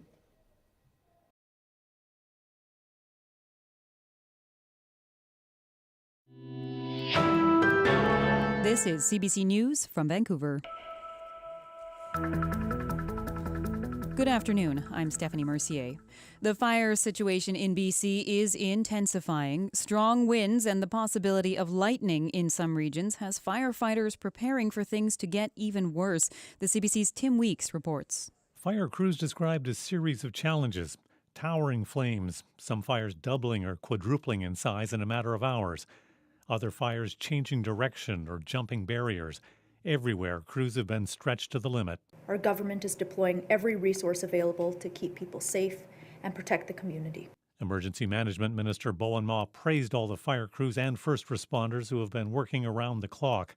And she warned of the dangers of the fast-moving fires and asked residents in the fire zones to be prepared to leave and to go when asked. By following evacuation orders and alerts, you are doing everything you can to help protect your community.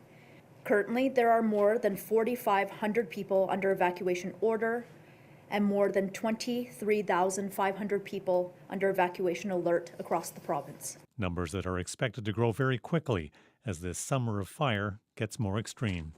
Tim Weeks, CBC News, Vancouver.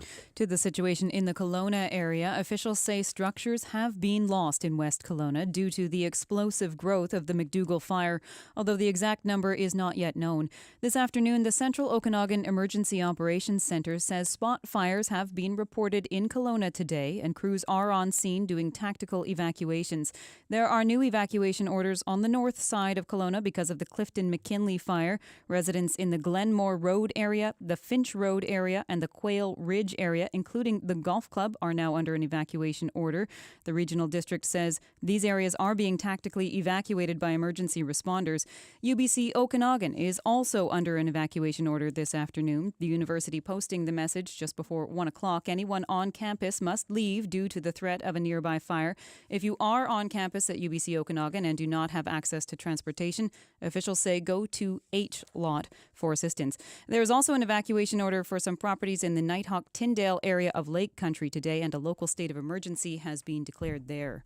As for the structures lost, officials say the affected areas are Traders Cove and Bear Creek Road. West Kelowna Fire Chief Jason Brolin says crews did manage to save critical infrastructure, including a brand new water treatment plant. Brolin also says some emergency personnel were put at risk because of members of the public who chose not to leave. We had people trapped. That's the fire chief's worst nightmare. Those emergency responders were trapped because they were rescuing members of the public who had chosen not to leave. Brolin says evacuation alerts and orders are not put in place lightly. He urges everyone to follow the directives. There have been no reports of loss of life at this time. Meanwhile, the airspace around the Kelowna airport has been closed and flights are cancelled to allow for unimpeded firefighting efforts. That means there are no commercial flights coming in or going out. Now to the situation in the north. The deadline for the evacuation of Yellowknife has come and gone, but there are still people trying to get out. Officials in the Northwest Territories ordered almost the entire population of 20,000 to evacuate ahead of encroaching wildfires. Emma Harvey is in line for one of 20 evacuation flights expected to take off today. Scary. I keep crying. I don't even know how long we're going to be away. Rebecca Alty is the mayor of Yellowknife. She's urging those who have the option to leave by car to do it now because the fire could reach the city this weekend. The territorial government's working on air water drops to fight the fire retardant lines, but the smoke is going to get really heavy in the next 2 days. So we're really encouraging, please leave now. Alty says even though the deadline has passed, flights will continue to leave until everyone is out. At least 6,500 people have already left the territory. And that's the CBC News from Vancouver. For news anytime, you can go to our website. Now over to Jason D'Souza with a province-wide radio special on the wildfire situation.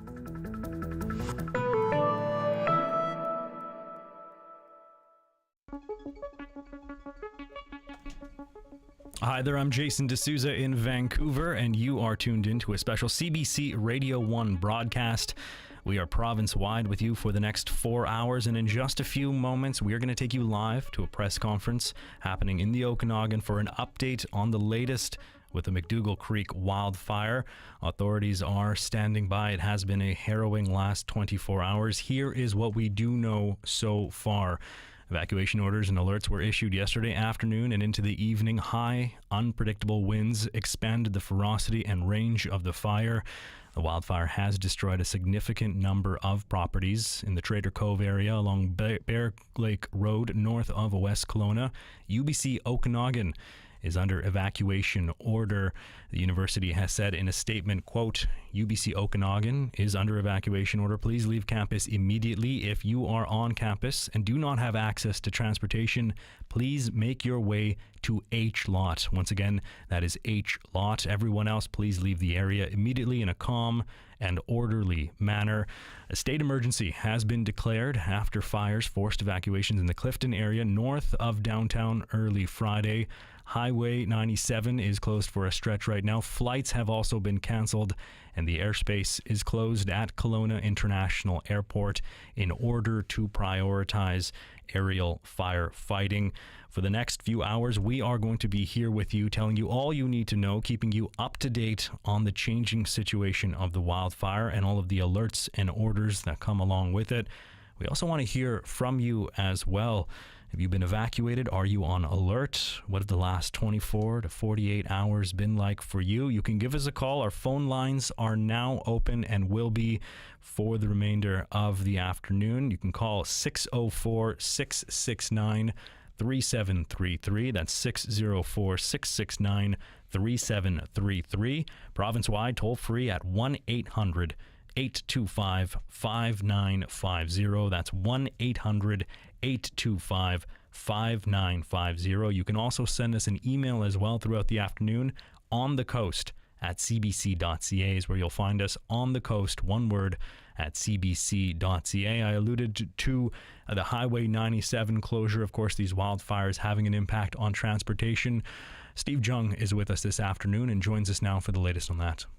Jason, as you mentioned, an over 60-kilometer stretch of Highway 97 from south of Coldstream to Peachland has been closed due to the out-of-control McDougall Creek wildfire. We're seeing heavy delays northbound as people try to leave Kelowna. As you mentioned, UBC Okanagan is also evacuating, and a travel advisory for both directions of the highway has been issued. Be prepared for short-notice closures, and if you don't need to be there, please don't be there. Avoid that route at all costs. Highway 1 remains closed between Hope and Lytton due to the wildfire in that area, and it doesn't look like there's not going to be any travel on that route at least for a few more days, so long as that fire remains a factor. We'll keep an eye on the roads all through the afternoon, Jason. All right, Steve, thank you very much. And once again, we do want to hear from you. We're going to be with you for the next 4 hours at least. You can give us a call anytime at 604-669-3733. Once again, 604-669-3733, or toll free province-wide at 1-800-825-5950, 1-800-825-5950.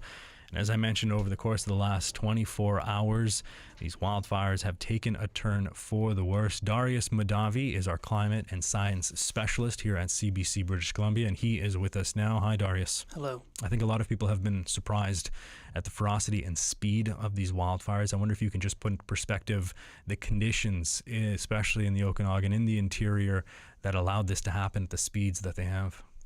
Well, we have to think about sort of the long-term picture. We're in this drought that's been just getting worse and worse since last fall. We had an unprecedented drought then. It's carried into now. We have a record number of regions in drought level 5. That's just setting a really high baseline for where the fire danger could be. So all the big fuels, the stuff that keeps the fire going. Darius, I know you're going to be with us throughout the half hour. We are going to take our listeners now live to a press conference for the latest on the McDougall Creek wildfire. So when those conditions are being exhibited, that's when we'll utilize parallel or indirect attack methods and take that fire suppression farther away from the head of the fire. Okay, Shaylee Stearns from BC Wildfire Service, thank you very much. I don't see any questions from the media, so if there are no questions, we'll wrap it up with the BC Wildfire portion of this update. And I know that you have a lot going on right now with multiple fires burning around the province and a lot to get to. So I don't see any questions from the media. I think we'll leave it there. And we got one coming from Penticton Western News. And then after that, after we finish up our Q&A, we'll have an update on the latest numbers, evacuation orders and alerts for the Regional District of Okanagan-Similkameen. Go ahead, Logan Lockhart.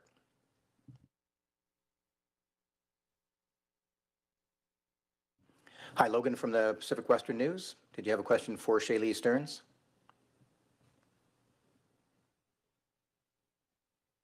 I see in the chat, can the RDOS pinpoint the cause of the fire?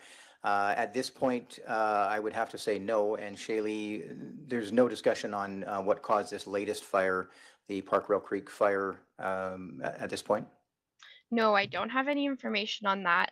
We will deploy fire origin and cause to a number of our starts if we can initially confirm a natural cause to it. That doesn't diminish the possibility that it is a natural cause. It's something that is under investigation, I think, with this fire and with both of the ones actually probably that I've spoken to today. Okay, thank you very much. Final thoughts from the media if there's any other questions. I know Director Tim Roberts is with Electoral Area G, which is the rural area around the village of Karamias, and he wanted to ask a quick question as well. Go ahead, Director Roberts. Thank you. Shaylee, again, thank you for all that you're doing. My questions, and I know that you provide local government with your recommendations around alerts and evacuations. With that last conversation that you stated about rank 5 and 6 and the spotting, the crowning that's happening, we have a lot of concerns in regards to the small hamlet of Headley. The Upper Smilkameen Indian Band has its land under alert, which then surrounds the town of Headley. We have Loomerville that's in Headley, and then we have a small community that has a lot of people that are quite vulnerable. I'm getting questions from the Headley Improvement District, the local fire brigade that only has a few people, and concerned citizens about their neighbors who, I'm constantly preaching to people on social media and et cetera about being prepared at all times. This is the fire season, no matter what, you should have your grab to go, et cetera, and be ready and have a plan.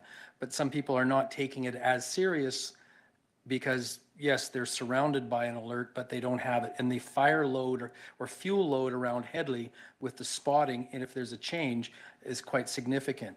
Is there a possibility, or do you look at things like that where you have a community that with this rank fire in and of itself, and because there is no escape out of the area other than the highway in front of it, would that not fit into like an alert? Thank you.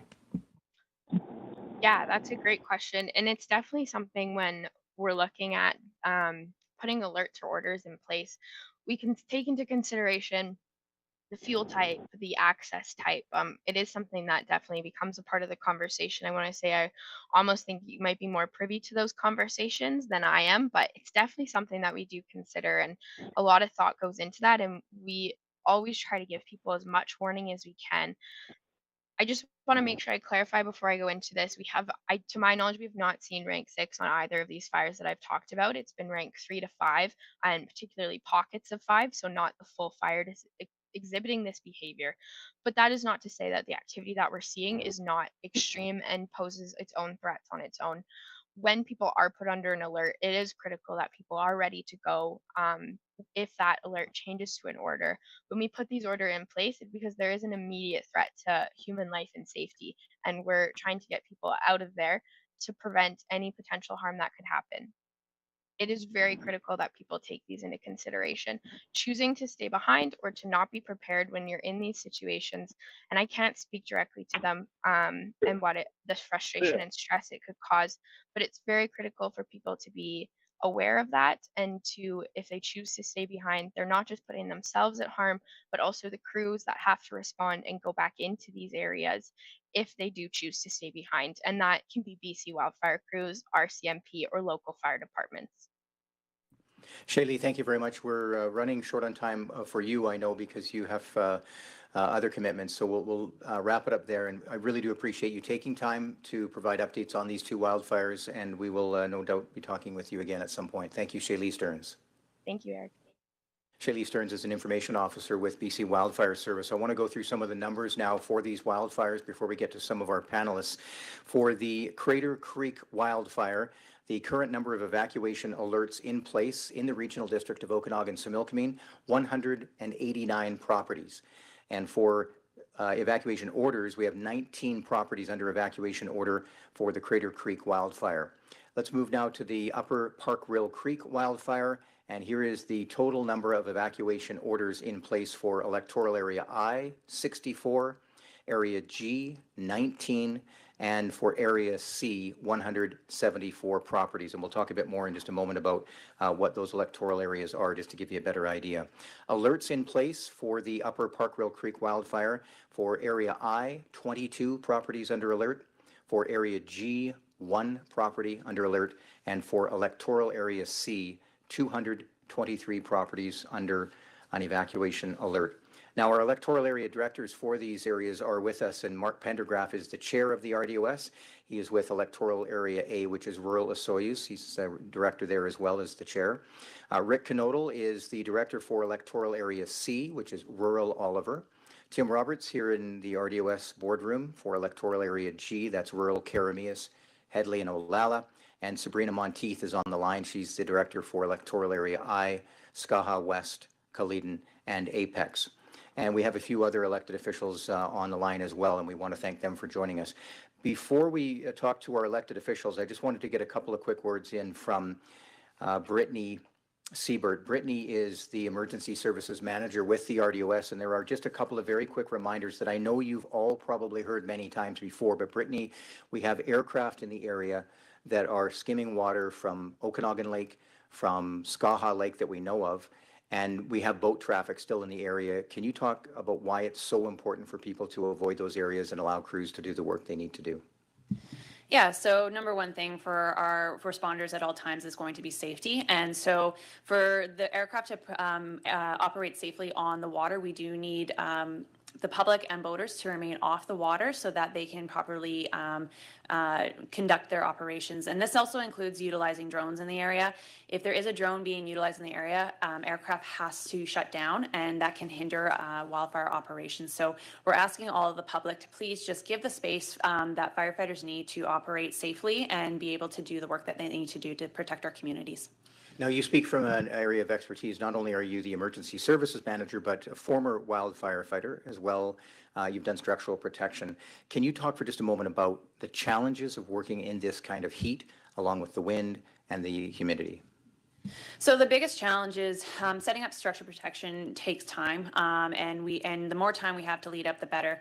As well as right now, just with a big challenging season that we're seeing, resources are stretched thin, and so trying to find the resources to be able to set up structure protection can often be difficult to procure at this time. With that, seeing the fire behavior we're seeing, especially with the wind, the hot and dry conditions, we're just seeing these fires move at such an alarming pace that we cannot keep up at times. So crews are working very diligently to try and get ahead of that fire and to put structure protection up in place. Where we could actually ask residents to help in this endeavor is to start doing some of the last minute fire smart work around their home. So moving the combustibles away from their home, doing some vegetation work around their home, making sure their windows and doors are closed when they leave, getting rid of that doormat that could ignite from an ember. Those things are going to go a long way in helping to protect your home, and also is going to reduce the workload needed for firefighters to do to set up structure protection on your home. Okay, let's go to some of our elected officials now. Sabrina Monteith is the Electoral Area Director for Area I, and some unpleasant activity this morning that you awoke to with this Park Rail Creek fire. Started sometime early this morning that it was noticed. Can you talk for a moment about what your day's been like? So my morning started this morning with some residents contacting me, just concerned about fire that they were seeing. Neighbors were working together to try to establish what was going on and then work together as a team.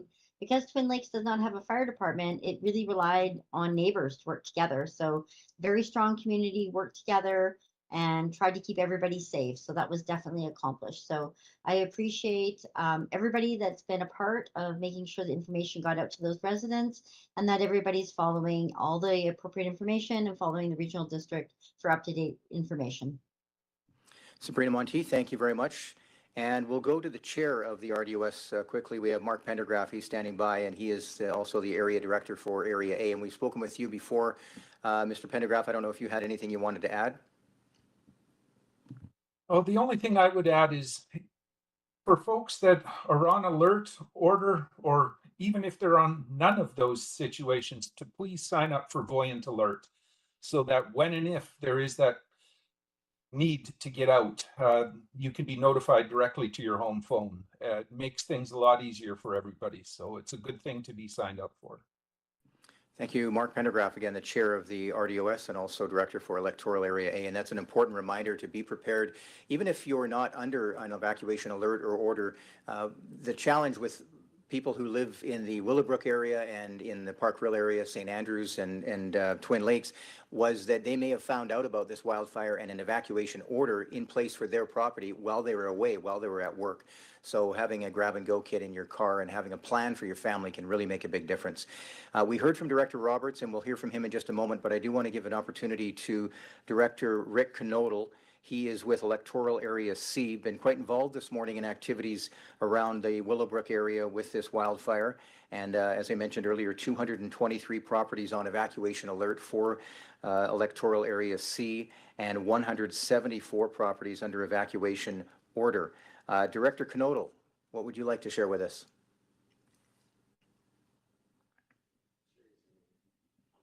Oh, he's not there. That's okay. He's busy. I know I spoke to him earlier, and he was right in the thick of things and being involved in the community. And Director Roberts, you've been doing the same, unfortunately, for a few days because it's been a very difficult time in your community. Was there anything else you wanted to share with us? No, just to reiterate what everyone else is saying, wildfire is of a dynamic nature. It changes in the moment. There's no way of knowing which way the wind is going to change. So one moment you could be not in an alert, then you are an alert, or then you're in evacuation. These things can change by the moment. So I think it behooves us not to individually take the responsibility to prepare and plan, to have our grab and go bags. We talked about our emergency kit, have a plan about where would you go if, and then at the same time, as things come up to an alert, being able to register on phone or online for ESS so that you can have a smoother process if and when it is needed. And again, I think it's really important to, again, for all the men and women that are on the fire's edge, the volunteers for ESS, and all those in EOC, all the work and hours that they're putting in, that it's commendable, and we just need to do our best to support each other. Director Tim Roberts from Electoral Area G, Rural Keremeos. If anyone from the media has a question, please don't hesitate to put your hand up.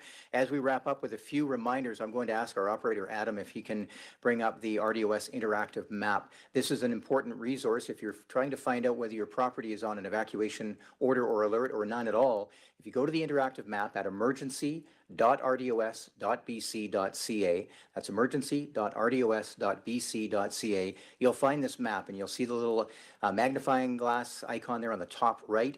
If you add your address in there, enter your address in there, it will show you whether your property is on alert or order or none of the above, or as you can see on the bottom right, green, which means all clear. So check the website out for that map, but also a complete list of all of the addresses currently under evacuation alert and order. If you have any questions about evacuees or potential structure loss, please call the RDOS Emergency Operations Center at 250-490-4225. A reminder for people who are leaving their property, if you're on evacuation order, please turn off all domestic and agricultural irrigation. This is an important reminder to conserve water. Some people who are on evacuation order may want to leave their sprinklers running. It's not a good idea if the water runs out. That can present many challenges. There is a last-minute FireSmart checklist you can find online through FireSmart BC, and there's a lot of really handy information there about what you should do, as Brittany Siebert mentioned earlier, to be prepared in advance. And it has everything from evacuation tips to quickly addressing some of the issues around your property. You can see there, checking around your home, what should you bring if you're preparing to leave, that kind of thing. We do have a question from the media, and it's about structures that may have been lost at this point. There's a real challenge with talking about structure loss during an incident like this, where properties and areas still remain under evacuation order. From the local government perspective, from the RDOS, the properties that may have been lost have to be verified. That situation has to be verified before the RDOS as a local government can either share it publicly or contact the homeowner. And that's an important step, is making sure the homeowner has correct information. To the best of my knowledge, that work has not been done yet because these areas are remaining under evacuation order. Certainly, if the information is available and the local government's able to put it out, that's certainly something that will happen. But it is very challenging, and I can appreciate the frustration, especially from the media, who would like to know, and we've heard from some homeowners who have said they may have had issues with their property, but until it can be confirmed, it's not something that the RDOS can discuss. The Emergency Reception Center remains open at 199 Ellis Street in Penticton, and that is to provide emergency support services to those in need. If you are on evacuation order or alert, please consider making arrangements to stay with family or friends.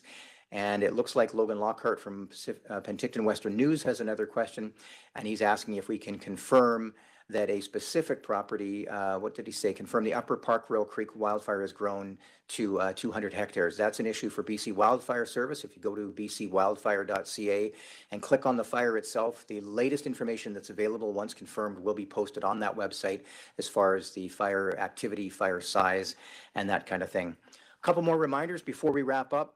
Residents under evacuation order or alert, but specifically order because you're out of your homes, you can call Emergency support services at 250-486-1890. That's for emergency support services. If you are a family member looking for information about a relative, rather than call ESS, please contact the RDOS Emergency Operations Center at 250-490-4225. Animal Lifeline Emergency Response Team is a vital service during these incidents, and they are able to help with larger animals, livestock, 250-809-7152. A couple of final reminders, please check official sources for information. Facebook, Twitter can be helpful, but can also be unhelpful. So if you are finding information through social media and you want to confirm whether it's true or not, better to go directly to the source. That would be my advice, emergency.rdos.bc.ca, and you can also go to bcwildfire.ca. I want to take a moment to thank everyone involved in this incident and also talk about people who are impacted. We are here in an official capacity and we're talking about stats and figures and information, but it's certainly a difficult time for families and everyone involved with the Emergency Operations Center here at the Regional District of Okanagan-Similkameen, including staff and all the volunteers connected to this, and of course the elected officials. This is a difficult time and we're thinking about you. If you need help, please don't hesitate to call 250-490-4225. Go to the reception center at 199 Ellis Street in Penticton and make sure you reach out for that support. It's also extremely hot out, and that's another consideration for people, is taking care of themselves. So with that, I think we will wrap it up. Final reminder, the RDOS is in communication with and working with the Upper Similkameen Indian Band, USIB, and the Lower Similkameen Indian Band, LSIB. I'm certainly thinking about those communities as this is a very difficult time. The next planned video update has not been set just yet. We'll really have to see what goes on. We have had some good feedback on the usefulness of these, and certainly if there is an opportunity to do another one, we will. But in the meantime, check the website. We'll have another update through our website and the other social media channels probably coming up. But depending on when you're watching this, it'll be around 4 o'clock Pacific time on August 18th. Thank you very much for watching. That was Eric Thompson, the Communications Supervisor for the Regional District of Okanagan-Similkameen Emergency Operations Center, speaking to you at a live press conference. I'm Jason D'Souza, and you're tuned into a special CBC Radio 1 broadcast. We are with you for the next few hours, and we want to hear from you as well as we continue to bring you up to speed on the wildfire situation across the province. You can give us a call. Our phone lines are open, 604-669-3733. Once again, that's 604-669-3733. You can also call toll-free, province-wide, 1-800-825-5950. That's 1-800-825-5950. You can send us an email on the coast at cbc.ca. That's all one word, on the coast at cbc.ca. We're going to hear from a number of you in just a few moments. First, though, Stephanie Mercier joins us with a news update. In the news, there are more than 4,800 people under evacuation order in BC today and 23,000 under an evacuation alert due to the increasingly dangerous wildfire situation. More properties in the northern part of Kelowna are being evacuated this afternoon as crews respond to fires in the Clifton and McKinley areas of the city. The situation is changing rapidly. The latest additions to the evacuation orders include homes west of Glenmore Road North between Union Road and John Hindle Drive, properties in the Glenmore Road area, the Finch Road area, the Quail Ridge area, as well as the campus of UBC Okanagan are all being evacuated. Kelowna, West Kelowna, and the West Bank First Nation have declared local states of emergency. Officials say structures have been lost in West Kelowna, but the exact number isn't clear. Elsewhere, there is a new evacuation order for 75 properties near the East Adams Lake fire. Properties affected are in the electoral areas O and P. The Columbia Shuswap Regional District has issued an evacuation order for Lee Creek and Scotch Creek. There is an evacuation order for some properties in the Nighthawk-Tyndale area of Lake Country. And north of Boston Bar, the rapidly growing Kukupee Creek wildfire has prompted multiple evacuation orders and alerts. Provincial officials say the extreme weather has swept through parts of BC's north and the interior and reactivated previously dormant fires yesterday and continuing today. The Provincial Minister of Emergency Management, Bowen Ma, is urging people not to go to the central interior or the southeast and to follow directives if you are told that it's time to leave your property. That's a CBC News update. Now back to Jason D'Souza and our province-wide special on the BC wildfire situation. Stephanie, thank you very much. We will be with you for the entirety of this afternoon, bringing you updates as we get them. We would also love to hear from you as well. Once again, our phone lines are open and will remain so throughout the afternoon. 604-669-3733, 1-800-825-5950. You can also email us if you're not able to be on the phone right now. On the coast at cbc.ca is where you can send those emails. On the coast at cbc.ca. And let's head to those phone lines now. We have Tammy on the line joining us from Rossland. Hi there, Tammy. Hi. Thank you so much for calling in. What would you like to say? I'd like to say that my son's a smoke jumper out of Fort St. John. He's been in fire for the last 5 or 6 years. And I just mostly want to stress to people, if you're asked to leave, you need to leave. Like, no one wants to leave their home, but let these guys do their jobs. Can you describe for us, Tammy, the level of frustration that you've seen and heard from your son and his colleagues when it comes to situations like this? Well, I won't go into too much detail, but there is, I don't understand it. Why someone, if there's a fire approaching your home and you're asked to leave, why you won't leave. Like those, I don't know where my son is right now, so he's out on a fire and there's no coverage, obviously, and that's been his summer for the last 6 to 7 years, just fighting these fires, and it's getting worse. And even last night in Rossland, we had a fire up behind our house that the crew got on and got it out right away. Like, it's dry out there. When's the last time you heard from your son, Tammy? Probably a week ago. Week ago, I would say. And of course, we've seen firsthand how ferocious these fires have gotten in the last 24, 48 hours. What goes through your mind when you take stock of the job, the vital job that he does? I don't, as a mom, I try not to think about it too much. Yeah. I don't ask him a whole lot about it, and he loves his job. He loves the crew and the camaraderie that he has there. But yeah, as a mom, we do worry about him.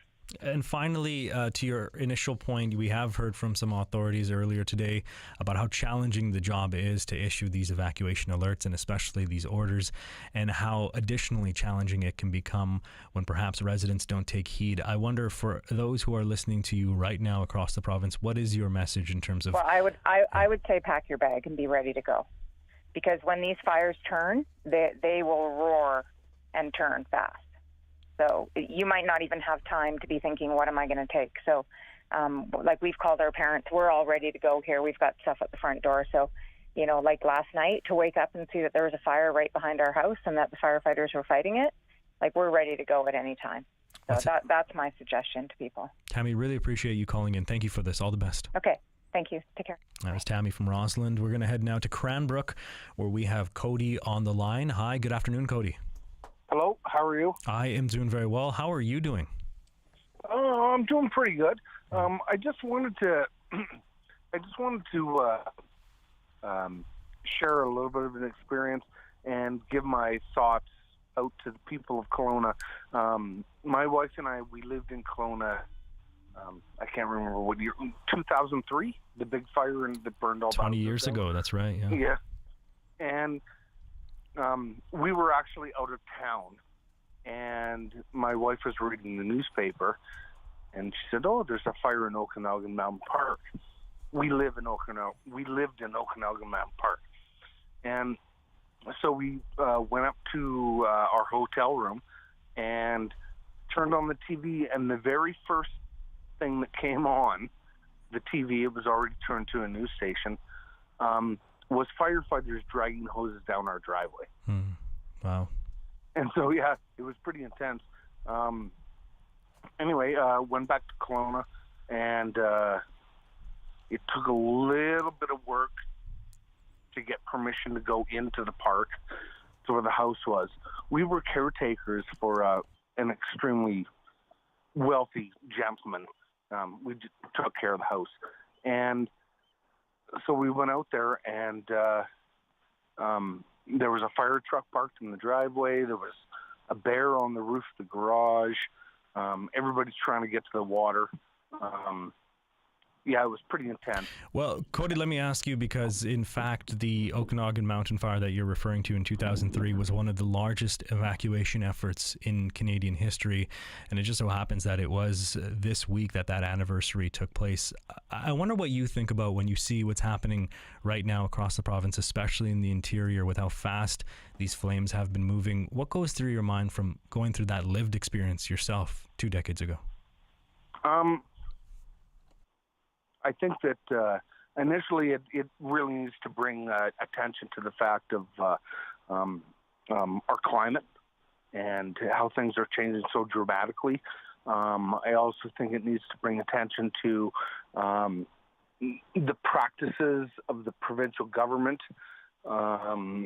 with their, in my opinion, their lack of diligence towards our forests. Yeah, so those are my two main thoughts on that. Well, let me ask you then, just before we let you go, Cody, what advice do you have for folks? I mean, you're out east in Cranbrook now, but for those who are listening to you, especially who may themselves be on an alert or an order, what advice do you have in terms of having to leave your home?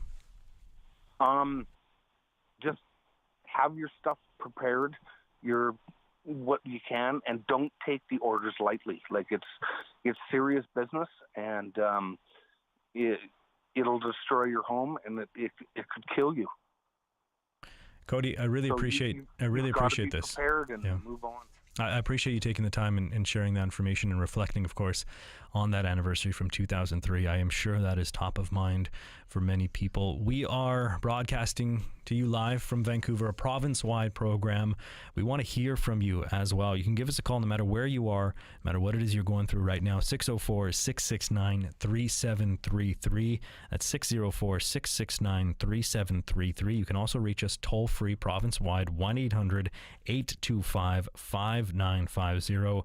1-800-825-5950. We're going to bring you up to speed on all the changing developments throughout the afternoon, including on the roads where there have already been a number of closures. Steve Jung joins us now for an update on that front. Well, Jason, a travel advisory was issued for an over 60-kilometer stretch of Highway 97 from south of Coldstream to Peachland.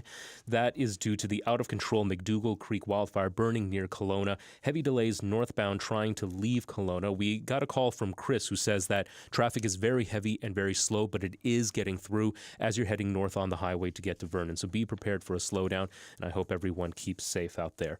Highway 1 remains closed between Hope and Lytton due to the Cookabee Creek wildfire. It doesn't look like traffic will be getting through for at least a few more days. We'll keep an eye on that as the situation continues to develop.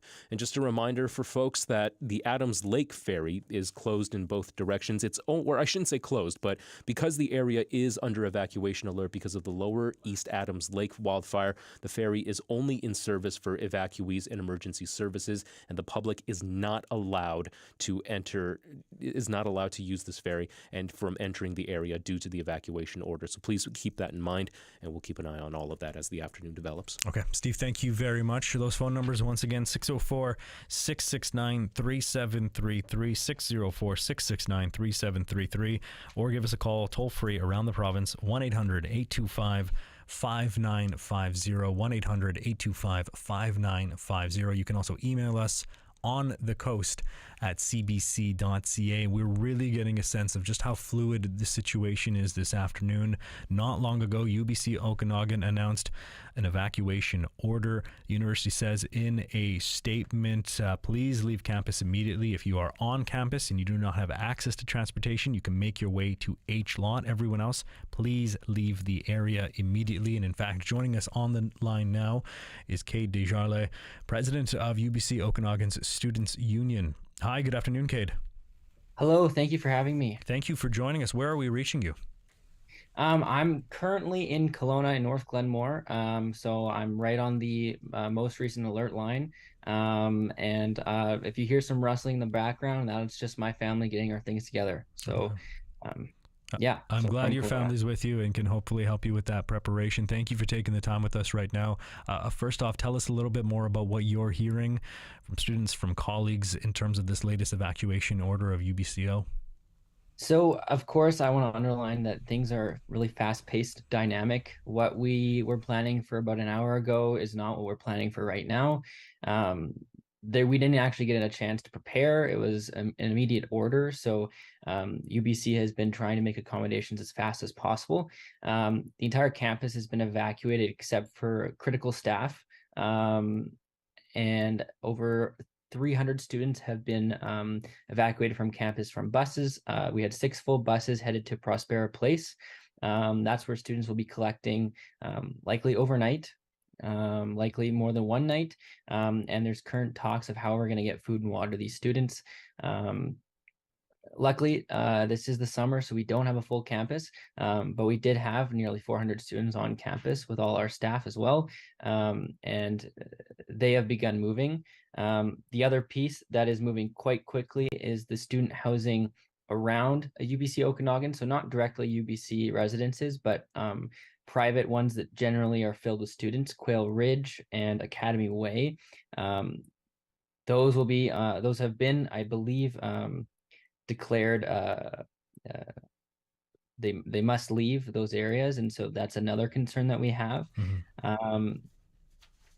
But with that, for those students that are not within current UBC's kind of care, we have an emergency subsidy set up that students can apply. It's very low barrier, and that has been communicated across campuses to all students within Kelowna and West Kelowna. And tell us a little bit about what the communication process has been like with the students to let them know what is happening. So there's a few different aspects to that. The first one is campus-wide phone messages and phone calls, text messages, emails, direct contact if you were on campus. We had the RCMP as well as university staff going door to door at the student residences, encouraging and sharing direction as to where to go. The other piece of communication that's been important is between, the students like myself and directly with UBC leadership. And that's ongoing and happening on the hour, hearing updates and getting this information because we want to get it out to students as well. And to ensure that, students are being protected and that they're safe. So there's been lots of communication, but like I said, it's hard because I can say one thing right now, and then in an hour, the situation might change. Mm-hmm. Have you had the chance to hear from any students so far this afternoon? So, well, I can speak anecdotally, and I can speak for a lot of students when we say we're all frightened, for sure. A lot of my friends, close friends, are all students at UBC Okanagan.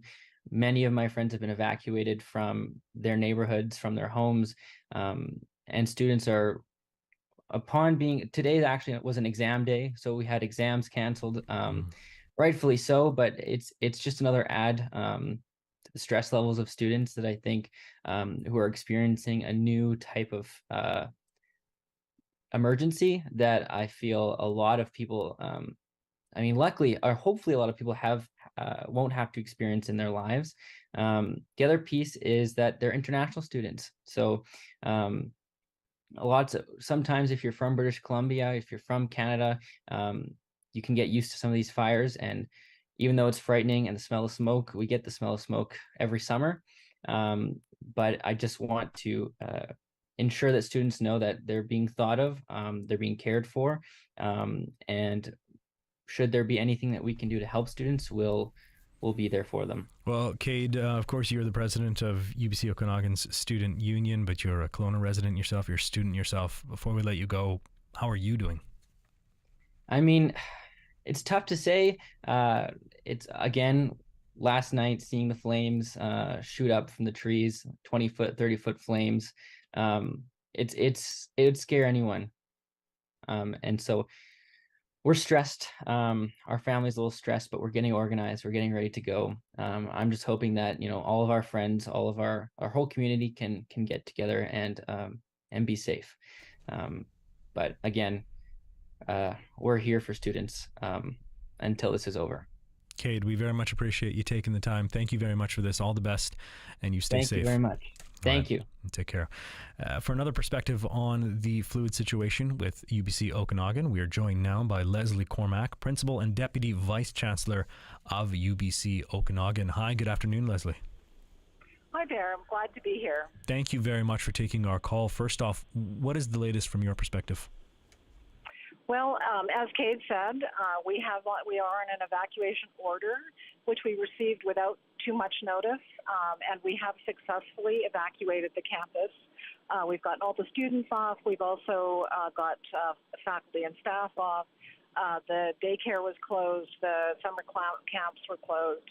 And we are now officially closed. And so just to confirm then, to your knowledge, there's no one who is left on campus? There are some security guards that have stayed on the request of the RCMP. Leslie, is there any training that happens that takes place knowing the fire risks that exists in the Okanagan for students and for staff to potentially be able to prepare for a day like this? We actually have a well-trained operations team, and they've been out all of today watching out for flames and sparks, and really making sure that we know what's on the ground and where. We have a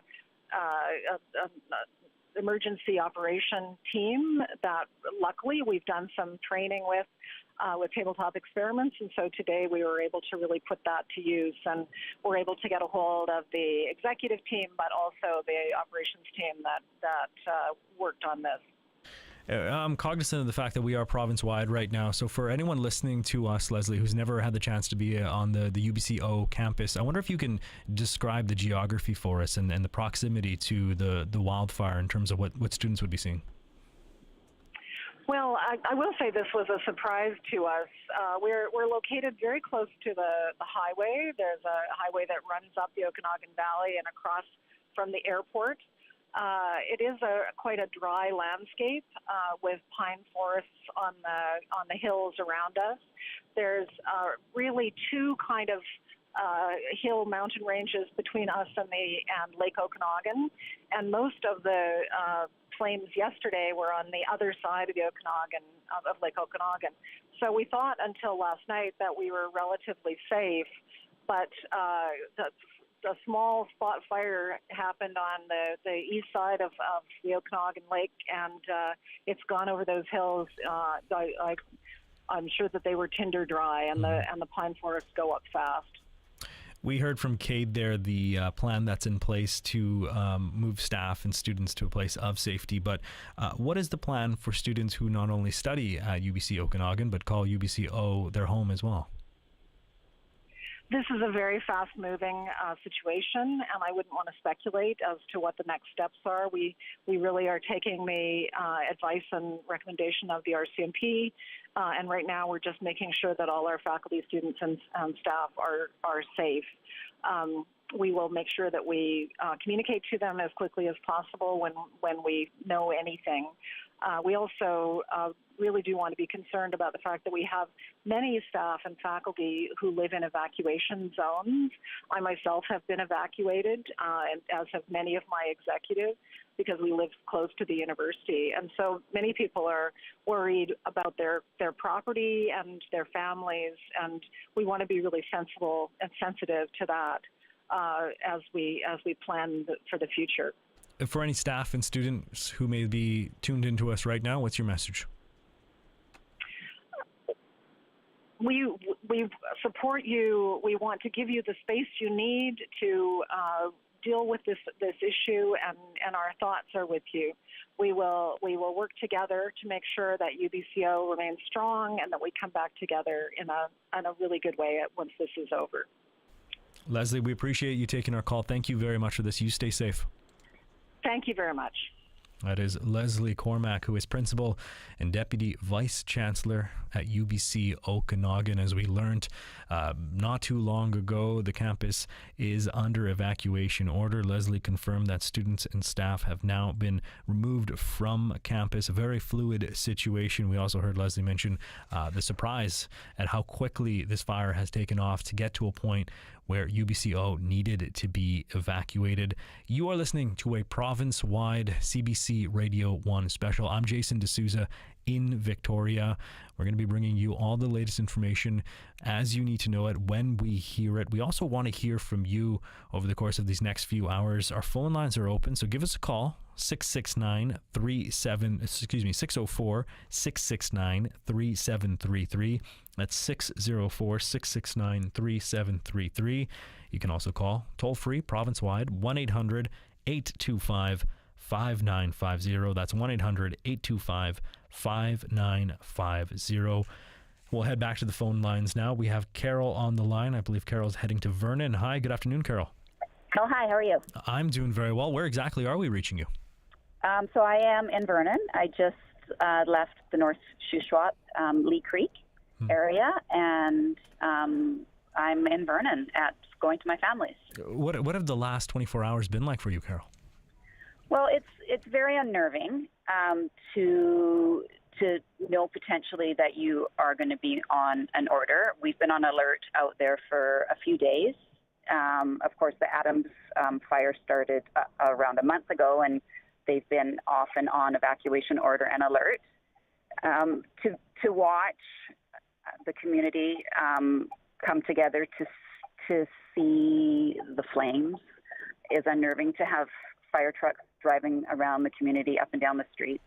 And I think what everybody is talking about, and specifically BC Wildfire Services, to absolutely make sure you are prepared to leave. You don't want to have to. You don't want to obviously think of the worst. We've been prepared with items in our vehicles for the last 2 days, and this morning with the winds that picked up, we really didn't have a lot of winds turning black. The flames that we could see, it just was very ominous, and I threw everything back in the vehicles and left before the order came through. And so tell us more about that. What was that decision-making point like?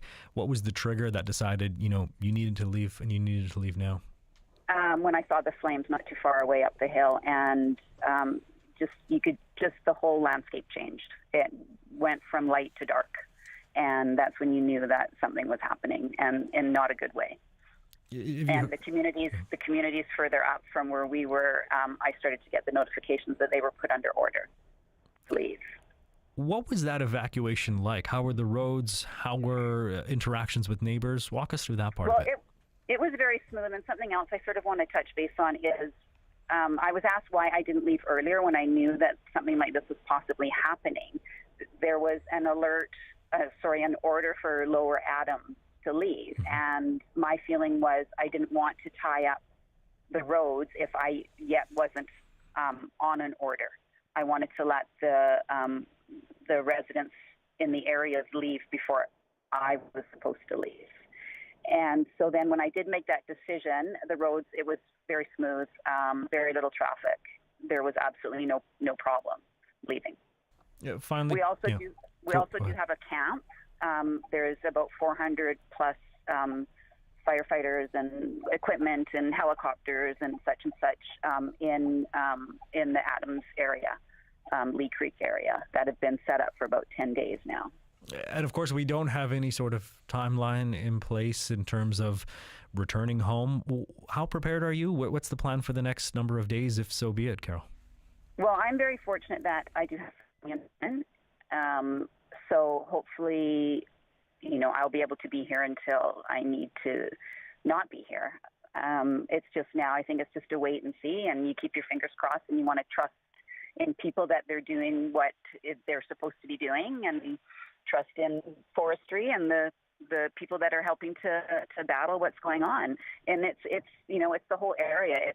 It's the whole province right now, and it's scary. It is indeed, Carol. I'm glad to hear you're safe and that you've evacuated okay. Continue to stay safe, and thank you so much for calling in. Thank you. All right. All the best. Bye-bye. Let's head now to Pemberton, where we have Christian on the line. Hi there, Christian.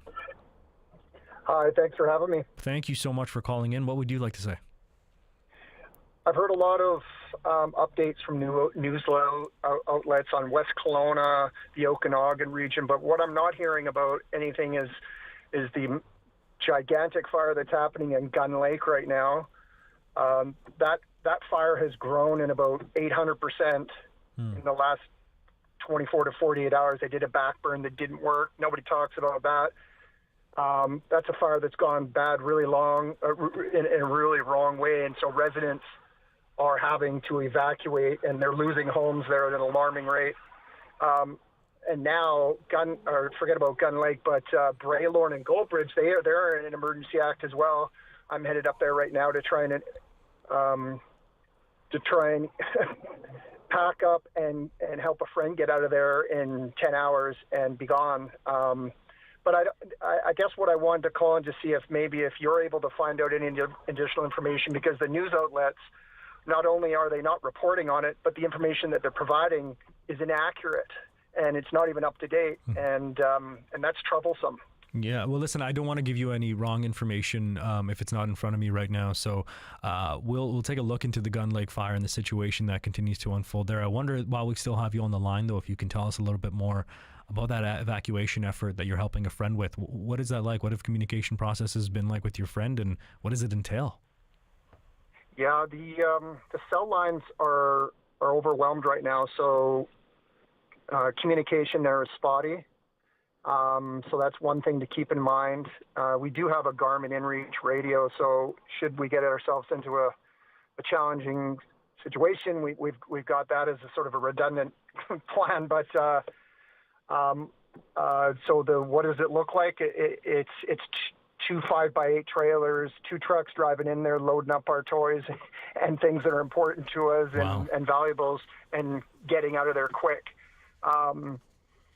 And then lastly, I will say that they did have a containment line that crews had carved into Gun Lake, and the fire crossed right over that. So Gun Lake does have an emergency order to evacuate, as does Tyauton Lake, and now so does Goldbridge and Braylorn.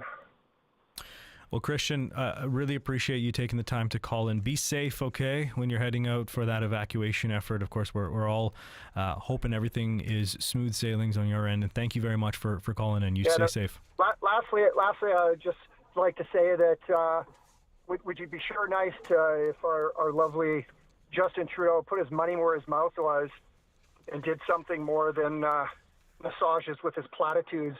And here's a great example of how his fiscal monetary gong show has gone nowhere fast. But thank you very much for your time. All right, you stay safe, Christian. Thanks for calling in. You are listening to a special CBC Radio 1 broadcast live from Vancouver. I'm Jason D'Souza. We are taking your calls. We're taking your emails. We'll be with you for the next number of hours. The situation is very fluid, changing very quickly, including on the roads. Steve Jung is with us and joins us now for the latest update on highways. Yeah, Jason, Highway 1 remains closed between Hope and Lytton due to the Kukupee Creek wildfire. That's likely going to remain closed for several more days, and we'll keep you apprised of that situation as more updates come about. And a travel advisory has been issued for an over 60-kilometer stretch of Highway 97 from south of Goldstream to Peachland, and this is due to the out-of-control McDougall Creek wildfire. We're seeing heavy delays northbound as people try to use the highway to leave Kelowna, but we're getting reports that it is moving. It's heavy but slow, but people are able to get through. And the Adams Lake Ferry in both directions is being closed to the public. This is due to the lower East Adams Lake wildfire. Services available to evacuees and emergency services, so please just keep this in mind, and everybody stay safe. Jason? All right, Steve, thank you very much. We'll check back in a bit. Our phone lines are open. You can give us a call, 604-669-3733, toll free around the province, 1-800-825-5950. You can also write us an email on the coast at cbc.ca. We'll have much more after the CBC News with Stephanie Mercier.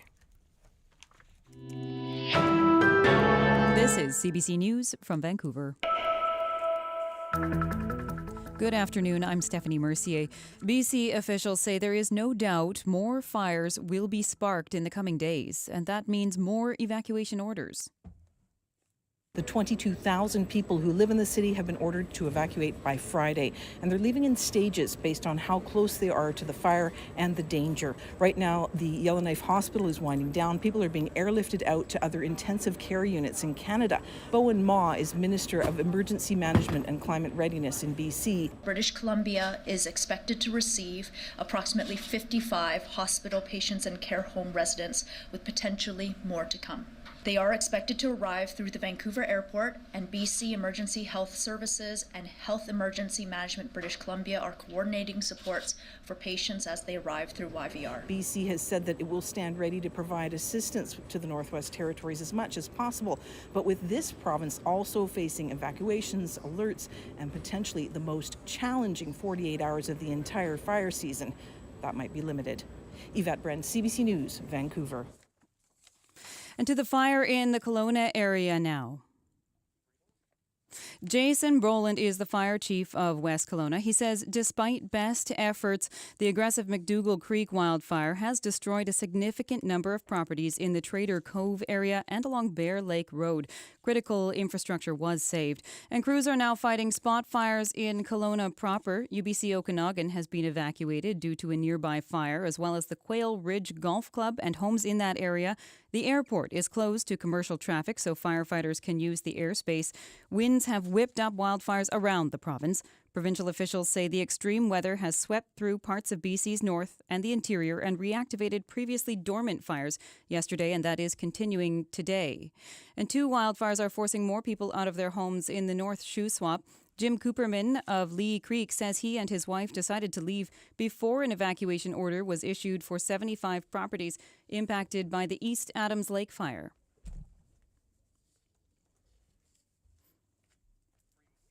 Evacuation orders have also been issued for Scotch Creek and the west side of Solista. The Bush Creek East fire on the other side of Adams Lake has moved closer to the Imter 4 lumber mill. Information officer Forrest Tower says strong winds are making it difficult for ground crews to push it back. And to the north now, the deadline to leave Yellowknife has come and gone, but officials say the roads will stay open and flights will still leave. As a wildfire threatens the capital of the Northwest Territories, the federal government is vowing it will get everyone out safely. Rafi Boudjikanian has more. Apologies, I don't believe we have that audio at that moment. That is the CBC News from Vancouver. For more news anytime, you can go to our website, cbc.ca/BC, or you can also use the CBC News app. Now we're going to go back to Jason D'Souza and our BC-wide special broadcast on the wildfire situation.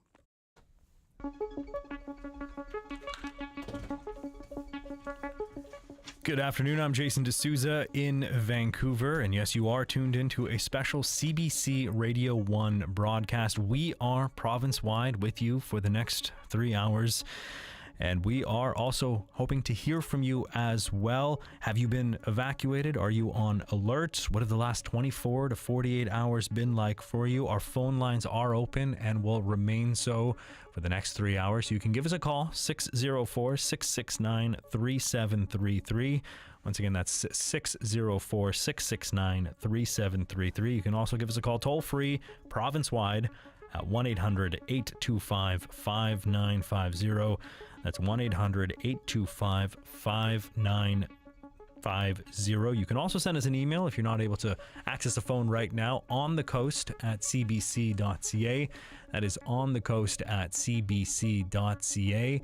As I mentioned, we will be with you for the next 3 hours. Those phone lines and that email will be accessible over the course of that time. So give us a call, 604-669-3733. Toll free, 1-800-825-5950. The situation has been changing quickly. It is incredibly fluid, as you can imagine. Here is what we do know. Those evacuation orders and alerts were issued yesterday afternoon into the evening, as well as those high, unpredictable winds expanded the ferocity and the range of the fire. The wildfire has destroyed a significant number of properties in the Trader Cove area along Bear Lake Road north of West Kelowna. A state of emergency has been declared after fires forced evacuation in the Clifton area north of downtown early on Friday. Highway 97 is closed for a stretch of more than 60 kilometers south of Coldstream to Peachland, and flights have been cancelled. The airspace has been closed at Kelowna International Airport in order to prioritize aerial firefighting.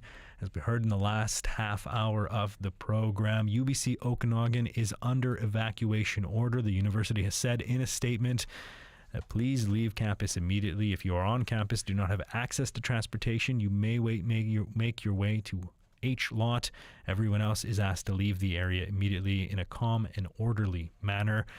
The roads, as I mentioned, Highway 97 is closed, but there are a number of road closures and things to watch for on the highways. Steve Jung is with us this afternoon and joins us now with the latest on that situation. Well, Jason, as you mentioned, a travel advisory has been issued for Highway 97 from south of Coldstream to Peachland.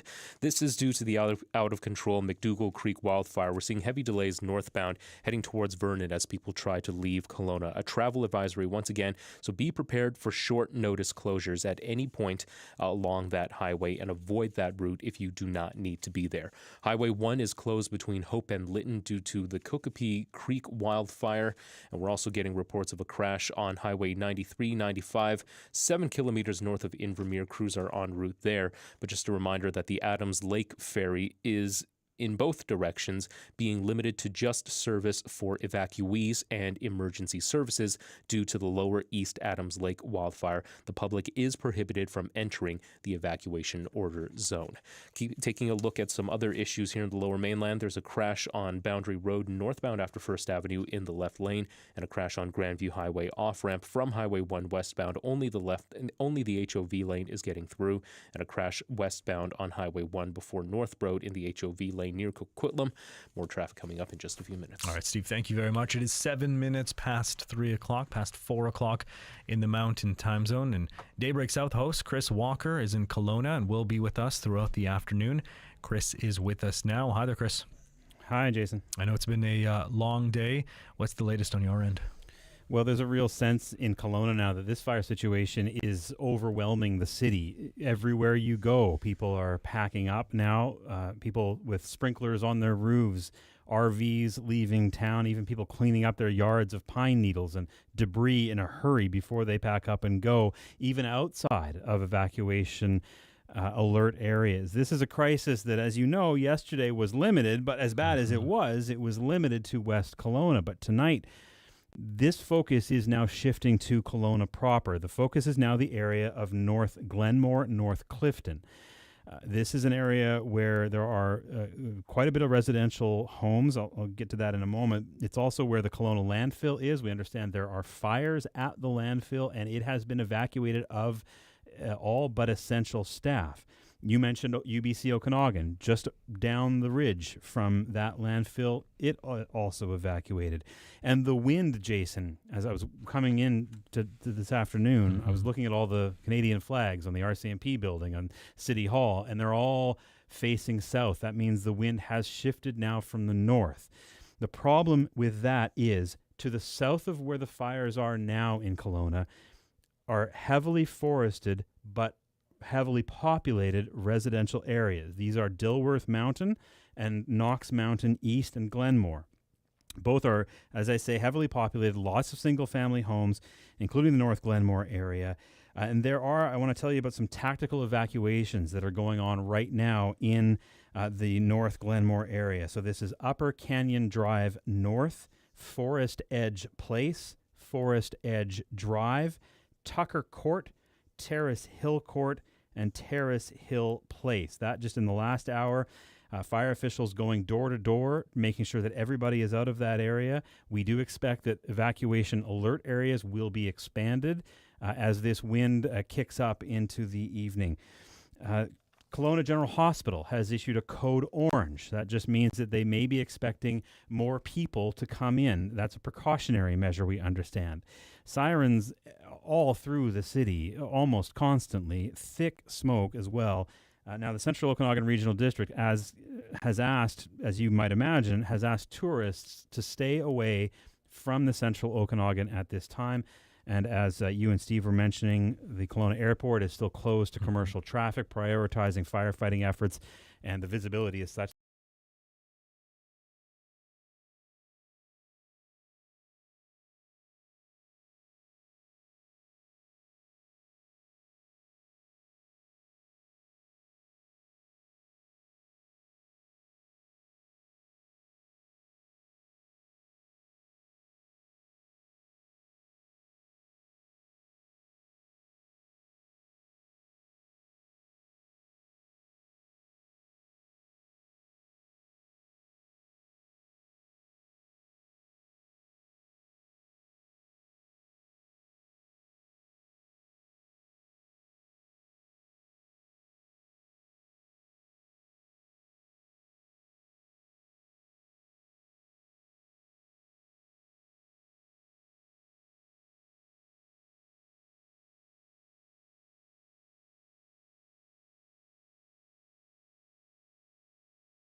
multiple fuels that this fire could have to grow. Right now we're experiencing really low humidity because of that cold front that passed through, leaving cooler conditions at around the mid to high 20s, but very, very dry conditions with a relative humidity at around 15%, which is extremely low. All of that in combination with these really high winds. And as we heard Chris say, they have just shifted. So around noon, they shifted to be blowing from the northwest and are now gusting over 50 kilometers per hour. That's at the Kelowna Airport Station, which is the nearest one to the fire. That's faster than the models were anticipating. If we look at the models for where the fire is, we were expecting those winds to be at around 20 kilometers per hour and gusting up to 50. Instead, what we've been seeing, at least at the airport, which is nearby, is winds at a consistent speed of 40 kilometers per hour, gusting just above 50. So even more extreme than we were anticipating. Yeah. And now that the direction has shifted, it's a really dangerous situation. And we certainly got a firsthand account at how harrowing it can be when those winds just take off. How challenging is it, if at all possible, to predict what winds are going to do? So we were anticipating that the direction would shift. It can be really difficult, especially when we have these big fires. We have thunderstorm conditions brewing. Over the next few hours, Kelowna is at risk of a thunderstorm. And when that happens, we can get really rapid changes in these wind conditions. The gusts could become even stronger if we get that instability, we get that thunderstorm. But it's not only these prevailing conditions that could generate a storm. Fires, when they reach a certain size and intensity, can generate their own weather that can cause really rapid winds with really rapid direction shifts. So this fire is approaching the size and intensity where we might expect that to happen, because we also have the other conditions needed. We have dry, windy, hot conditions, and all of that together with the heat generated by the fire could drive its own weather pattern, its own wind conditions. So it's very difficult to anticipate what will happen, but over the next few hours, expect those winds to keep blowing from the northwest, pushing that fire, unfortunately, closer to the city. And in terms of the weekend weather forecast in these particular areas, any possibility that might help out? It looks like the temperature, which was originally forecasted to bounce back up this weekend, is going to stay low into next week. By low, I mean by Kelowna standards, so a few degrees below seasonal is still the mid-20s, so still not ideal. But those winds into tonight should shift and start blowing away from the city again. Overnight, the winds are going to die down into this weekend. The further ahead we look, the harder it is to anticipate. But tomorrow, the winds might shift again and blow briefly towards the city, but at lower speeds. So we can hope for a bit of relief there. But again, we've seen how rapidly this can change. It could change again. All right, Darius, thank you for this. Thank you. That is Darius Madavi, CBC British Columbia's climate and science specialist. We're also keeping you up to speed on what you need to know on the roads as well. Steve Jung joins us now for the latest. Jason, Highway 1 remains closed between Hope and Lytton due to the Kukabee Creek wildfire. A travel advisory has been issued for an over 60-kilometer stretch of Highway 97 from south of Coldstream to Peachland due to the out-of-control McDougall Creek wildfire. We're seeing some pretty nasty delays heading northbound on the highway trying to get to Vernon. That's out of Kelowna. Again, the travel advisory has been issued for both directions. Drivers are being asked to be prepared for short notice closures, and luckily, traffic is still getting through at this time, but it is very slow going, so hopefully everyone is keeping safe.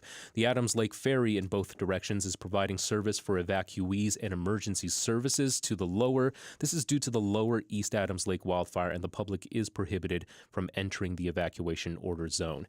And just some additional information on the Squamish-Lillooet wildfires. Gun Lake Road near Lillooet is closed due to the Downton Lake wildfire. We're also seeing some other roads in that area affected as well. So check Drive BC for the most up-to-date information on road closures, and we'll keep an eye on all of that. More updates in just a few minutes. Okay. Jason? Steve, thank you very much. We're going to actually head back to Kelowna now. Daybreak South host Chris Walker is back with us. Hi there, Chris. Hi, we have a new evacuation alert I wanted to tell you about, and actually this includes my house. So oh, wow. I'm happy to give this update because it's important, and it's a very heavily populated area. This is the Glenmore area. The evacuation alert stretches along Glenmore Drive. So everybody on the west side of Glenmore Drive, including Knox Mountain and all of Old Glenmore, now on evacuation alert. Knox Mountain Park, and south as well, Poplar Point, which is a waterfront area along the shore of Okanagan Lake. So, Jason, I just wanted to make sure that because there are so many people in that area, there would be thousands of homes there. I wanted to make sure that we got that. So Glenmore on evacuation alert as we speak, and we'll keep you posted, of course, if that order then expands into that alert zone. No, that's important. And Chris, I kind of feel a bit guilty right now and perhaps jinxing things, because yesterday you and I were hosting a special broadcast into the evening, and you mentioned that you'd never been on an evacuation alert before. And unfortunately, that milestone has now come to pass. So thank you for that update. Thank you, Jason. That is Chris Walker, who is the host of Daybreak South, joining us live throughout the program from Kelowna. It is 19 minutes now past 3 o'clock, past 4 o'clock in the mountain time zone.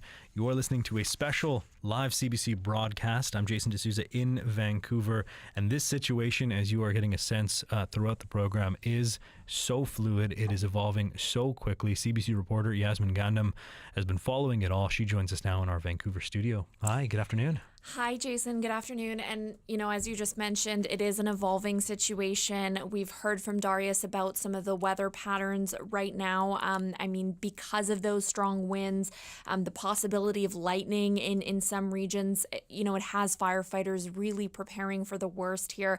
More than 4,500 people across the province under evacuation order. We just heard from Chris as well about some new evacuation alerts there. UBC Okanagan also recently evacuated, so all students are being